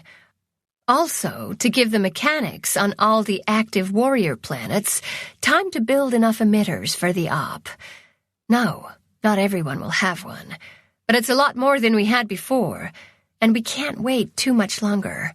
The looters are close to finishing the blockade around planet Qingyang. Once they finish, they'll probably attack the planet. The night before Operation Strike Back commences, both Beau and I stop worming to go to bed early. Despite Elise's snoring and my nerves, I fall asleep. At oh so early, we assemble in Pit 45. There are 28 of us. My team, plus my parents. Funny how I don't think of them as part of my team, even though they've gone with us on at least one mission. That's 8. 2 of our techs volunteered. Then there's all 12 officers from Pingliang and 6 officers from Rijin, which leaves them 6 just in case they're attacked. We're not wearing our heavy rucks, instead with our weapon belts and our tactical pants over our jumpsuits. The extra pockets are more useful than a change of clothes and sleeping roll. The portal is already open, and Morgan is once again in charge. Officer Boyle is staying behind to keep his base safe, and Kingston, well, I'm not sure why she's not in charge, but I suspect it has to do with leaving us all on planet Ulancub. She doesn't look happy, but she never does. Perhaps I should introduce her to Officer Tora. I can see them becoming best friends. They can gossip about how much they both dislike me. One at a time, we portal to planet Nangxiong. The planet seems to be a low priority for the looters, so we're hoping they're not watching it as closely. Q also didn't find any signs of a blockade being built around it. The sensation of portaling is becoming familiar, still nauseating, but not as scary. When I'm spat out in Pit 27 on Nangxiong, I marvel. This is the 4th planet we've visited in only 12 days. We're interstellar class travelers. No one else is as excited by this designation. Tough crowd. The security team for Nangxiang is waiting for us. It's still fun to see the shock on their faces, their expressions all agog because of people just popping into their pit. 8 Nangxiang officers will be joining us for the operation, leaving 4 behind to guard the base. Once all 28 of us appear, we clear the area to give the officers joining us from planet Qingyang some room. My mother and father go to Pit 37 to wake the warriors. Morgan hands out the rest of the hearts she's brought from Yulin to the new officers until she runs out. Only 6 security officers from Qingyang join us. Since they're the next target on the looters' list, they're understandably skittish. Actually, I'm impressed they sent half their officers. There's a few familiar faces with them. Gavin, my father's assistant, and 5 other archaeology techs from Yulin have volunteered. Good for us, as they've all been training with pulse guns and null-wave emitters. Ara! Gavin calls when he spots me. Can you believe this? He gestures to the pits a bit wildly. First Qingyang, and now Nangxiong. I know. We're interstellar class travelers. That's brilliant. Finally, someone who appreciates my genius. How are the officers from Qingyang? Do they seem competent? They're all a bit stunned. No surprise. And I don't think they believe us about the Holfs, but they touched the hearts I brought from Yulin. We have more. I think Foster has them. Yep. He's handing them out to the rest. That should cover everyone. Good news. What about our people? Are they doing okay on Qingyang? Well, everyone's a bit cramped. I suppose it could be worse if we'd had a full roster of scientists on Yulin. And they're all nervous. No surprise. We all keep expecting to hear a missile heading for us. He shudders. Thanks for volunteering. It's better than waiting for death from above. Gavin can also be a bit of a drama king. Where's your father? He asks, scanning the crowd. And it's quite the crowd. 46 people plus my parents. Dad's already in pit 37 with Mom. Morgan's voice slices through the din. Quiet! The silence is instant. I'm going to put you in teams of 4. You're going to stay with your teammates at all times. Death is the only excuse I'll accept for being without your teammates. Understand? A strong chorus of yes, sir follows, despite the sudden whitening of a couple of the techs' faces. Good. Morgan moves through the group. She puts one tech with 3 officers, and my parents will each be in a separate team. When she's done, there are 11 teams and only 3 of us left. Morgan gestures to me, Niall, and Elise. You're with me. Ah. Should I be honored or insulted? I'm going with honored. Morgan trusts us to have her back. When we get to pit 37, I want complete silence, Morgan orders. We don't know if sound carries through the portal, and we don't want to ruin the surprise. There's a scattering of laughter and a few nervous giggles. She reviews our orders and what we should expect on the other side. You all know what it feels like to be propelled from the portal. As soon as your feet hit the floor, you move, left or right, it doesn't matter. Just find cover if you can. Dive onto your stomachs if you can't. Just don't stand there, or you'll be an easy target. Also, you'll be in the way for the next incoming group. Another round of yes, sir sounds.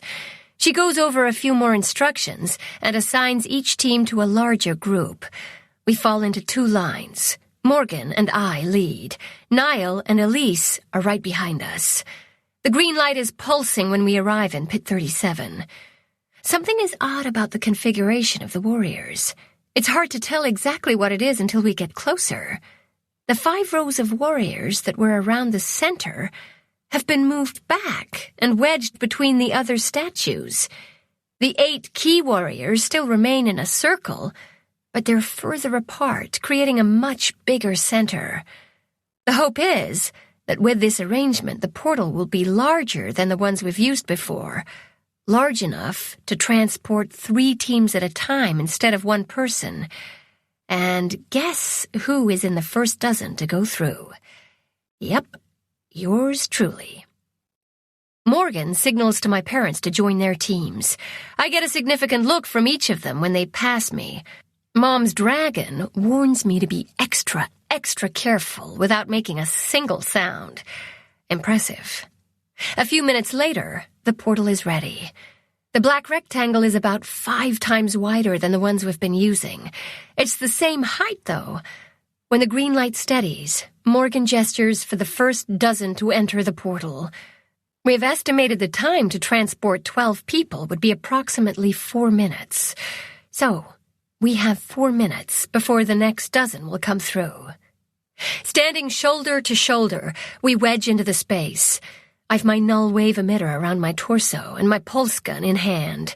One of Boyle's security officers switched the intensity of my gun. Actually, all of our guns. It gives us a power boost to pierce the protection of the security jumpsuits that the looters are no doubt wearing as well. Now we don't have to aim only for their heads. Inside the portal, I'm pressed between Morgan and Niall. Blackness encompasses us, and my stomach flips. Niall clasps my arm and gives me a comforting squeeze. My heart is working double time, and my thoughts whirl with what-ifs, one right after another. A complete list of everything that could go wrong. I hope Jaren didn't lie. A lot is riding on his information. Lives are being risked. The desire to punch Jaren again sings in my veins. 4 minutes is an eternity. Just when I'm convinced the portal failed to work, we're expelled into brightness. The industrial white light is painful. I blink tears, squinting. The 8 key warriors surround us, but they're very far apart. We're in a massive port. Shuttles and other pieces of equipment are parked nearby. The place is busy, but the high ceiling is closed. "Lawrence, get down!" Morgan growls, just as the workers inside the port realize that the people that have suddenly appeared in their midst are not their colleagues. Shouts erupt, and those who are armed draw their weapons. A high-pitched klaxon pierces the air as someone sounds the alarm. Talk about painful. Showtime. Niall and Elise go to the right, so I dive to the left, joining Morgan and getting out of the way for our next wave. I aim at anyone who isn't us. The workers are either clad in gray jumpsuits or black uniforms. They scatter, racing for cover. Good idea. I roll closer to a warrior, crouching behind it to use the statue as a shield. Morgan rushes for a shuttle, using its leg to block any pulses coming her way. Plus, she can fly a shuttle, in case we're desperate. The rest of the group spreads out to final defensive positions. We have 3 more minutes until backup arrives. That's really not that long. We exchange pulses. The tightness around my chest eases a fraction. We guessed they wouldn't use energy wave guns with the warriors and equipment so close. However, there is still the possibility of kill zappers. That thought spurs me to shoot quicker. The looters' grunts of surprise when our pulses hit with more force than they were expecting is rather satisfying, almost as fun as sizzle zapping Hulfs. The bodies pile on the floor. I'm feeling rather cocky until a wave of black-clad soldiers sprint through the doors. They keep coming, turning into a tsunami of reinforcements. 2 minutes yawns into an eternity. I keep shooting. We knew there'd be a considerable amount of resistance. After all, this is the looters' forest base on planet Yulin. But we'd hoped the element of surprise would slow their response down somewhat. By the precision and speed of the defenders, it appears they might have drilled for a possible surprise attack. In fact, they're calling out our positions and numbers, reminding me that the looters have recruited Protectorate soldiers. They sound organized, and I spot a few trying to get around behind us. The crackle of a kill zapper turns my blood to ice. I huddle frozen behind my warrior. "Come on, come on, come on!" I chant under my breath, wishing time to move faster. Where's the time dilation when you really need it? "Snap out of it, Lawrence!" Morgan roars. Her command jolts me from my freakout. I resume shooting, but I can't help flinching every time the air crackles with purple fire. I frequently check on Niall and Elise, who are working as a team, and from Elise's gleeful shouts and insults, they're doing well. For now. Another tsunami of looters surges through the doors, and these are carrying an assortment of weapons, some of which I've never seen before. Then a whoosh of air fans my sweaty face from the middle of the ring of warriors. The second group has arrived. Too bad it's a mere dozen people, and another 4 minutes before we get the next dozen. "Get down!" Morgan orders them. They dive, but 2 are caught by purple fire. We're all going to die. I fumble at the pockets of my pants, searching for my portable. If I can send a message to planet Nangxiang and stop the last group from portaling to Yulin, my parents won't be killed. The roar of an explosion drowns out the sounds of fighting. The floor shudders and the walls shake. Pieces of the ceiling rain down after another blast. It takes the looters a few more seconds to realize what's going on. "We're being attacked from the outside!" One man gestures wildly, and a bunch of looters rush from the port. I take a deep breath. It's working. I grin as I refocus on my job, stunning looters from the inside, while Radcliffe and his team descend on the base from the outside. A double whammy. Another whoosh of air announces the third group. Our numbers increase by 12 as they join us. We're able to expand our circle. Bodies cover the floor, making it difficult for me to sprint from cover to cover until I remember they are murdering looters. Then I just step on them. When the fourth group arrives, they give us a boost of energy and we're able to secure the port. A cheer rises, but Morgan doesn't let us celebrate for long. She assigns people to stay and guard the port and orders others to help us clear the rest of the base. I've only a few seconds to hug my parents and ensure they're okay before joining Morgan. Our team is the first one out of the port. I expect an ambush in the hallway, but it's empty. Going left, we follow her, while another team heads right. We encounter a few stragglers and stun them. It soon becomes obvious that apart from the extra-large port, the looter base is exactly the same design as a research base.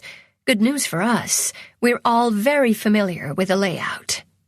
Instead of labs, they have set up warrior portals in the different rooms.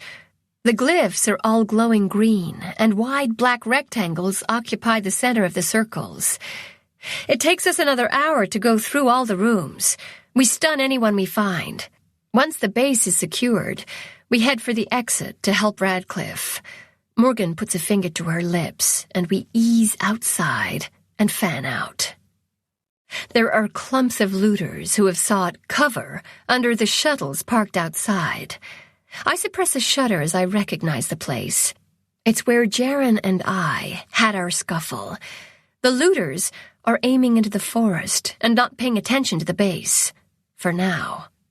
There are 2 shuttles hovering above the building. The sun is still low in the sky, and the post-dawn air is chilly. Morgan signals us to wait.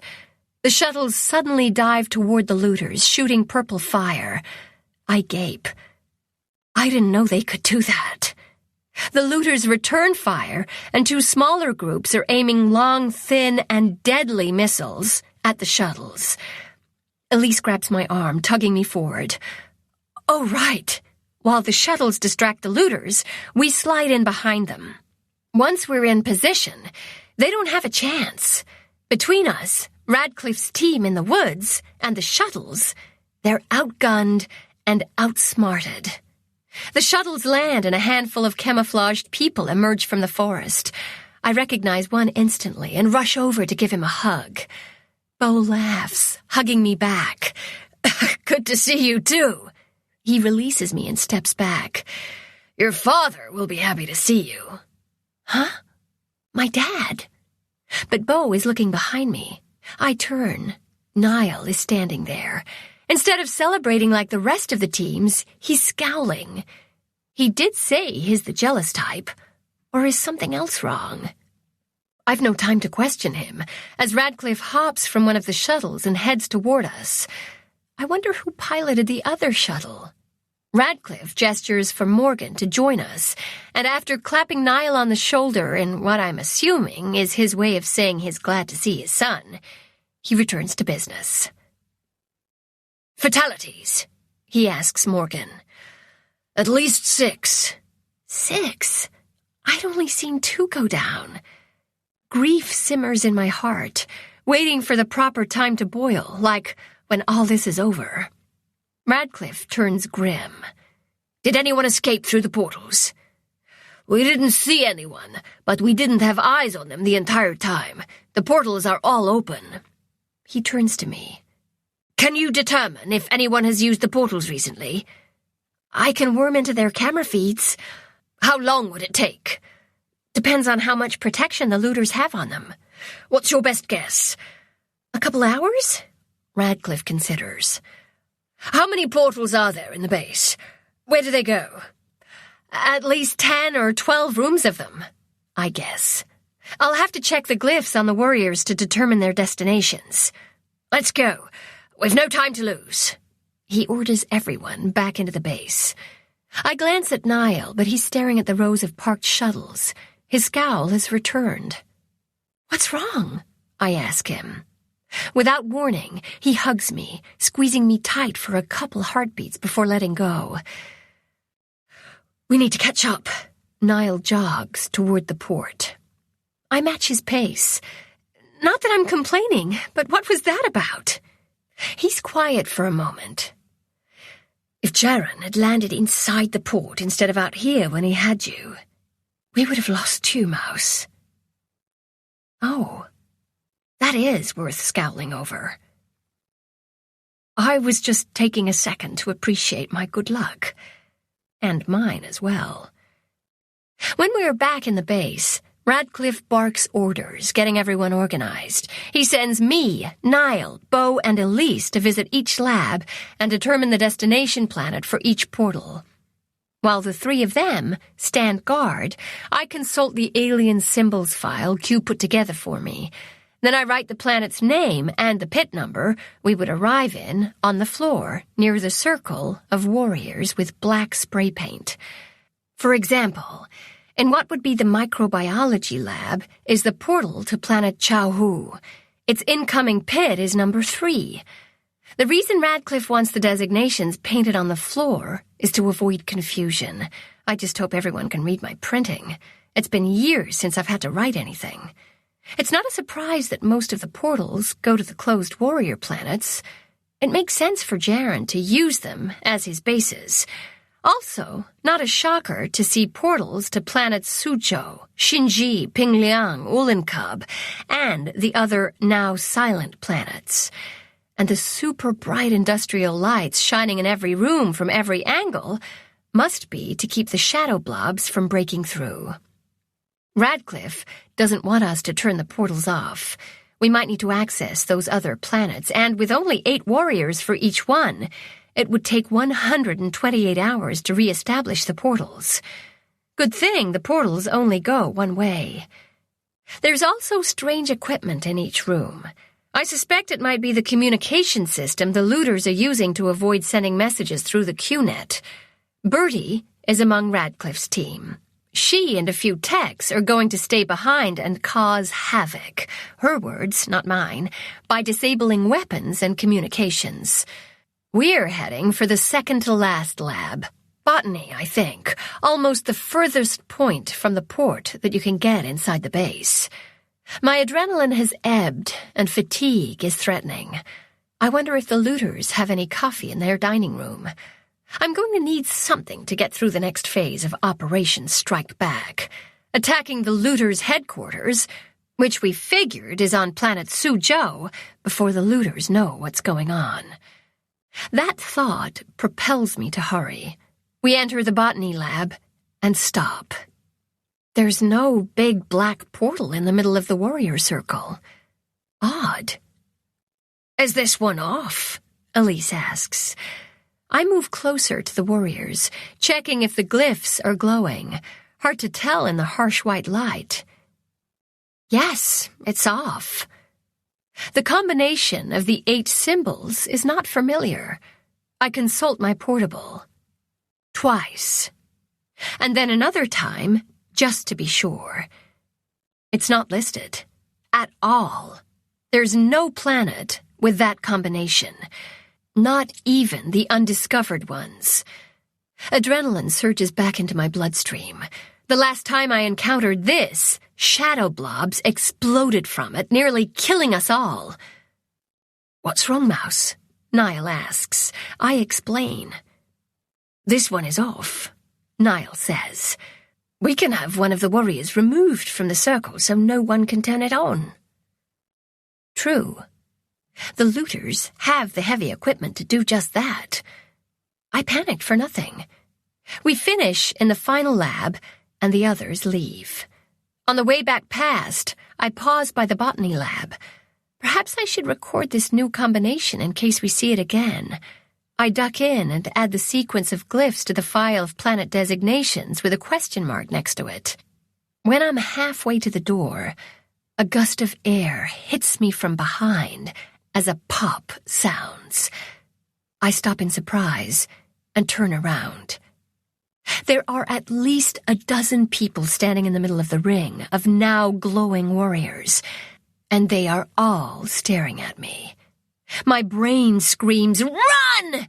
just as the male voice orders, "Shoot her!" I dive out the lab's door, cursing my rotten, terrible, awful luck.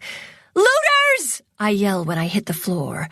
Only I would be right near another incoming portal. The pulse sizzle sounds way too close. Thank the universe it wasn't a kill zapper. Far down the corridor, Niall, Bo, and Elise whip around, bringing their weapons up. I scramble to my feet. The looters are pouring from the lab, and I'm between them and my team, a light year away. Sizzles crackle in the air around me. One pulse slams into my back. Needles of pain spread out from my spine in a wave. I stumble. Racing down the hallway, I zigzag to make me a harder target to hit. Another pulse clips my ear, numbing it. The inevitable happens. A direct hit to the back of my head. I catch sight of Niall, Bo, and Elise returning fire before my world goes black. When I wake, my last memory combines with a harsh throb in my right cheek, forehead, and nose. I must have hit the floor face first. Lying on my back, I stare at the ceiling. The walls around me are white, and it's a very bad sign that all 4 walls are in my peripheral vision. The room is narrow, with 1 bunk, and not much else. The door is closed. Until I test it, I'll cling to the slim hope that the door might not be locked. Groaning, I push up into a sitting position and confirm my suspicions. Radcliffe said I'd end up in detention. Well, here I am. Of course, that was before I used my powers for good. Fat lot my worming skills are going to do me now. Q, you there? I try. Why not? Miracles have occurred before, right? There's no response. Guess I need to move on to Plan B. Is curling into a ball in a panic a plan? Perhaps that could be Plan D, for defeated. At least I'm still wearing my black security jumpsuit. My tactical pants and weapons are gone. My boots are next to the door. And I'm not dead. However, I've no idea where I am. The thought that I could be anywhere in the galaxy is quite terrifying. On the other hand, I also could still be on Yulene. The looter base is an exact copy of the research bases. And then it hits me. What happened at the base? Did the looters surprise Radcliffe and my team and... No, not going there. There were only about a dozen looters. No way they could take out my team, even with the element of surprise. No way. I need to stay positive. I'm not dead. If they wanted to kill me, I'd be dead. See? That's positive. But were there only a dozen looters?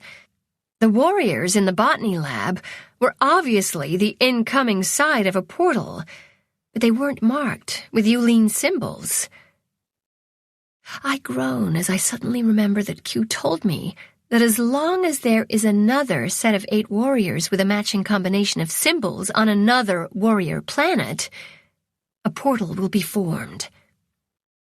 I could blame my mental lapse on the fact that right after the revelation, 1,000 shadow blobs attacked me. Regardless, it means the looters could have created dozens of incoming portals on Yulene, or any of the warrior planets. It makes sense so they could bring in more equipment and more personnel. Plenty of people to take out my team. I jerk my thoughts away from that terrible scenario. Instead, I consider my current predicament and my meager options. Pretending to still be stunned is out. The camera in the cell means they're watching me, so they already know I'm awake. My other options? I've none. Perhaps the looters tossed me into a cell while they attacked the others in the base, and Radcliffe and my team quickly defeated them and no one knows I'm here. Maybe the door isn't locked due to them having no time. I pull on my boots. Strange that having them on gives me a tiny measure of comfort. Then I try the door, because I'd feel really silly sitting here if the door is unlocked. It isn't.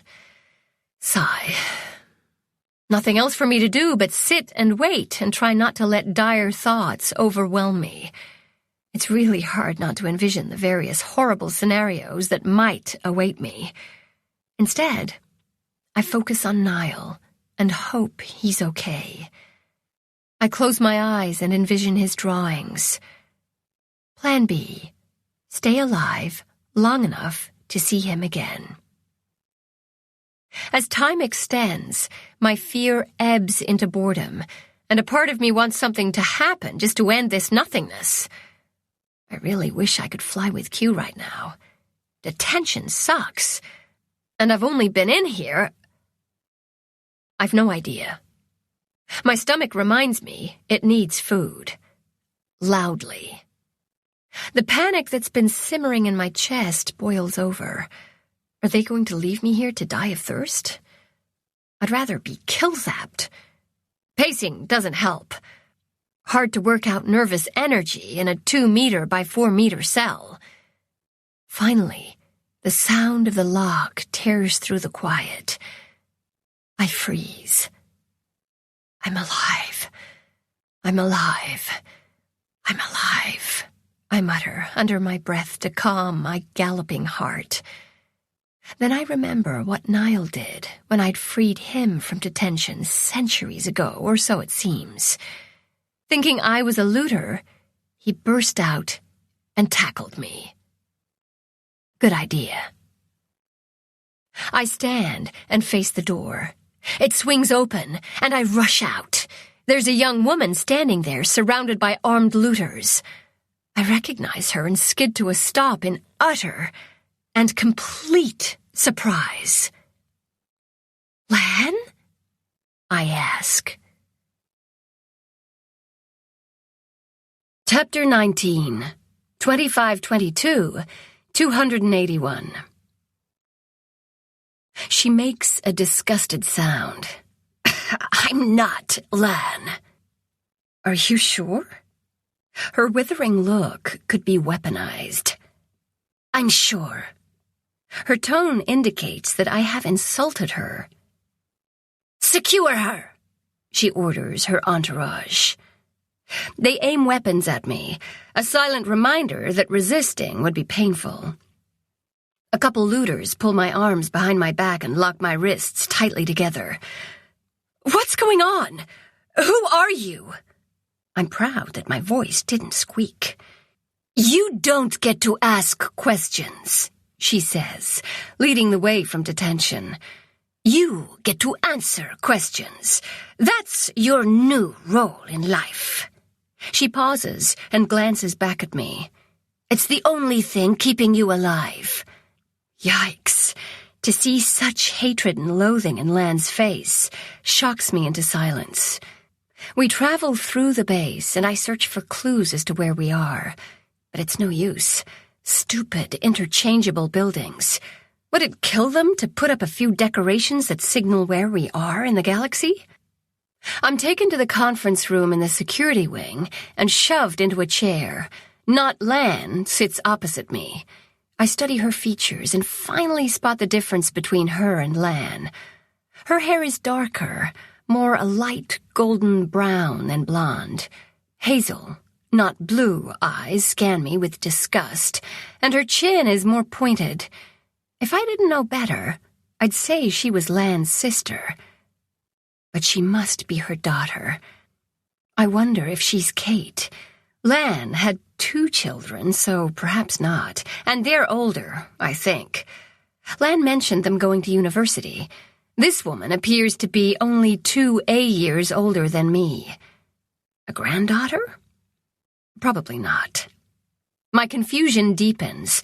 While joy wants to push aside my fear that she is alive and well, the fact that she's working for the looters means a happy reunion is not in our future.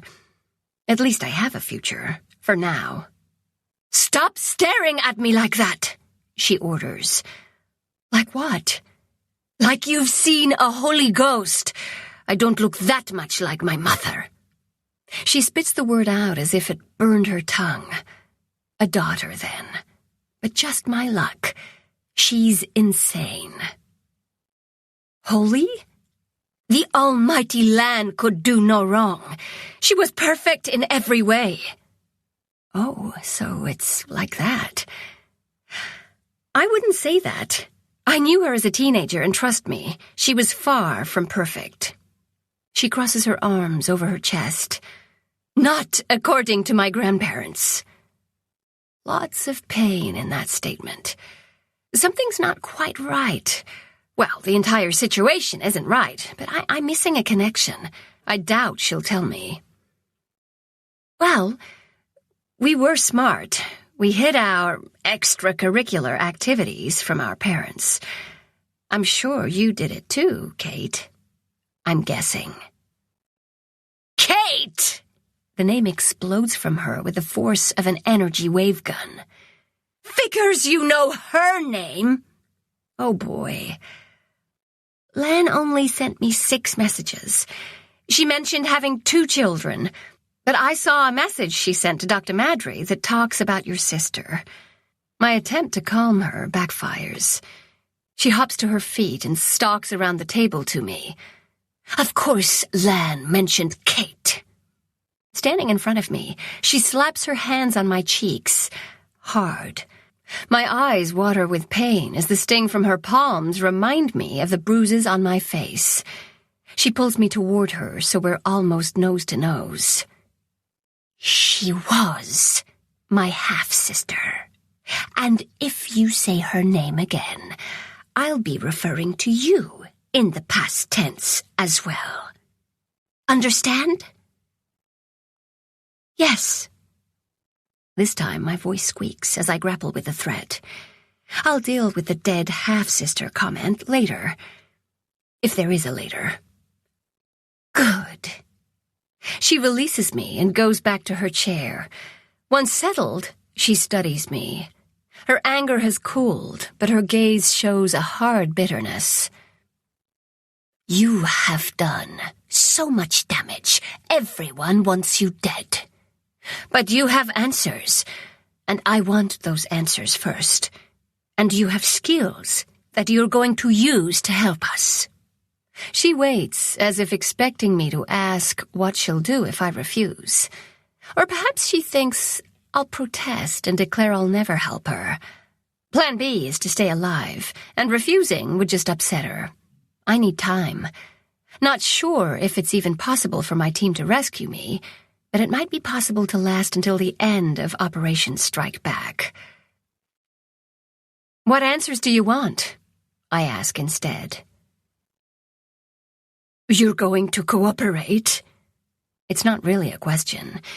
It's more like sarcastic disbelief with a touch of humor. Do I have a choice? No, but I'm not trusting anything you say. Not Lan glances at one of the 4 guards standing behind me. Dekla, go see what's the holdup. The guard leaves, and we sit in silence. The room is hot and stuffy. It's also bare of anything other than the table and chairs. Maybe we're on one of the closed planets. It's not a comforting thought. Dekla returns with a man. He's wearing an all-too-familiar white lab coat. A medical professional. Where have you been? Not Lan demands. Patching up the injured. I've more important things to do, Jade. Can't this wait?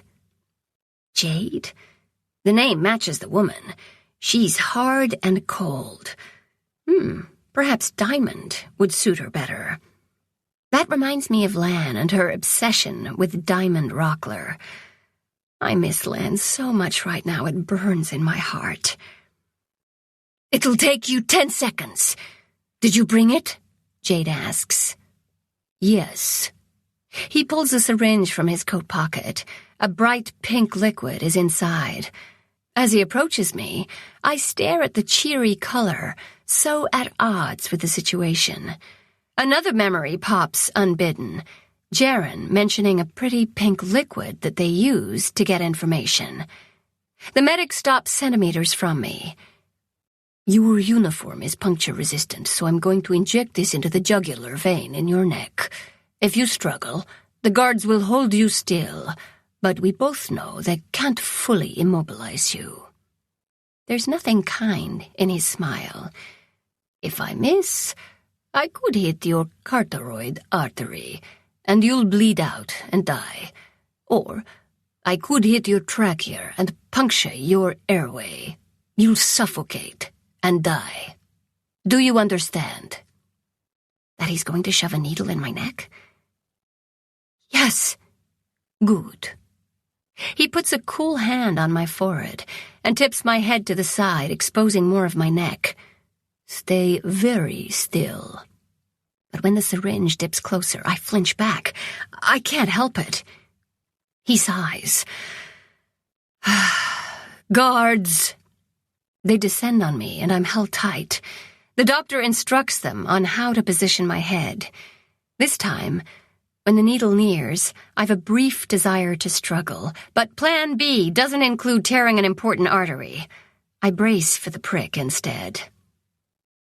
A sting on the right side of my throat is followed by a strange tingle.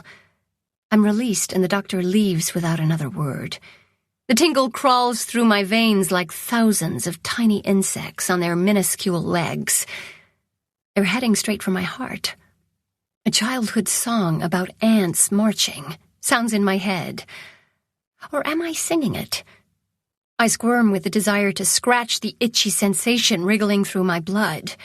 My world turns pink. It's an improvement from the drab white walls of the conference room. Jade bangs her hand on the table to get my attention. I focus on her. Maybe Lan should have named her Pink Sapphire.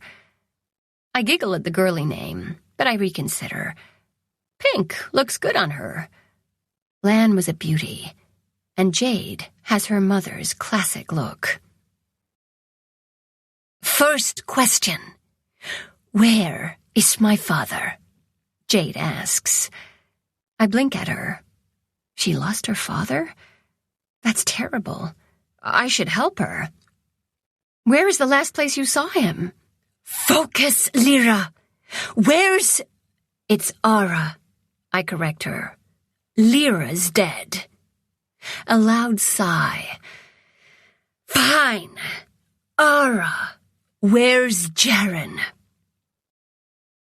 Did she just say... Does that mean... My thoughts thin, and I can't grasp them. He's on Yulin, in detention. I hate to tell you this, since you're related, but he's a murdering looter. More words pour from my mouth as I disparage Jaren to his daughter. His daughter. It's a struggle to stop them. You can't fight the serum, Jade says. You will answer all my questions. This alarms me. I have to hide, but the walls in my head are turning invisible, and soon she'll learn everything, and everyone I know will die. Suddenly, an escape tunnel opens in my mind, and I fly into the Q-net. Instant relief flows through me, banishing the creepy invasion of the pink ants. Thanks, Q! No response, but it doesn't matter. And whether my escape is due directly to Q or to the looter's serum also fails to matter. The important thing is I can no longer expose our secrets and plans. At least not now. I'm not going to think about my future. I take full advantage of being in the Q-net, swooping through the base. I peek into the various rooms through the video feeds. There are warriors set up in the labs. There is no archaeology lab and no pits underneath the building, which means this is a looter base and not a research base constructed by DES. I study the glyphs on the statues, noting the designation of each portal. Bojo, Heishan, Ulankub, Wuan, and that new one for Yulin. Finally, I find the warriors without a black portal. That means it's an incoming portal. I scan the glyphs, trying to determine my location, and hoping it's not a new combination. I'm on planet Shinji. I'm surprised, but I shouldn't be. It all started on Shinji. That was where Jaren and Lan fell in love. He fathered her child, and then was forced to leave. No wonder he hates DES so much. By the time he arrived at Suzhou, Jade would have been around 28 years old if she stayed on Shinji, and he would have been 17. Wow, that's so messed up. Except it appears she didn't stay on Shinji, since she looks like she's 20. After Jaren left, Lan went to university on planet Ro. From Jade's comments about her grandparents, they must have raised her while Lan was away. There might be records of her birth in Shinji's files, but they were all stolen. Except I'm in the looters' headquarters and past the blockade.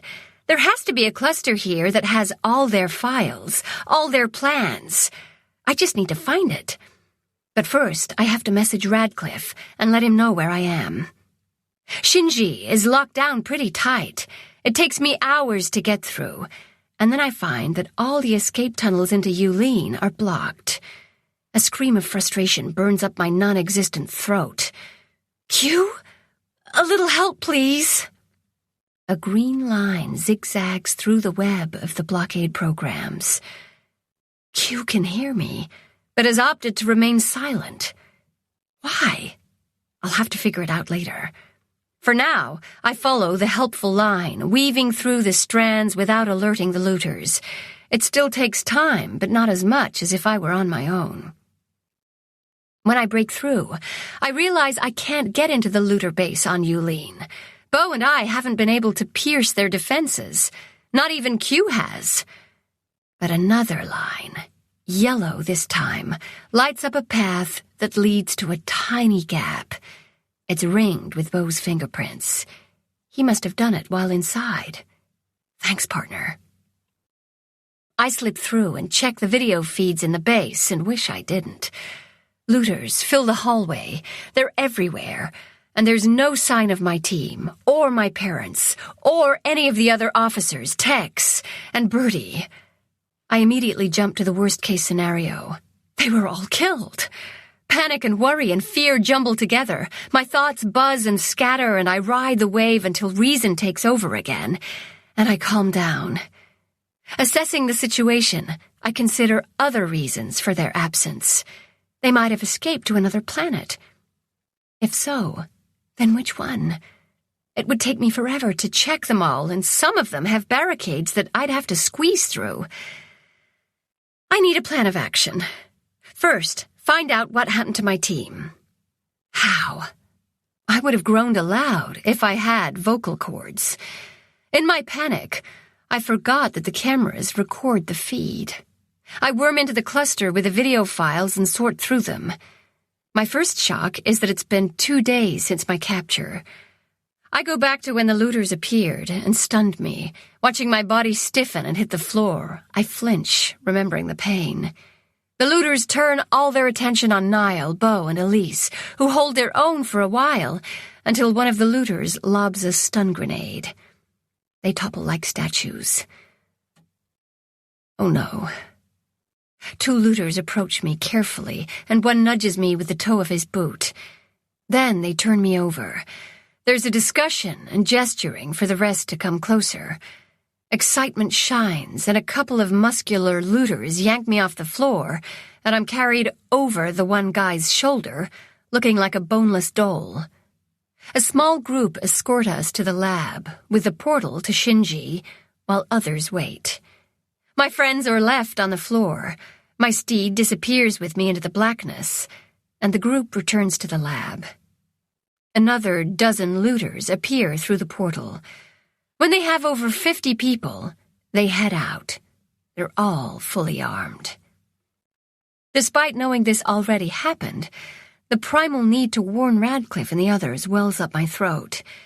It appears Radcliffe sent a team to see why we were delayed. The two groups are on a collision course.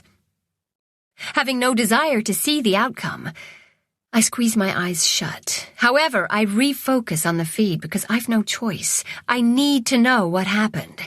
It's not pretty, and the team is stunned in minutes. The skirmish in the port lasts much longer, but the result is the same. Everyone is knocked out. Radcliffe and Morgan last until the bitter end. I speed up the feed and watch as the looters separate the security officers into smaller groups and take them through the portals to other planets.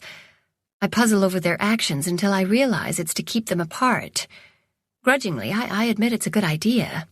Plus, the detention cells on the bases don't have a lot of room.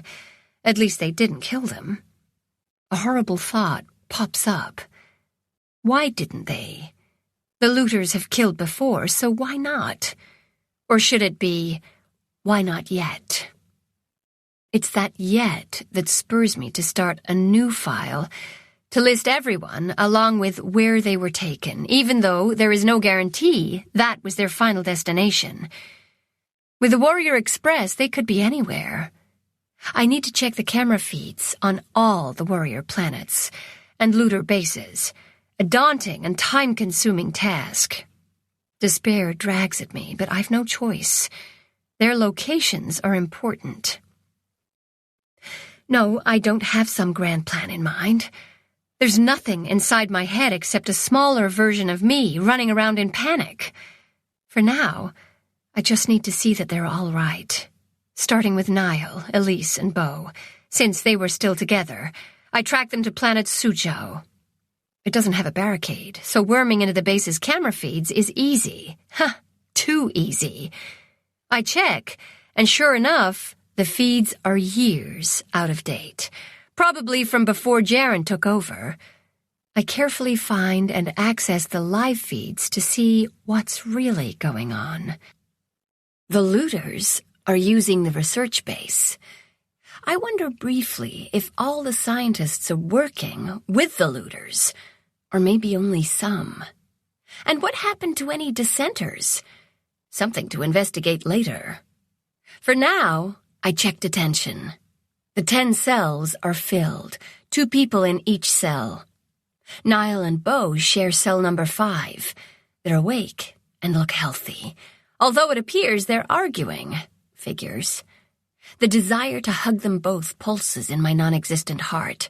I wish I could communicate with them. Maybe they'll have suggestions for Operation Grand Plan. Elise is sharing a cell with Officer Kingston. They're ignoring each other. Officer Cole is with one of the techs, and Gavin is with another tech. The rest of the cells are filled with people I don't recognize. Perhaps Suzhou's original security team. I list everyone's name in my file, then reluctantly move on to another planet. But Q takes over, and my list fills with names and planets in a fraction of the time.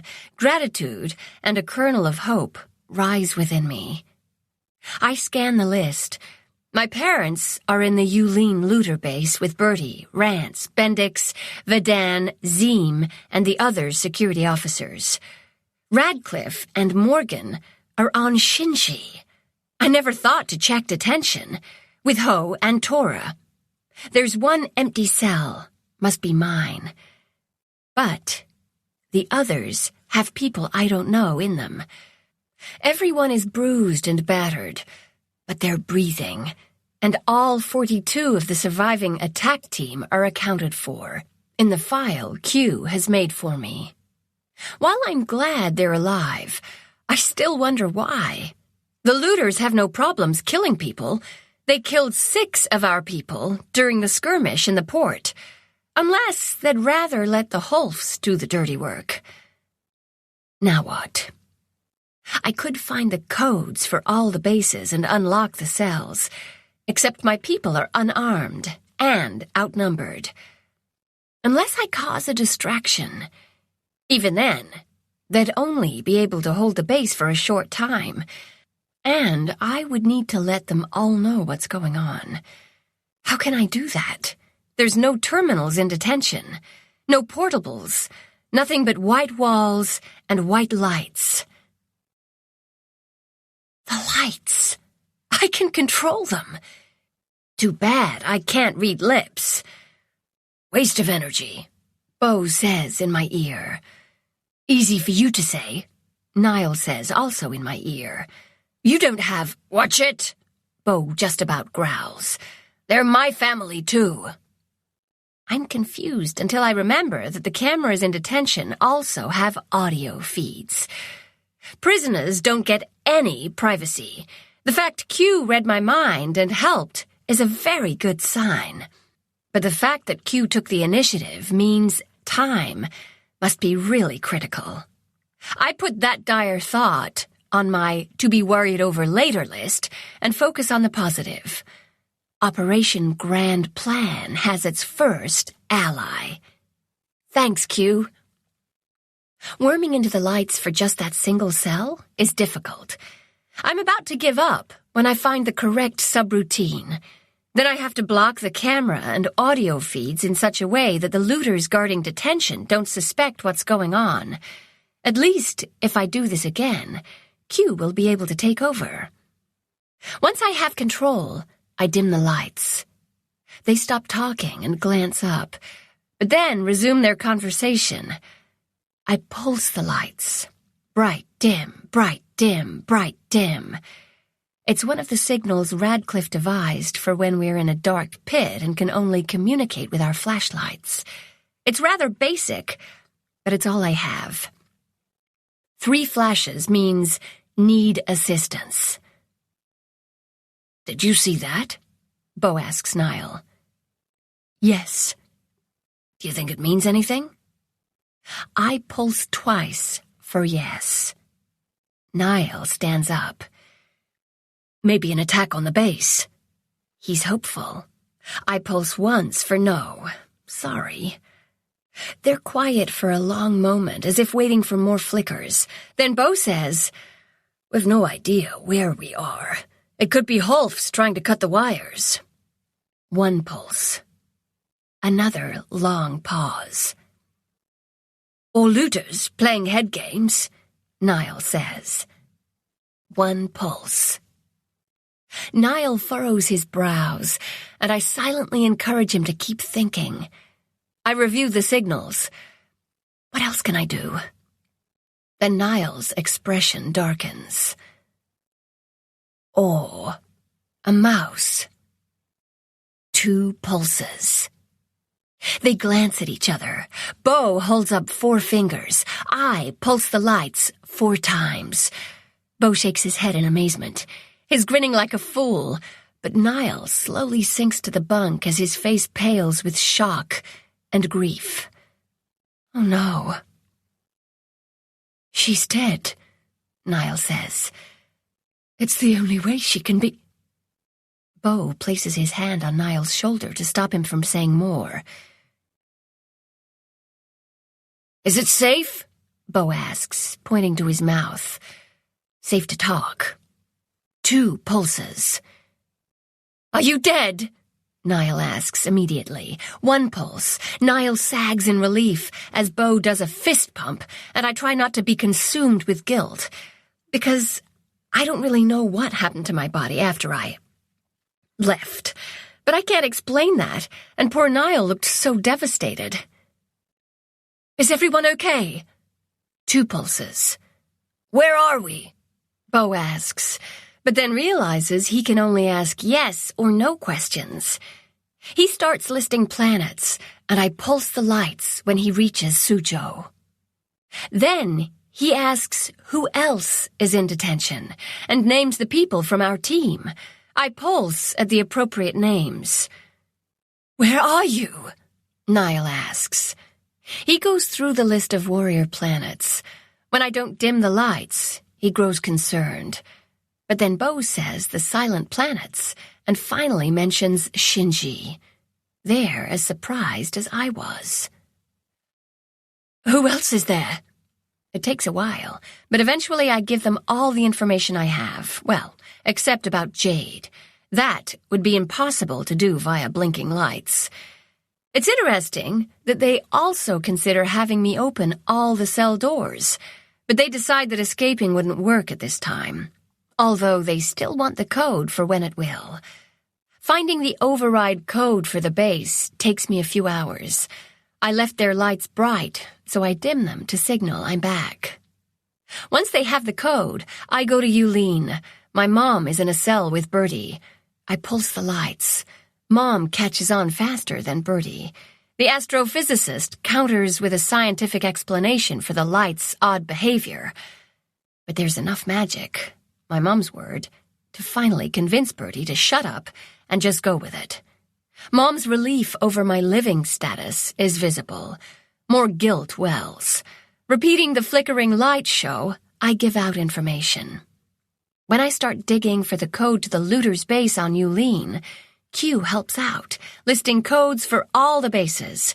Another bit of hope rises. Worming into Shinji's detention is the hardest, as the looters have security programs everywhere. Radcliffe and Morgan catch on the fastest about the significance of the light show. I go through the list of people and places, then wait for instructions. Surely Radcliffe has a grand plan that I can implement. If we escape detention, we'll have surprise on our side, Radcliffe says. But it'll only give us a few extra minutes at most before we're overwhelmed again. We can take a few of them with us, Morgan says in her unflappable tone. Beats dying of boredom in here. They discuss a few options, more than Niall and Beau offered. Still, nothing that qualifies as a grand plan that saves everyone. Radcliffe orders me to send a message to DES, but what can Director Ormond do to help? Any rescue would take years to reach us. I veto it for now.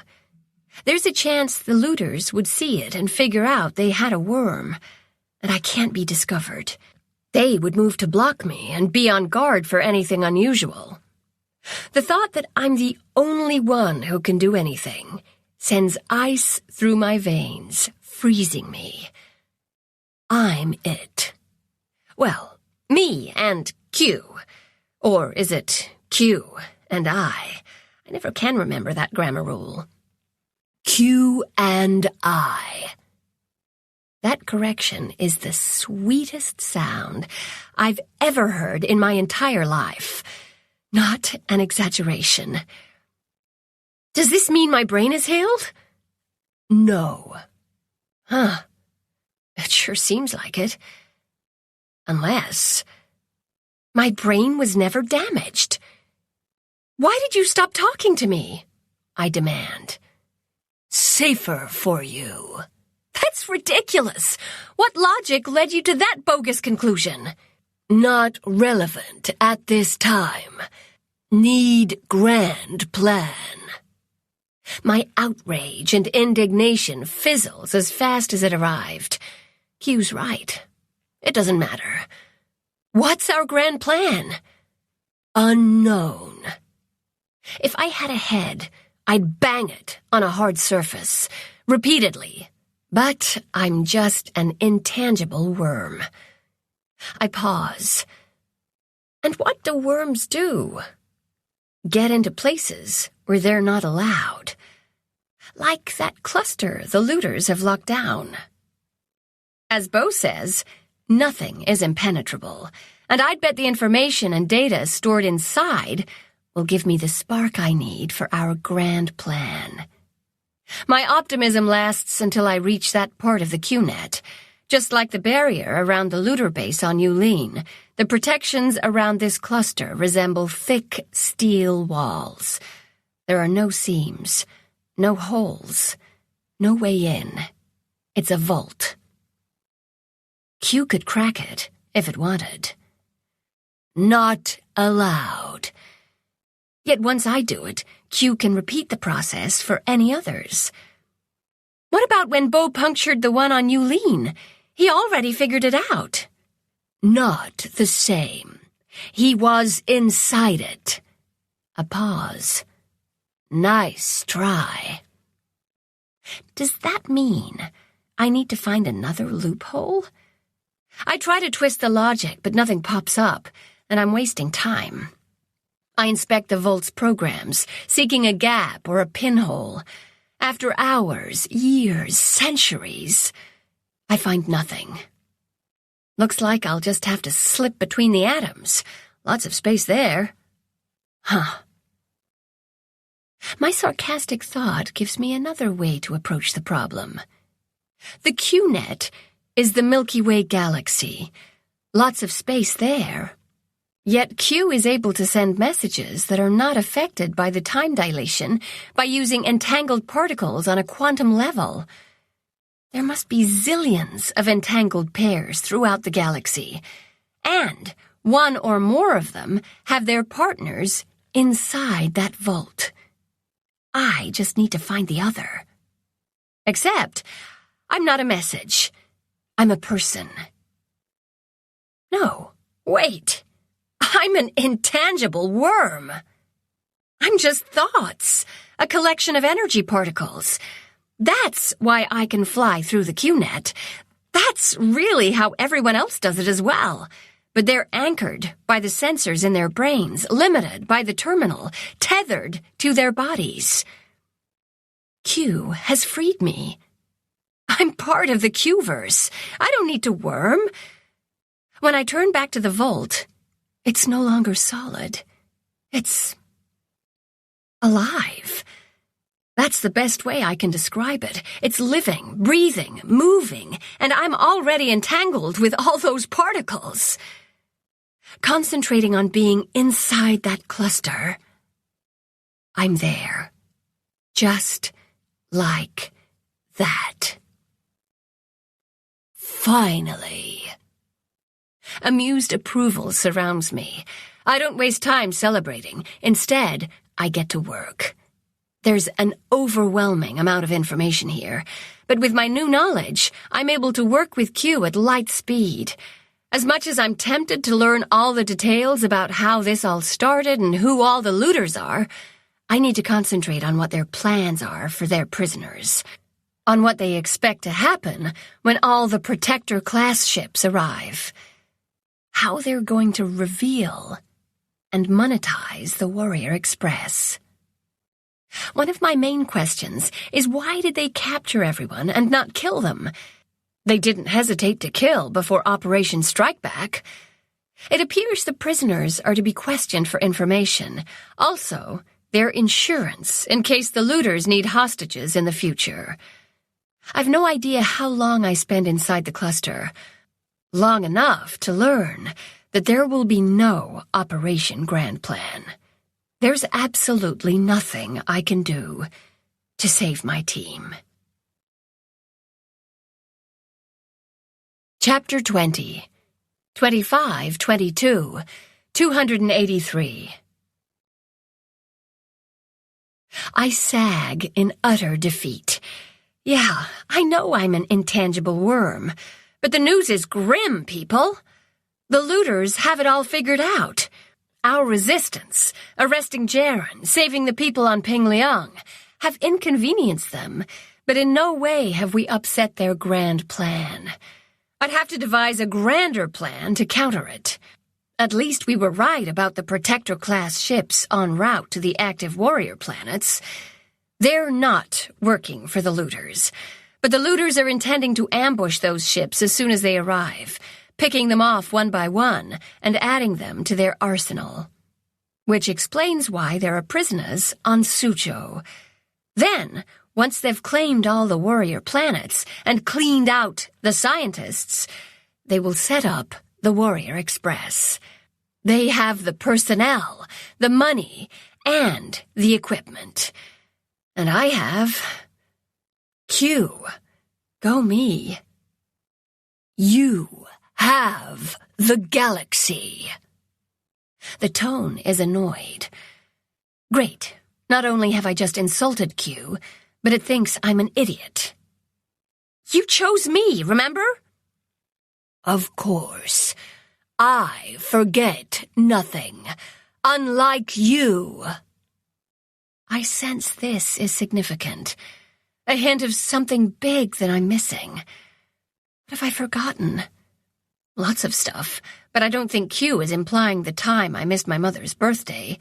Although my mother wasn't happy and she wouldn't let me forget it for years, that woman can be super creative when it comes to passive-aggressive comments. Focus! Sorry! I pull my scattered thoughts together. What are my assets? I have the codes for all the bases. I have Radcliffe and the strike-back force all willing to fight. Great, except I need 100 times the amount of people to even make a dent in the looters' forces. I have the element of surprise. I have control of the looters' energy sources through the Q-net. Could I turn off all those bright lights in the portal rooms and let the shadow blobs in? In other words, could I kill the murdering looters? No, I couldn't. I'm a good guy. We don't do that unless we are really desperate. What else do I have? I have the galaxy.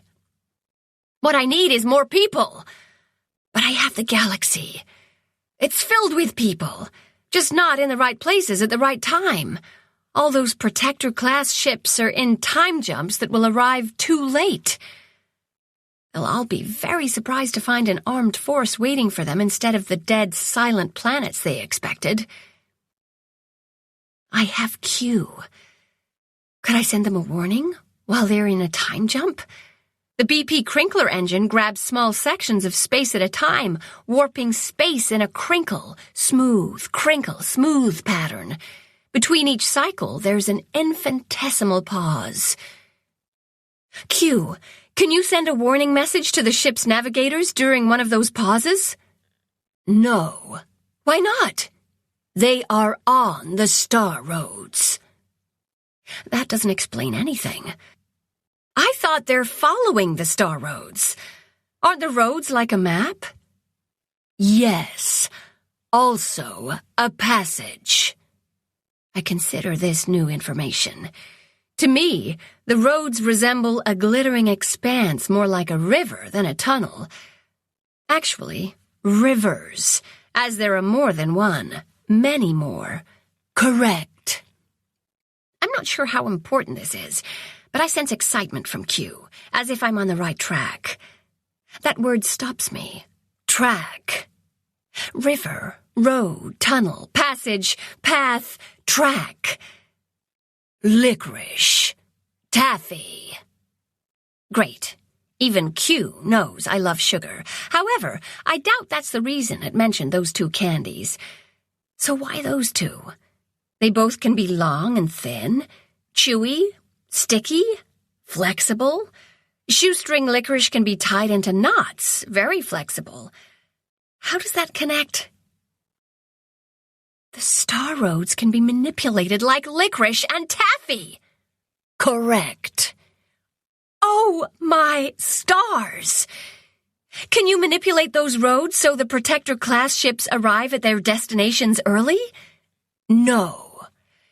Yet there's a buzz of energy all around me. It means I'm close, very close. Q can't do it, but I can. Correct. Oh, my stars. I take a moment to absorb it all. If I can do it, then we'll have plenty of people to fight on our side. The looters will be caught off guard. However, there's that if. I've no idea how to do it, and I suspect Q will not be allowed to tell me. Correct. My excitement ebbs. Plus, time will be a big issue. As in, not enough to get all the details worked out and implemented. Ugh! I'm jumping ahead. Nothing will happen unless I figure out how to twist the star roads. That sounds dangerous. I remember my lesson with Chief Hashi and how crinkling space must be done with extreme care. There are risks. Thanks for stating the obvious. I'm assuming if I do it wrong, everyone dies? Only those on that star road. I feel so much better. Not really. In fact, that's too high a price to pay. I can't risk killing all those soldiers, at least 500 plus the crew and support personnel. They will die regardless. But not because of me. You have no choice. Yes, I do. I can let the looters win. But as soon as I think the words, I know I can't allow that to happen.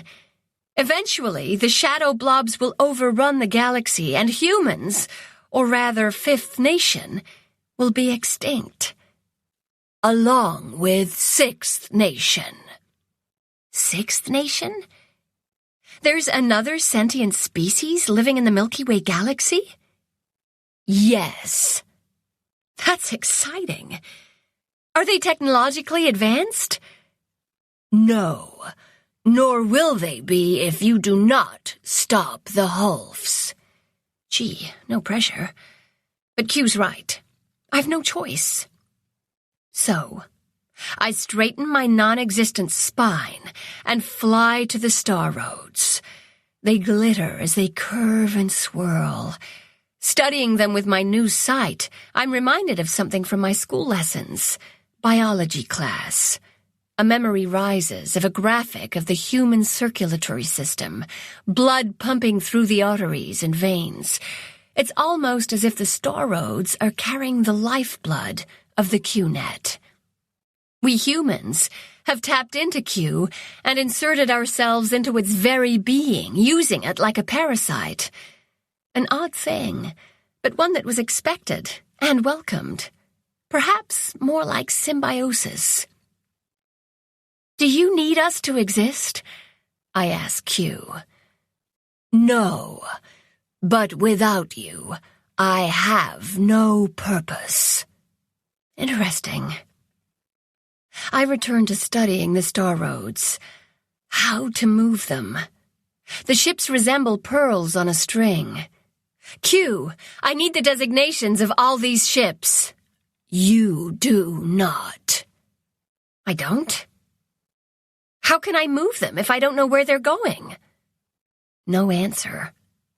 Am I going to have to worm into DES's records of all the ships currently in time jumps? Except I don't have to worm anymore. I'm entangled. I fly to one of the ships and concentrate on being inside that ship. It's a supply ship heading to planet Gamma. I go to another ship, and it's a protector class en route to planet Regen. I hesitate. Q, can I just think about where it needs to be and it'll be there? Yes. That's beyond your technological level. It sounds more like a question, so I answer, yes, well beyond. Not anymore. I take a moment. Then I ask, is my discovery of being truly entangled with all the particles in the Q-net something others can learn? Yes. Wow.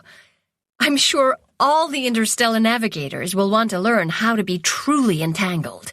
And if they can do what I'm about to do, then there will be no more time dilation. That's huge, immense, gigantic. None of those words come close to adequately describing it. It's life-changing for all of us. That is, if we survive. A sobering thought. And I realize I need a plan. Not just a grander plan, but an all-out save the galaxy plan. It takes me a while to figure out the best way to engineer the surprise attack of the ships. Actually, I steal part of Radcliffe's plan of hitting them from the inside and out. It worked on Yulene, at least at first. But this time, we'll have the numbers. I hope. The hardest part of this is going to be convincing the people on those ships. No one is going to believe Junior Officer Ara Lawrence. Maybe I should say I'm Dr. Roberta, call me Bertie Carson. Tell them I made the biggest discovery of the 26th century. Give them this. A file appears.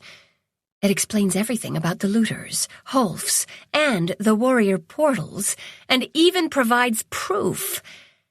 It's a wonderful, comprehensive document. Where did you find this? Officer Tace Radcliffe. Wow, he's been busy. I write a message to go along with the file, explaining my plan. Then I send Radcliffe's report and details about the operation to Director Ormond at DES through the super secure connection, which Q assures me is still protected. I'm not seeking permission, because there is no other way to save everyone, and we'll all die waiting for DES. But I want DES to know what's going on, who's involved, and to have some warning if we fail. I'm surprised when a response comes back. 2522, 283. To Junior Officer Ara Lawrence.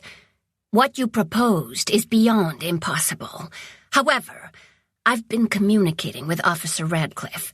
If anyone can pull off the beyond impossible, it's you. If you're successful, the entire galaxy will be indebted to you, and you're already well aware of the consequences if you fail. If you do contact the Protector-class ships, inform them that I approve the op. They still won't believe you, but it's worth a shot. Speaking of shots, I'm going to remain in my office until you message me again. I've a full bottle of whiskey to keep me company. Good luck on Operation Defending the Galaxy, Junior Officer Lawrence. Step 1 of Operation Defending the Galaxy. Move the Protector-class ships to all the warrior planets. Then send them the message and file. There are 22 of them. The good news is once I do one, Q can do the other 21. Right, Q? There's a pause, which worries me. Q? I can. But once you prove you have taken the next technological step, I am no longer needed. What do you mean? Of course you're needed. Who is going to free the navigators so they can fly the ships? I chose you. You choose them. But we can't do anything without the QNet. The network will remain. I will not. You won't? Where will you go? What happens to you? I go beyond the edge. I'm stunned for a second before I frantically search for a loophole. Wait! When Fourth Nation went beyond the edge, they left you behind to protect us. Ha! You have to stay. Until you could protect yourselves. Are you kidding?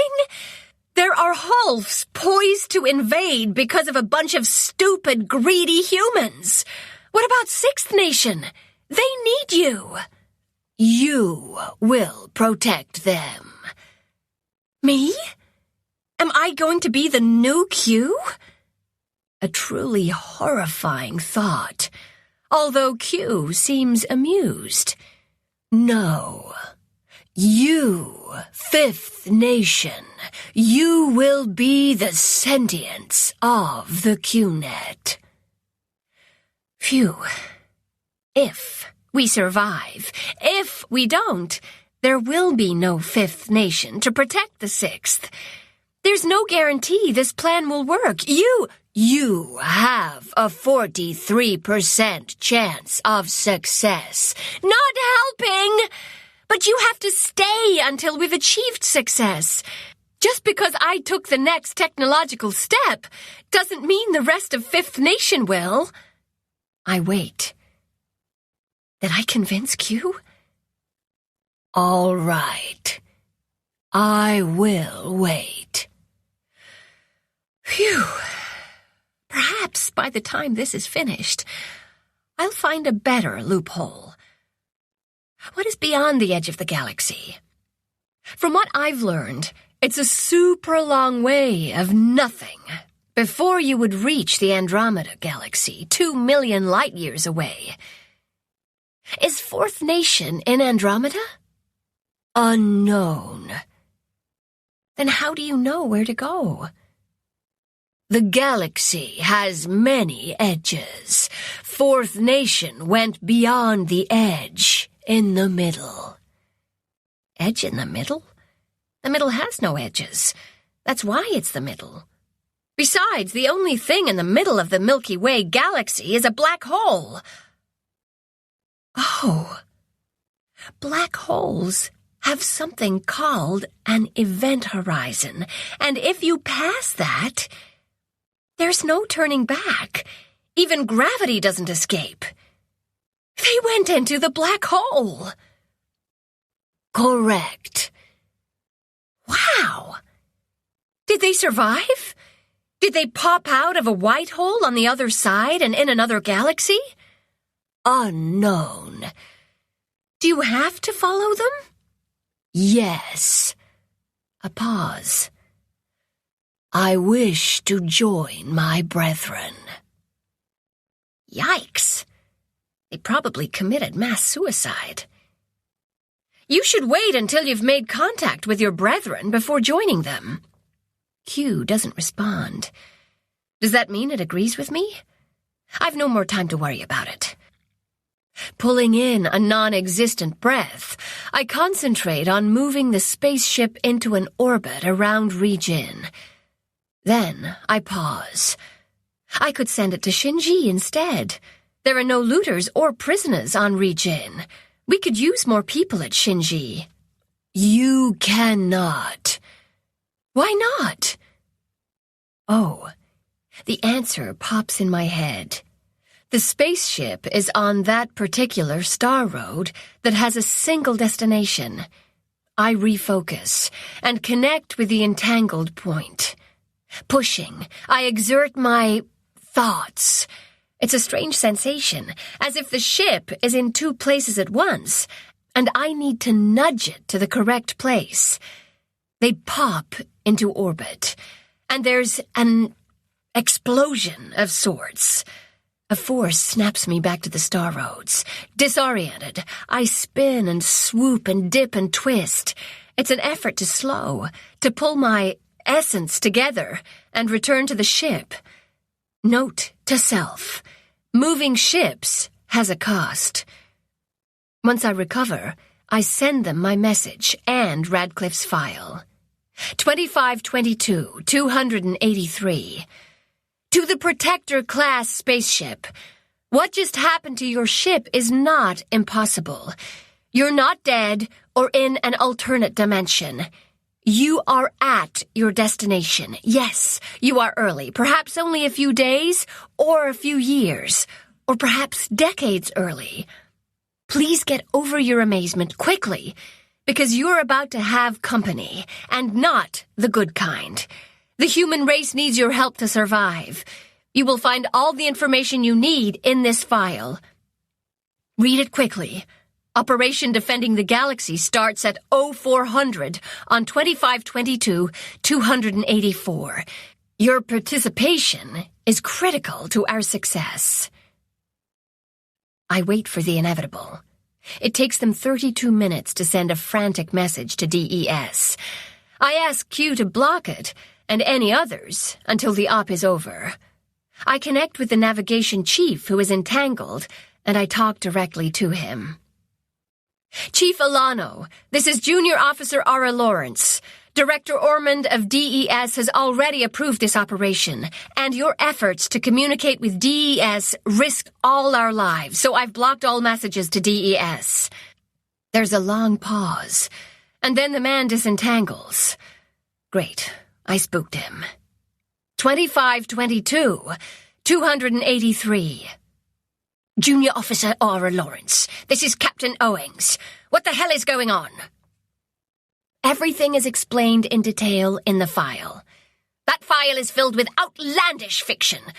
I demand you allow me to contact DES and your superior officer. My boss is Security Chief Tace Radcliffe. He's currently a prisoner, but I'll see what I can do. As for the fictitious file, I suggest you look through that big window in the bridge. Below you is the same fiction. However, if you wish to contact DES, have Chief Alano send a message to Director Ormond through the secure channel. She will confirm this operation. Message sent to Ormond. Why can't I contact the security officers on planet Regen or on any other planet? I groan. Did she not read the file? Because the looters are listening, Captain Owings. Because the looters have control of that satellite in space and will attack you as soon as they know you're in orbit. Why can't you control the satellite? You're controlling my ship. It's only me right now. If I take over the satellite, that will alert the looters, and then our surprise will no longer be a surprise. I'm not controlling your ship. Well, not anymore. You're in a communications blockade. It's for our protection. However, you can message your fellow captains.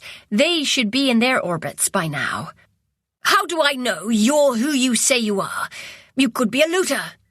If I was, you'd be dead by now.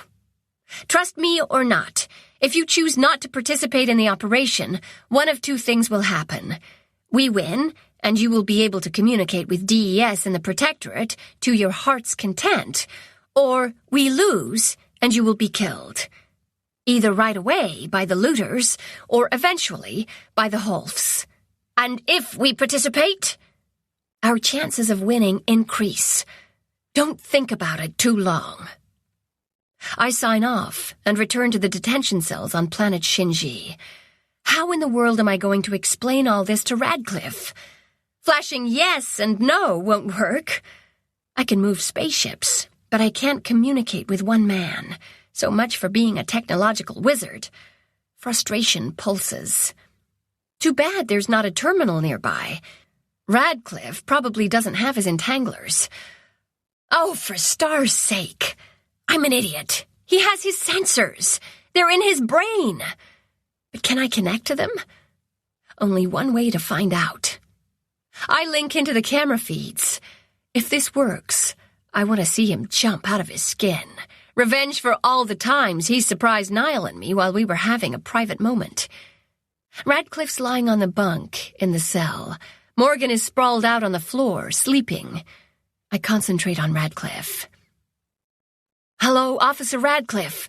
This is Ara, I say. He jerks and sits up, looking around. Did you say something? He asks Morgan. She grunts a no and rolls over. Ara? Radcliffe asks the air. I pulse the light twice, but I also say, yes, I figured out how to talk to you directly. Explain yourself. He's still talking aloud. Morgan sits up, interest and hope gleaming in her eyes. Later. Right now, can you think your replies? Just in case there's a worm? He swallows and glances around again. Go back to sleep, Morgan, he says to Morgan. I was dreaming. Then he lies back down. Aren't you the worm? Not anymore. But like I said, I'll explain later. Right now, you need to know about Operation Defending the Galaxy. I explain my plans and then wait. Will he agree or think it's the worst plan in the universe? Although it's really not that complicated, and I don't know what else we can do. You move the ships without killing everyone in the galaxy? I sigh at his incredulous tone. Guess I've had more time to deal with it, and being in the Q-verse helped me with getting past that initial disbelief. But it would have been nice if, for once in our relationship, Radcliffe just accepted what I told him. You'd think by now I'd have gained some credibility.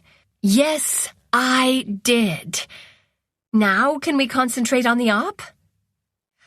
There are many problems, and you're counting on the Protectorate captains. They don't take a piss without permission from DES. He must be exaggerating. I think back on my conversation with Captain Owings. Perhaps not. I let them message Director Ormond. I doubt they'll believe the connection is genuine. They'll probably think it's part of the ruse. What else can I do to get them on board?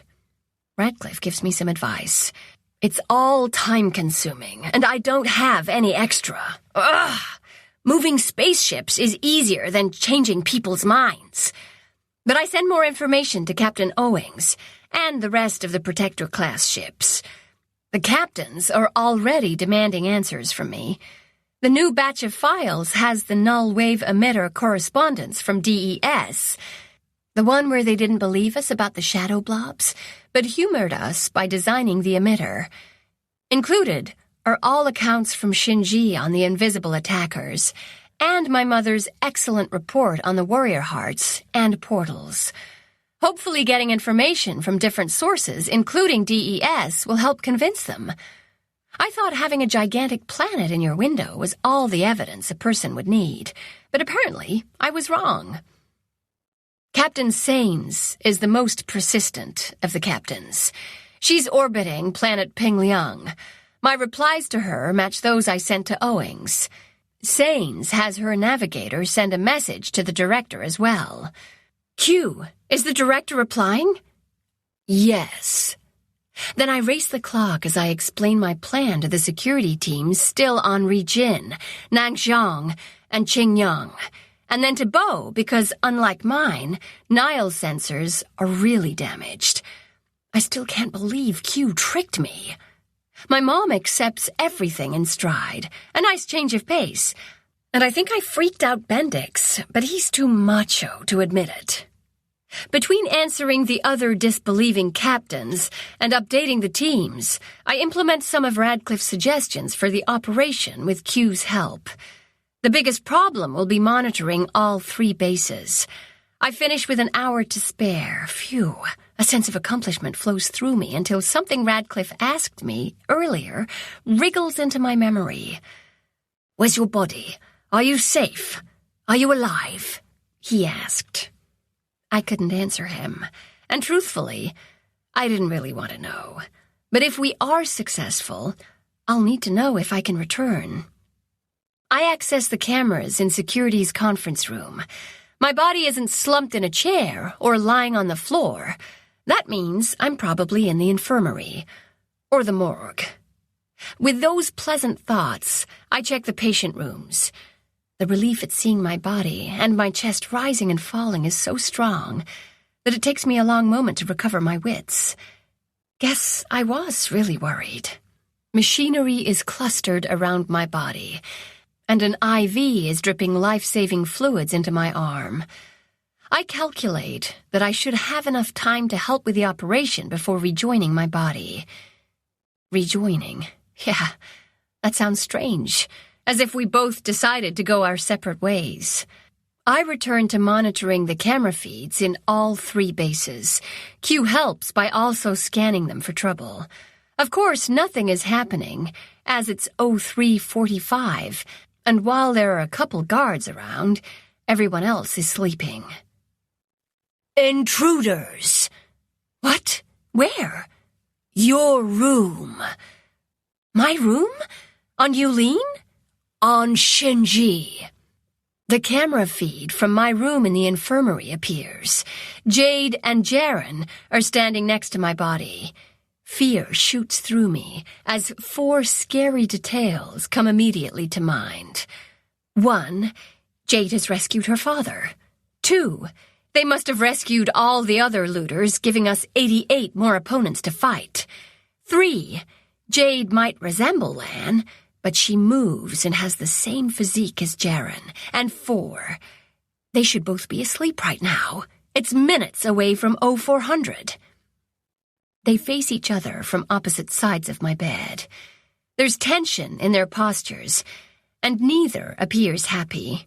In fact, by their curt gestures and tight fists, they are clearly arguing. Good. Dissension in the ranks works in our favor. I wonder if Jaren is angry at Jade for ordering that missile strike on Yulin while he was trapped in detention. Eventually, Jaren leaves, but Jade remains. She stares at me. Then, she yanks my IV out of my arm, and some of the other wires I'm attached to. I'm yelling at her to stop, but she can't hear me, although I doubt she'd stop if she did. Once I'm completely disconnected from the machines, she leaves. Chapter 21, 2522, 284. Time is not on my side. I access my medical files. A Dr. Rao diagnosed my collapse as a severe allergic reaction to the truth serum. He noted my admittance on 2522, 281 at 2000 hours. I've been existing on IV solution for 55 hours. How long can I survive without liquids? 72 hours. It was a rhetorical question, Q. I consider my options. I could return now. I'm entangled, so could direct the op from my bed, except being in my body will make me too heavy and slow. Plus, I'm sure I'm weak and hungry. Hard to concentrate when you need food and you're dizzy. I have 3 days. That should be plenty of time. I'll just have to ensure I get back to my body in 48 hours, even if that means abandoning the operation. I pause. No. Too many lives at stake. 0400. I'll only return if the operation is successful, because if it isn't, there's really no point. Focusing on Protectorate ships silent. Silent? Have they been destroyed? Is everyone dead? No. The troop carriers have not been launched. Oh. Seems when I jump to conclusions, I go straight to the worst case. I consider the news. Not dead, but not participating. That's almost as bad. What else can I do to convince them? I see my almost lifeless body and have an idea. Q, please show all the captains this camera feed so they can see my room. On it. A pause. Done. 2522, 284. Captains! You have audio. Through speakers or sensors? Sensors. Thanks.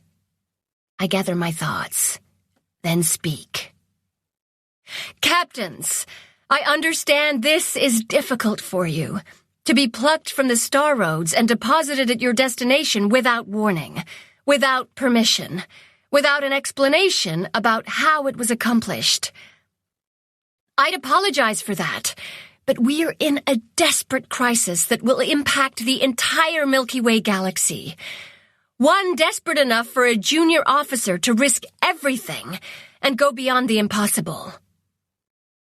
Captain Owings asked me who the hell I was. Well, here I am. That's my body. But my mind is in the QNet, fighting for us against two enemies, one human and one alien. Q, please switch the camera to a pit that has a rift when I say aliens. On it. Our human foes you can see, and you might even know some of them. A few have worked for DES. Some are officers in the Protectorate. But the aliens are invisible unless you have touched the heart of a warrior. The view switches to a warrior pit. Piles of destroyed statues and the black tear in the fabric of our dimension now fill their screens. Here is one place where they've entered our universe. Q, please show a portal when I say portals. But they also gain access through the weak warrior portals the looters have exploited. The feed from a lab in the looter's base on Yulin replaces the rift. That black rectangle is the portal. Q, show them a video of people using a portal. The image changes to my team right before we use the portal for Operation Strike Back. Fun to see me and the rest of the team disappear into the blackness. Then, There's a quick video of people arriving in an incoming pit. Nice touch, Q. Please return to the pit with the tear. There are hostile life forms in this pit. They hide in the shadows and are invisible unless you've claimed a warrior heart. The light is dim and the shadows are thick. One moves. I concentrate on that Holf. I entangle with it. I've touched a heart, and so has everyone in my team. Darkness and ice wrap around me as the Q-net fades from my perceptions. It's like I'm in a giant creature's mouth, and it's trying to swallow me. I fight the pull and struggle against the pressure that squeezes me. I push back. See me! Here is your other enemy. It takes an immense amount of will to keep the blob visible. Within 10 seconds, I'm almost out of energy. I concentrate on being elsewhere, and am expelled from the Holf. A sucking noise sounds as I break free. Ugh. Q, did they see the shadow blob? Yes. Did it make a difference? Unknown. Nothing happens. And now I need to decide if I want to die with my family, or remain a disembodied... what? A soul? A consciousness? R? That's the letter after Q. Stay with me. Try again. Do you really think after the looters destroy all these ships that there will be another chance to stop them? There is always another chance until the galaxy is overrun by Holfs. But the chance of winning is slim. Correct. 7.3%. And eventually we'll reach a point of no return. Yes, but I have learned humans do not give up even when there is no chance of winning.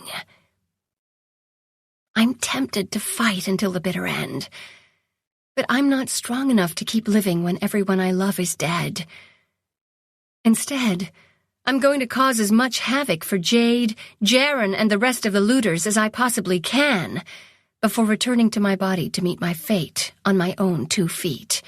Or rather, on my own 2 cheeks. Get it? Because I'll be lying or sitting down. Oh, come on, that was funny, people. You really didn't think I'd survive this, did you? Come on, Q. Let's have some fun. My new scheme won't be the big bang that I'd planned, but I'm sure Radcliffe, Morgan, and the others will appreciate scratching their legs and doing some damage. I fly to detention. Radcliffe and Morgan are poised to attack, waiting for the signal that won't come from the Protectorate. Instead, I'll unlock all the cells, and then wait. Why? Troop carriers are launching. Thank the universe! I take a moment to celebrate, pumping non-existent fists before I send an update to everyone. Radcliffe is not happy with the delay. We'll lose our advantage if everyone in the base is awake, he growls. Better than losing your life, I growl back. After an eternity, Q reports that the troop carriers have landed. A few more minutes later, armed soldiers reach the looter bases on Shinji, Yulin, and Suzhou. Meanwhile, the others reach the research bases, and once they've dealt with any looters there, they can hopefully portal to the action. Those ships orbiting the silent planets will have to wait until we can help them clear out the Holfs. In other words, Operation Defending the Galaxy is a go! Mine and Q's part of the operation is providing distractions and confusing the looters on all the bases. I change all the codes so they can no longer access their weapons lockers, but the strikeback team members can. I turn lights off or on, turn on machinery, and basically play a ghost in the machine. It's fun. I monitor the cameras and warn my team of ambushes and obstacles in their path. Q marks all the looters with a bright red color. Jade and Jaren are marked with yellow, and I keep them under close surveillance. but it's hard to track all of my team members despite their bright green color. I zip around putting out fires, not literal ones, but aiding where I can. EV Class 2 poison gas, Suzhou chemistry lab. Yikes! I access the cameras. A bluish fog is swelling throughout the lab.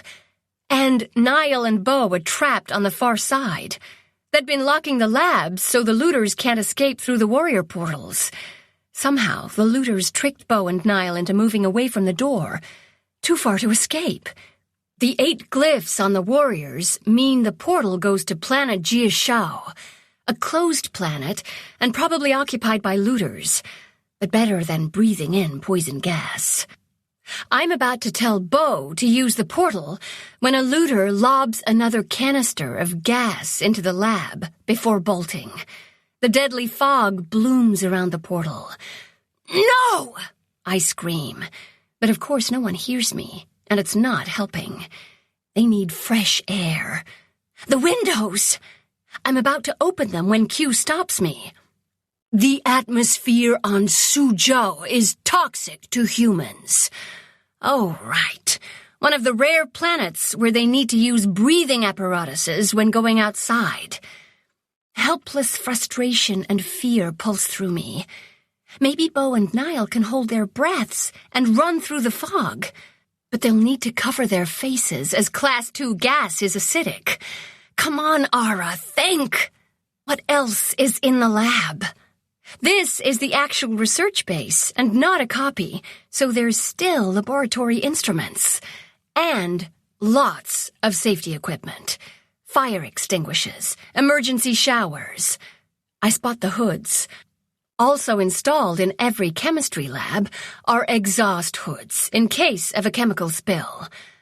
I turn all of them on, full blast. "Hold your breath!" I say to Bo, who motions to Niall. The blue smoke is sucked up into the ducts above the lab. Not the duct I hid in during Operation Looter Attack. That's part of the environmental controls. But ones that vent directly to the outside. Even though I don't have lungs, I can breathe easier knowing they're okay. Bo and Niall don't waste time. They leave the lab and lock the doors behind them. I switch off the hoods. That was too close. "Super wormers targeting Shinji." Super wormers? Targeting how? Base.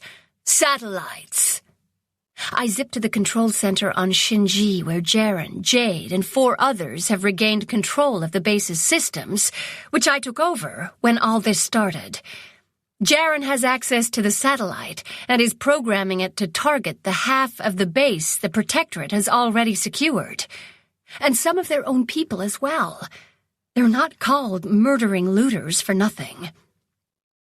The satellite takes priority, and I fly to cancel the new instructions.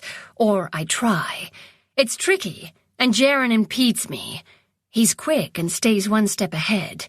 We fight for control. The man has some serious skills, and I scramble to counter them until I realize I am responding like a fellow wormer instead of someone who has the galaxy on her side. With no time to be subtle, I bulldoze all his efforts and kick him out of the satellite systems. He's stunned. "That's impossible! Ara, is that you?" Oops. I don't answer.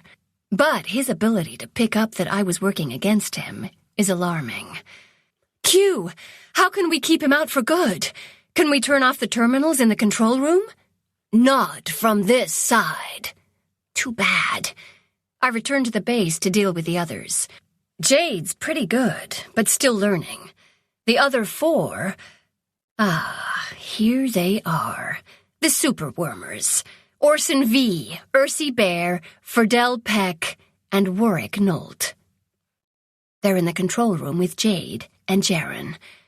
They work as a team to reclaim the other bases.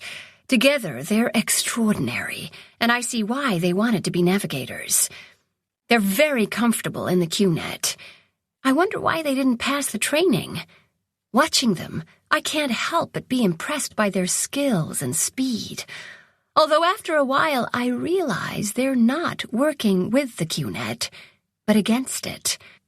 I remember Q once said that Jaren is a dagger in its side. Now I understand that comment better. Their programming is harsh. They create must-do commands instead of please-do. Yeah, it's hard to explain, but once I figure it out, it's easy to pull their commands apart. I regain control of all bases. I'm not delicate as I plow through all their protections and programming. Fun. I'm like the big bully knocking down everyone's sandcastles. Except they're good enough to get it all back in time. And I revisit the problem of how to keep them out forever. I can't turn off the terminals. I can't yank out their entanglers. I can't remove their sensors. Their sensors? Q, can you damage their sensors like what happened with Niles? All 6 of them? Jade wasn't much of a threat. Not yet. Yes, all 6. It will be painful. All the better. Except I'm the good guy. Will it kill them? No. Will it cause permanent brain damage? No. Then please go ahead. On it. Jaren's the first to press his hands to the sides of his head. Soon the others do the same as their faces crease in pain. They stagger around, and eventually they collapse onto the floor. You said they wouldn't die! They are unconscious.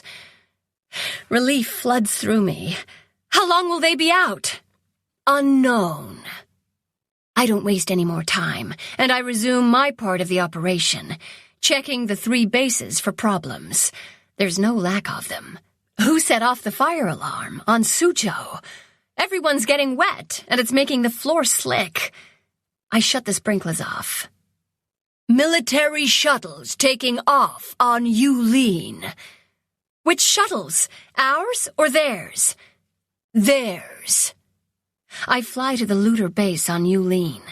Sure enough, a bunch of shuttles filled with fleeing looters are preparing to take off from the outside landing area. A few are already in the air. The roof of the port is wide open. Oh, no, you don't. I close the roof. Then I focus on the shuttles in the air. Can I take over their controls? I ask Q. Yes. Do you know how to fly? No. And Q can't do it unless I land at least 1 shuttle. How do we get them down? Cut off power. I really didn't want to kill anyone. Any other ideas? No. Not good. I consider, but I don't have any other option. Except... Give them a 5-minute warning, please. Tell them if they don't land, we'll cut off their power and they'll crash. Then wait 5 minutes, and if they're still in the air, cut off power to only 1 shuttle, the closest one to the ground. If the others don't land soon after, cut power to the rest.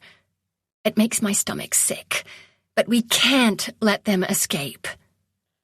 On it. Before I can check the rest of the base, Q sounds another warning. This time it's Rance and Bendix.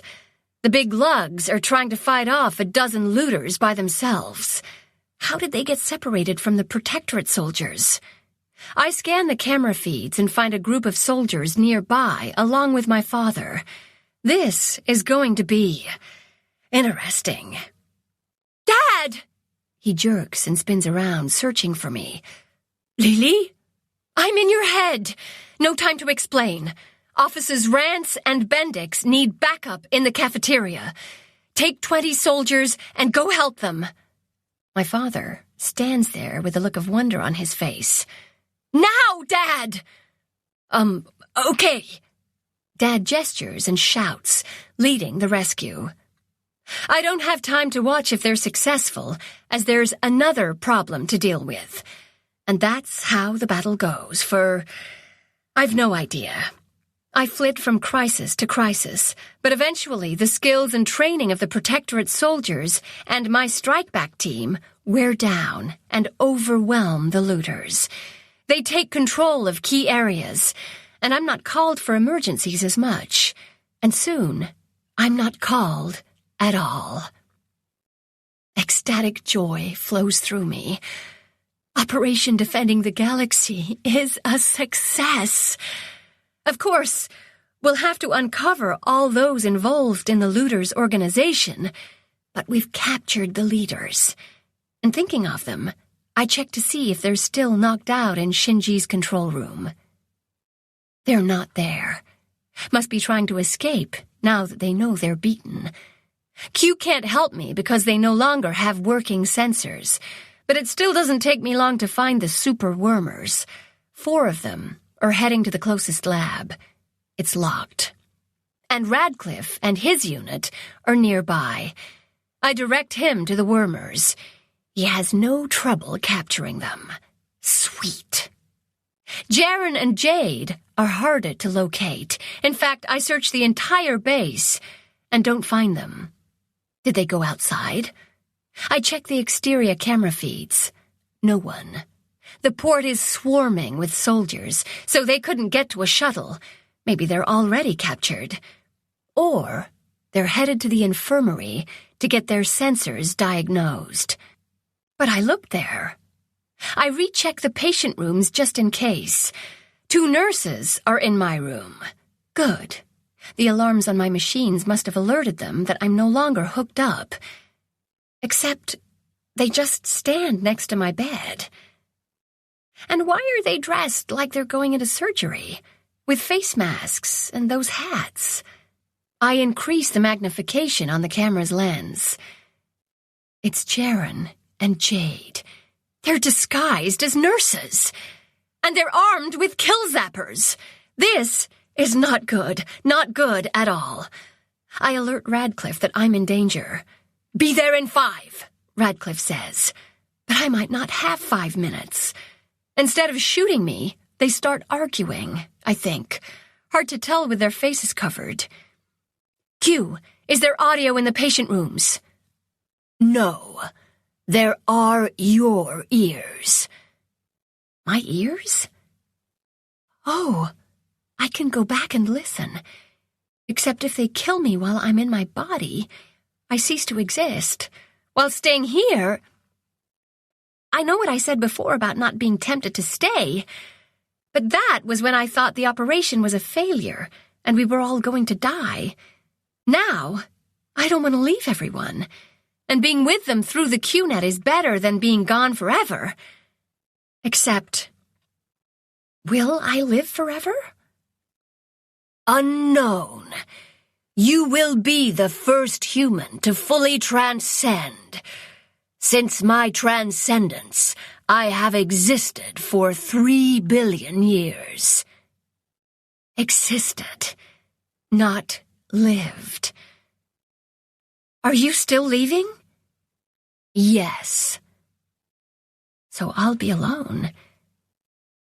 What if I go back to my body and die? Then you'll have to stay to protect 5th and 6th Nation. Yes.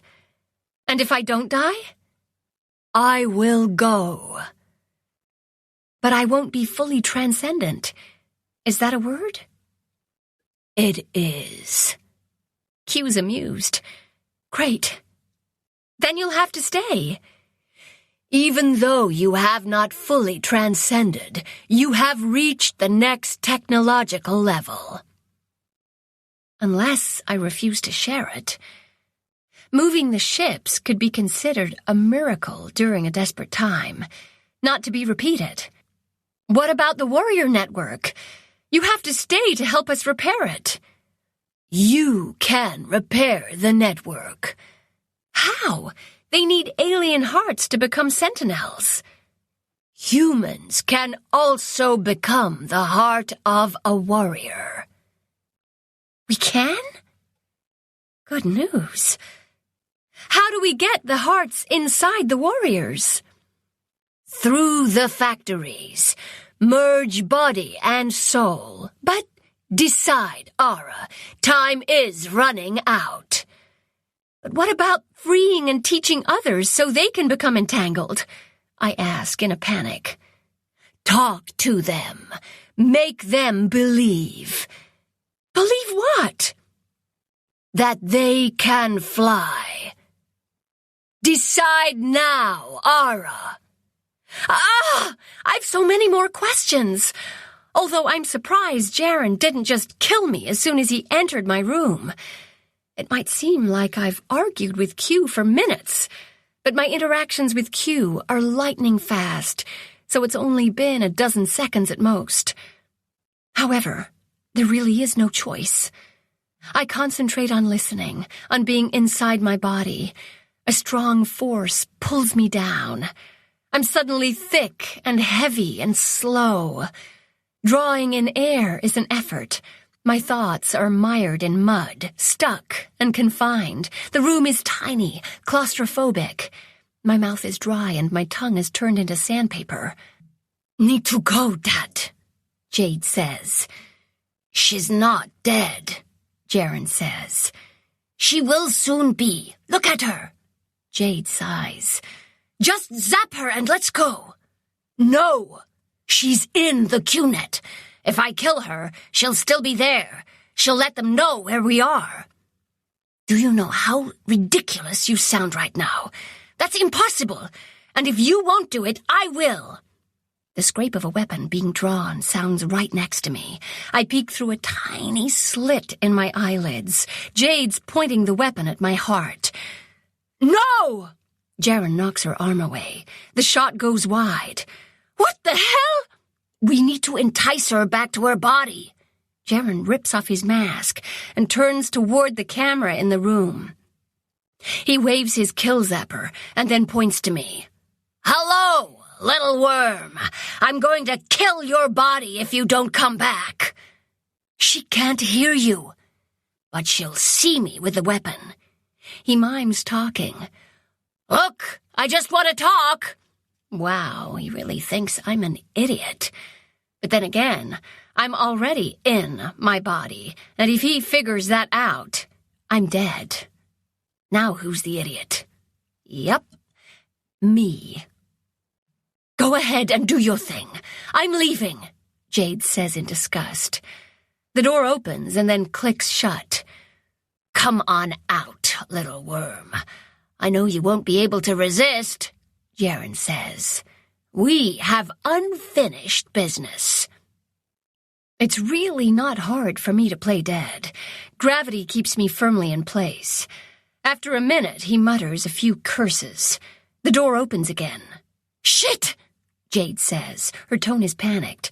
They're all over the place. How do you lock this freaking door? Electronic beeps fill the air, but the clunk of the bolts sliding into place fails to sound. She changed the lock codes. Put your mask back on, Dad. We can bluff our way out of this. I think the time for that has passed. We can use her as a hostage. Just then, there's an explosion of sound. I can't help opening my eyes. Shattered pieces of the door are flying in all directions. And standing in the threshold is Radcliffe. He has an energy wave gun in one hand and a pulse gun in the other. He shoots Jade first. She goes down fast, thudding to the floor. Jaren dives behind my bed. Crouching on his knees, he uses me as a shield. His arm is extended. The kill zapper is pointing at me, but he's staring at Radcliffe. Don't come any closer, or I'll kill her, Jaren says. No, you won't. Radcliffe's voice is filled with an ice-cold menace. DES wins, but I'm taking her with me. He grabs my arm. I move, knocking the weapon aside with my free hand as he fires. Son of a bitch was going to kill us both. Radcliffe launches at Jaren, and they're struggling on the ground until there's a sizzle of a pulse gun. Jaren stills. Radcliffe pushes to his feet and grunts. I should kill him. But you won't, because you're the good guy, I say with a rasp. I'm sitting up, but have no memory of the effort. Weak, Parched and dizzy with hunger, I gripped the bed rail. At least my muscles worked just fine when I needed them against Jaren. I'll have to thank Elise for all those drills. Muscle memory for the win. "He'll be nothing but trouble," Radcliffe says, staring down at Jaren. He's been neutralized. Now he focuses on me. "How so?" Very long story. Can we celebrate first? "Yes, we can." He claps a hand on my shoulder. Radcliffe smiles at me. It's radiant and says a lot more than his words. "Happy to see you in one piece, recruit." Something deep inside me cracks open, and all the emotions that I've kept in check, that I've ignored and buried, flood out in one gigantic gush. I throw my arms around Radcliffe and hug him tight. He stiffens, but then relaxes and hugs me back. "Looks like I missed all the fun," Morgan says from the doorway. Then there's another pair of arms around us both. And it's not Morgan. "You did it, Mouse," Niall says. "No, we did." I enjoy being squished between them, soaking in their warmth. "How did you get here so fast?" "The Warrior Express," Niall says. Eventually we break apart. I put a hand to my head as a sudden dizzy spell threatens to send me reeling. "Here," Niall says, pressing a liquid nutrient pouch into my hand. That one word reminds me of Q's intentions. "Q, are you still here?" There's no response. "Come on, Q." Nothing. "You didn't even say goodbye." Silence. "Mouse, something wrong?" I focus on Niall. "Yes, I think my best friend just died." Instead, I say, "No, thanks." I squeeze the contents of the pouch into my dry mouth. Good thing I'm too dehydrated for tears. Chapter 22, 2522, 304. Operation Defending the Galaxy may have been a success, but there's so much to do that even 20 days later, we're still cleaning up and getting organized. The Protectorate took control of the other looter bases without any major problems. DES arrested all those involved. Unfortunately, there were fatalities on both sides. 373 people total. They've all been cremated and stored until DES can find their next of kin. The Warrior Express is still being used despite the threat of Holfs. However, travel through the portals is limited to trips that are absolutely necessary, like reuniting families. All the strike team members have returned to their original bases until everything is sorted. We're back on the research base on Yulin, and repairs to the structure have already started. My parents have been put in charge of figuring out how to repair all the broken warriors and give them new hearts to prevent the Holfs from returning. Eventually, DES hopes to use the Warrior Express without fear of the aliens' return. It will be limited to people or people-sized cargo, as they'll need to keep the warriors in their original formation, which doesn't allow for bigger portals. All in all, repairing them is an immense task. Yes, my parents have already asked me to help, and I will. Eventually. The miracle of instant space travel has been my blessing and my curse. I spend days and days with the authorities explaining what happened, repeating everything a million times, showing them that I can do it again with another Protector-class ship. Fun seeing so many adults freaked. Right now, they're still reeling from the information. The astrophysicists are insisting it's not possible, while others are panicking about the implications. It's going to take them a long time to decide how best to use this new technology. Meanwhile, the other ships will remain on the star roads for now, although I've already told them I'm moving my brother's ship first. He's going to be so surprised. And my parents have been walking on air since they realized they'll see their son again. The delay is good for me, as I need time to sort everything out. DES is going to have certain expectations about what they want me to do, and it won't necessarily match with what I'm comfortable doing. I expect they'll show me their plans, and I'll counter with how it's really going to go. Don't get me wrong, I'm not on a power trip, but I want to ensure no one takes advantage of this technology or profits from it. I've been looking all over for you. What are you doing down here? Niall asks me. I'm spending time with my father. Actually, my father is puttering with the machinery in the factory under the warrior pits, ignoring me, and I'm just enjoying the quiet, hanging out in what I call the warrior infirmary.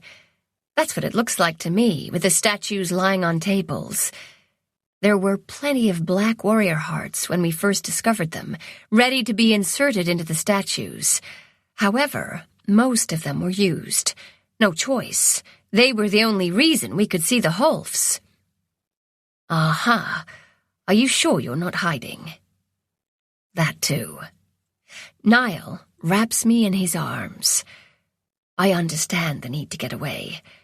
You've been in meetings non-stop, but you need to tell someone where you're going. When you disappear, everyone in the galaxy panics. I lean against him. And I thought you and my parents were overprotective. No one is going to let me live my life, are they? He's quiet a moment. No, not for a while. But once you train other navigators, then the pressure is off you. If I could trust them, and I'd still have to keep an eye on everyone so they don't abuse their power. The ramifications of the new discovery are far more complex than I'd imagined. I'm not sure humans are ready for it, but all I have to think about is Lan, Jade, and Jaren, and how the time dilation ruined their lives to know it'll improve everyone's lives, even if they're not prepared for instant travel. Jaren had good reason to be so bitter. He was never told about Jade, never knew he had a daughter with Lan until Jade arrived on Suzhou in 2520, the same year Shinji went silent. Like her father, Jade learned how to worm, and she accessed her sealed birth records. Sealed because Lan was a minor when she gave birth. Lan's parents officially adopted Jade, and she was told that her father wanted nothing to do with her. She didn't even know his name until she wormed into her records. When Jade turned 18 years old in 2492, she left Shinji for Suzhou. But she never told her grandparents or Lan she learned her father's name, nor did she contact Jaren, preferring to give him the news in person. Can you imagine Jaren's shock and anger when she showed up? I can. No wonder they plotted how to use the Warrior Express for their own profit and screw DES. Jade worked against her own mother, who didn't even acknowledge Jade as her daughter. Lan had 2 children with Vint, Thomas and Kate. Thomas is still living on planet Ro, but Kate died in 2521. Her death was ruled an accident, but DES is now investigating what exactly happened in her lab at the university. Jaren and Jade are both secured in the brig on Captain Saines's ship awaiting trial. Jaren is claiming all responsibility for the deaths on Shinji, swearing Jade wasn't to blame. I don't envy the jury sorting out that mess. You can handle the pressure, Mouse, Niall says as the silence lengthens. He pulls me closer to his chest. And you don't have to do it alone. We've got your back. Best boyfriend ever. I kiss him. He responds by deepening the kiss. We've both been so busy, we haven't gotten any time alone. Ara, my father says. We jerk apart. My dad's head is poking out of the room with the alien devices. I thought I heard voices. Oblivious to our annoyance, he continues. The machines aren't working. Come see. Well, that's worth being interrupted for. Niall and I join my father. A smooth hum sounds from the big, boxy machinery along the far wall. A conveyor belt disappears inside the main block and comes out the other end. Near as I can tell, the warrior is placed on the belt and taken into the chamber where a heart is inserted, Dad explains. How is it inserted? I ask. Well, that's the thing. I don't know. And I'm not tearing the thing apart to find out. Not until we've given hearts to all the broken warriors and make them sentinels again. See here? He points to another large contraption. This is the machine that makes the hearts. There's a chute high above where you pour the material in, and below here it spits out the hearts with the silver markings. Then you put the heart in this slot. Dad pulls out a metal shelf. It has a heart-shaped indentation.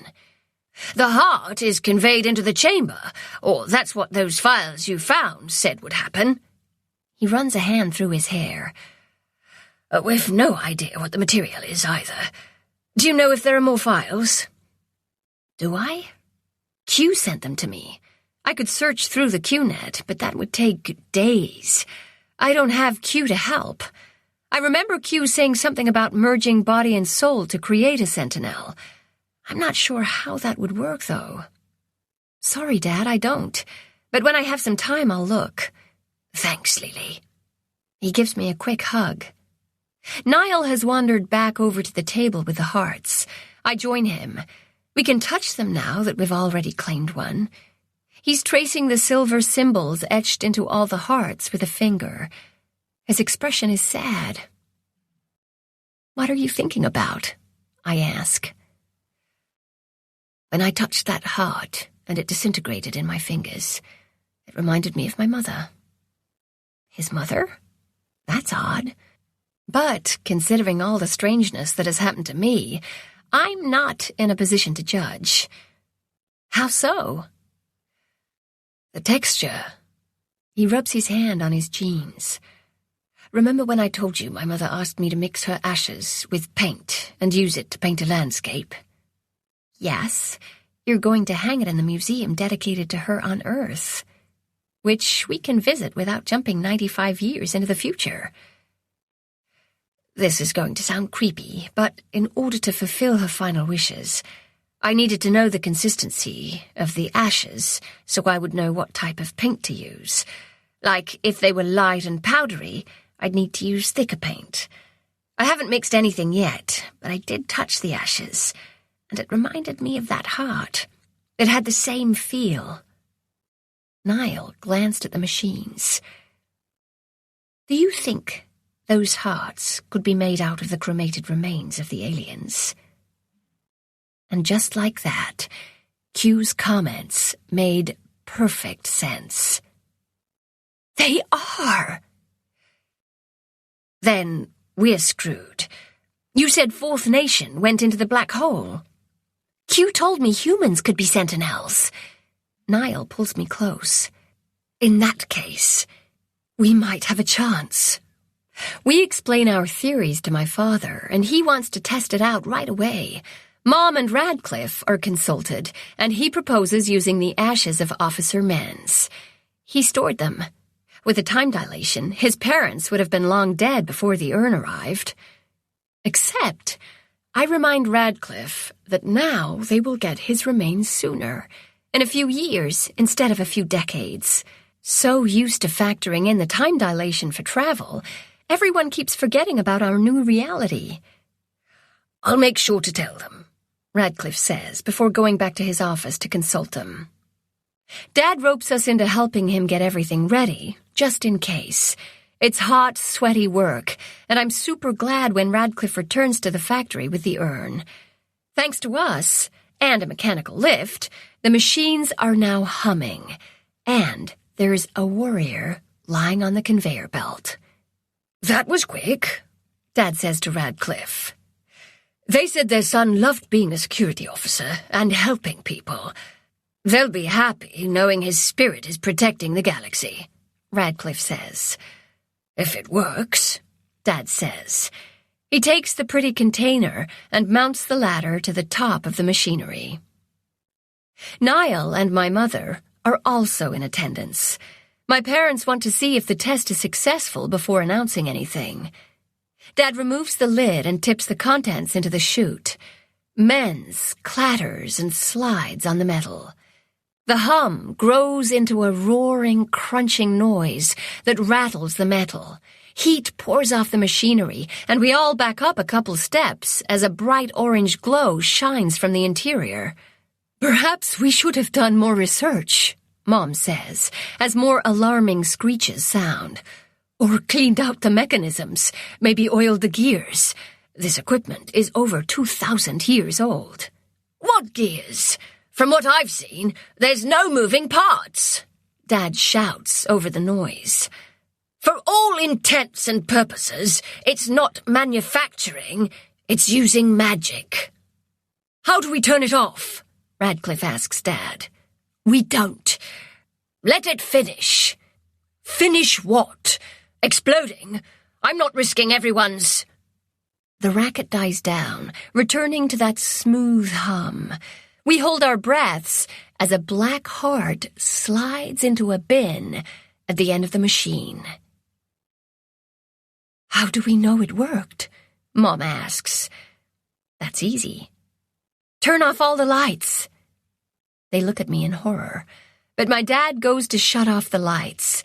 At first, the blackness is complete. I grab Niall's hand. He squeezes back when the semi-translucent figure of Ivan Menz appears. He's staring straight ahead and looks ready for action. Menz, Radcliffe says. His voice is rough. The ghost doesn't react. I'm not sure if that's good or bad. It's one thing to see a warrior ghost that resembles the warriors, but quite another to see a friend, to see the man who saved my life. I wonder if he's happy. Can he feel emotions? I remember the general who took the brunt of the energy from the kill zapper. He was proud and satisfied about a job well done. I hope Menz will feel the same way. Dad turns the lights back on. We all blink in the sudden light. Let's see if the next stage works. He lifts Menz's heart and inserts it into the machine. The conveyor belt pulls in the warrior. Once again, the noise and heat reaches scary levels before the warrior is expelled from the chamber. I expect to see a black scorch mark on his chest, but he appears unaltered. There's not even a scratch on the terracotta. No one asks if it worked, as we all feel it in our bones. The warrior is whole. The days blur together.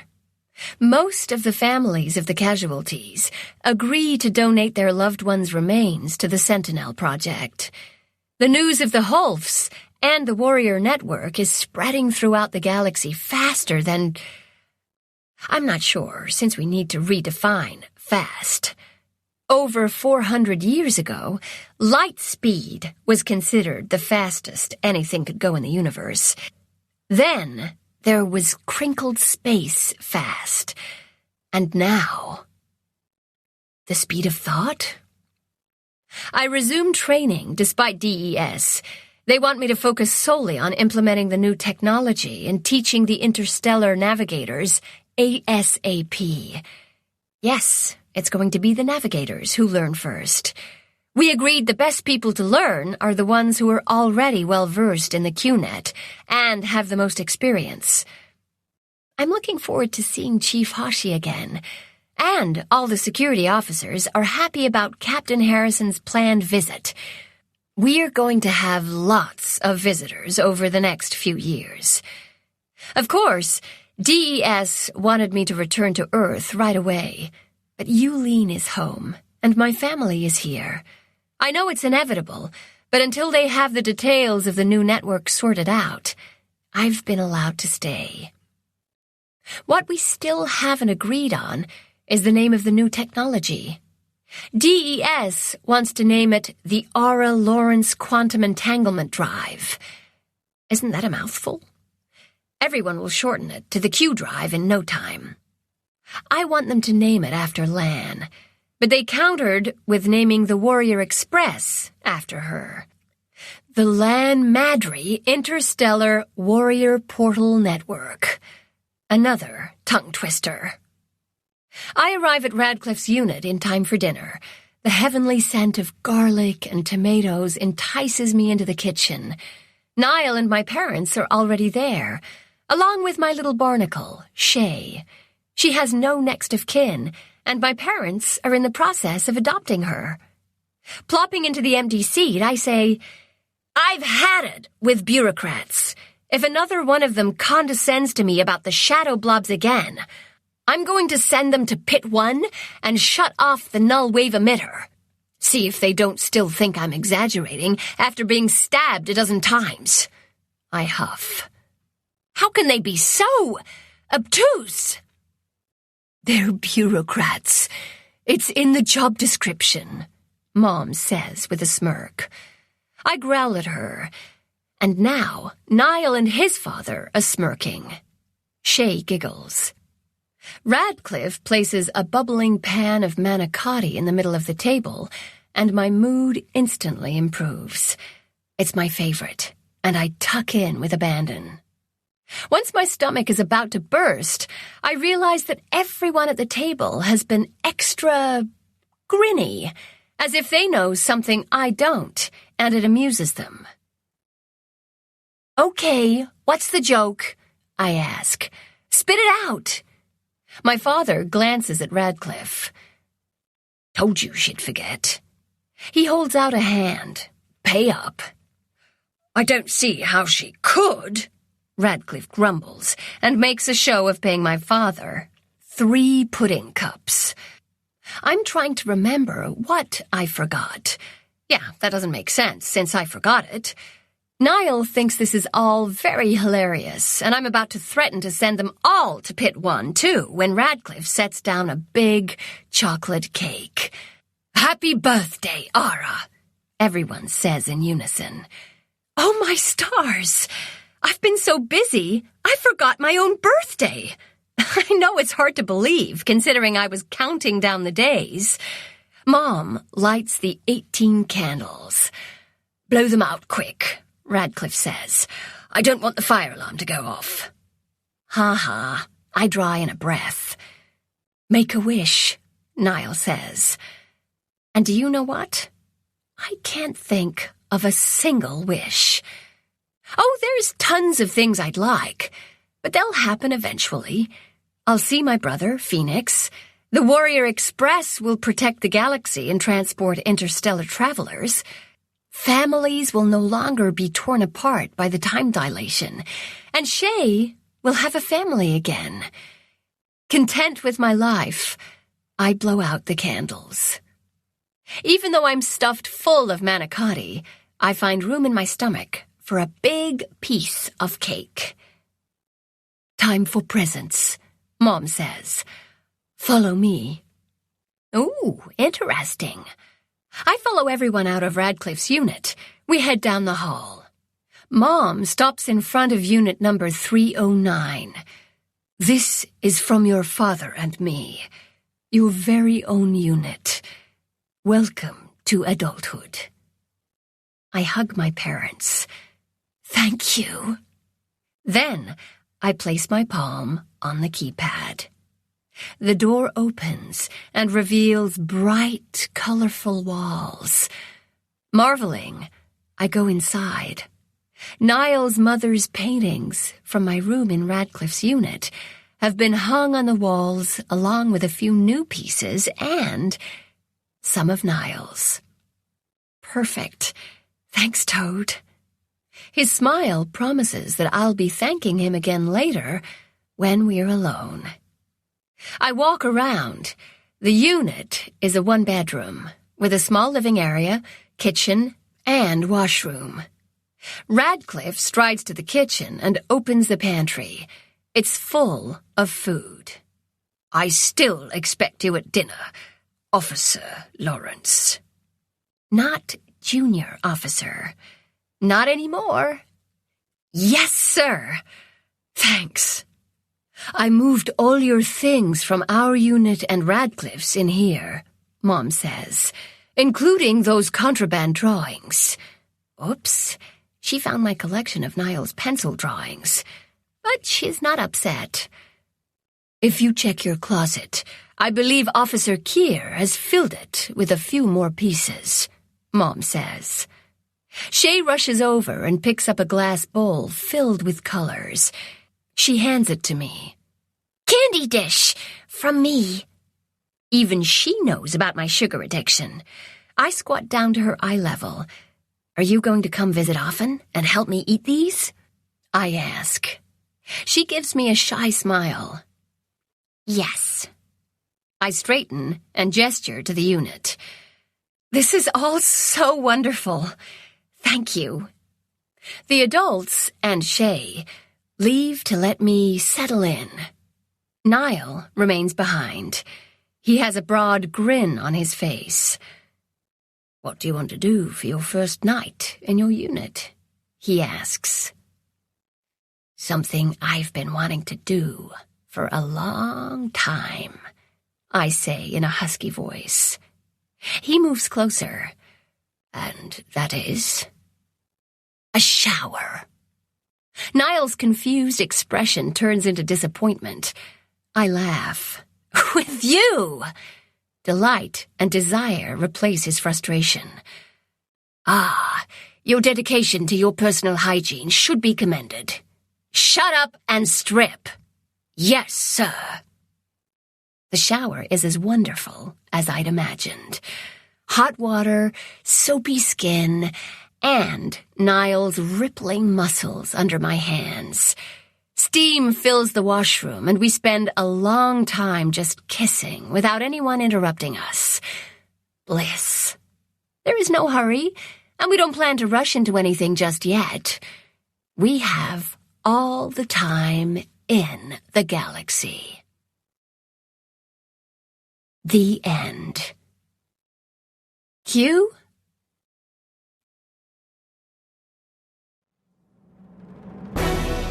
Acknowledgements.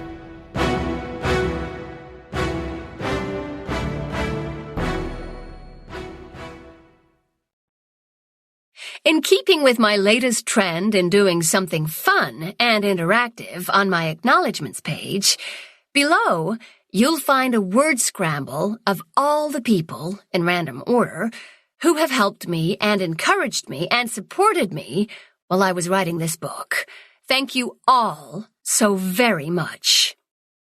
Also, I must thank Ara Lawrence, a.k.a. Lyra Tian Daniels. The Sentinels of the Galaxy series would not have been written without her in my head, telling me her story. She was most insistent and stubborn and would not shut up. If you're having trouble unscrambling some of the names below, read my other acknowledgements for some hints, as many of the people I'm thankful for have been with me for the entire series, and some since my first book. However, there are a few newbies, so I'll thank them here. Darren for his beautiful cover, Chrysula for her keen eye, and Jennifer for her expert medical advice.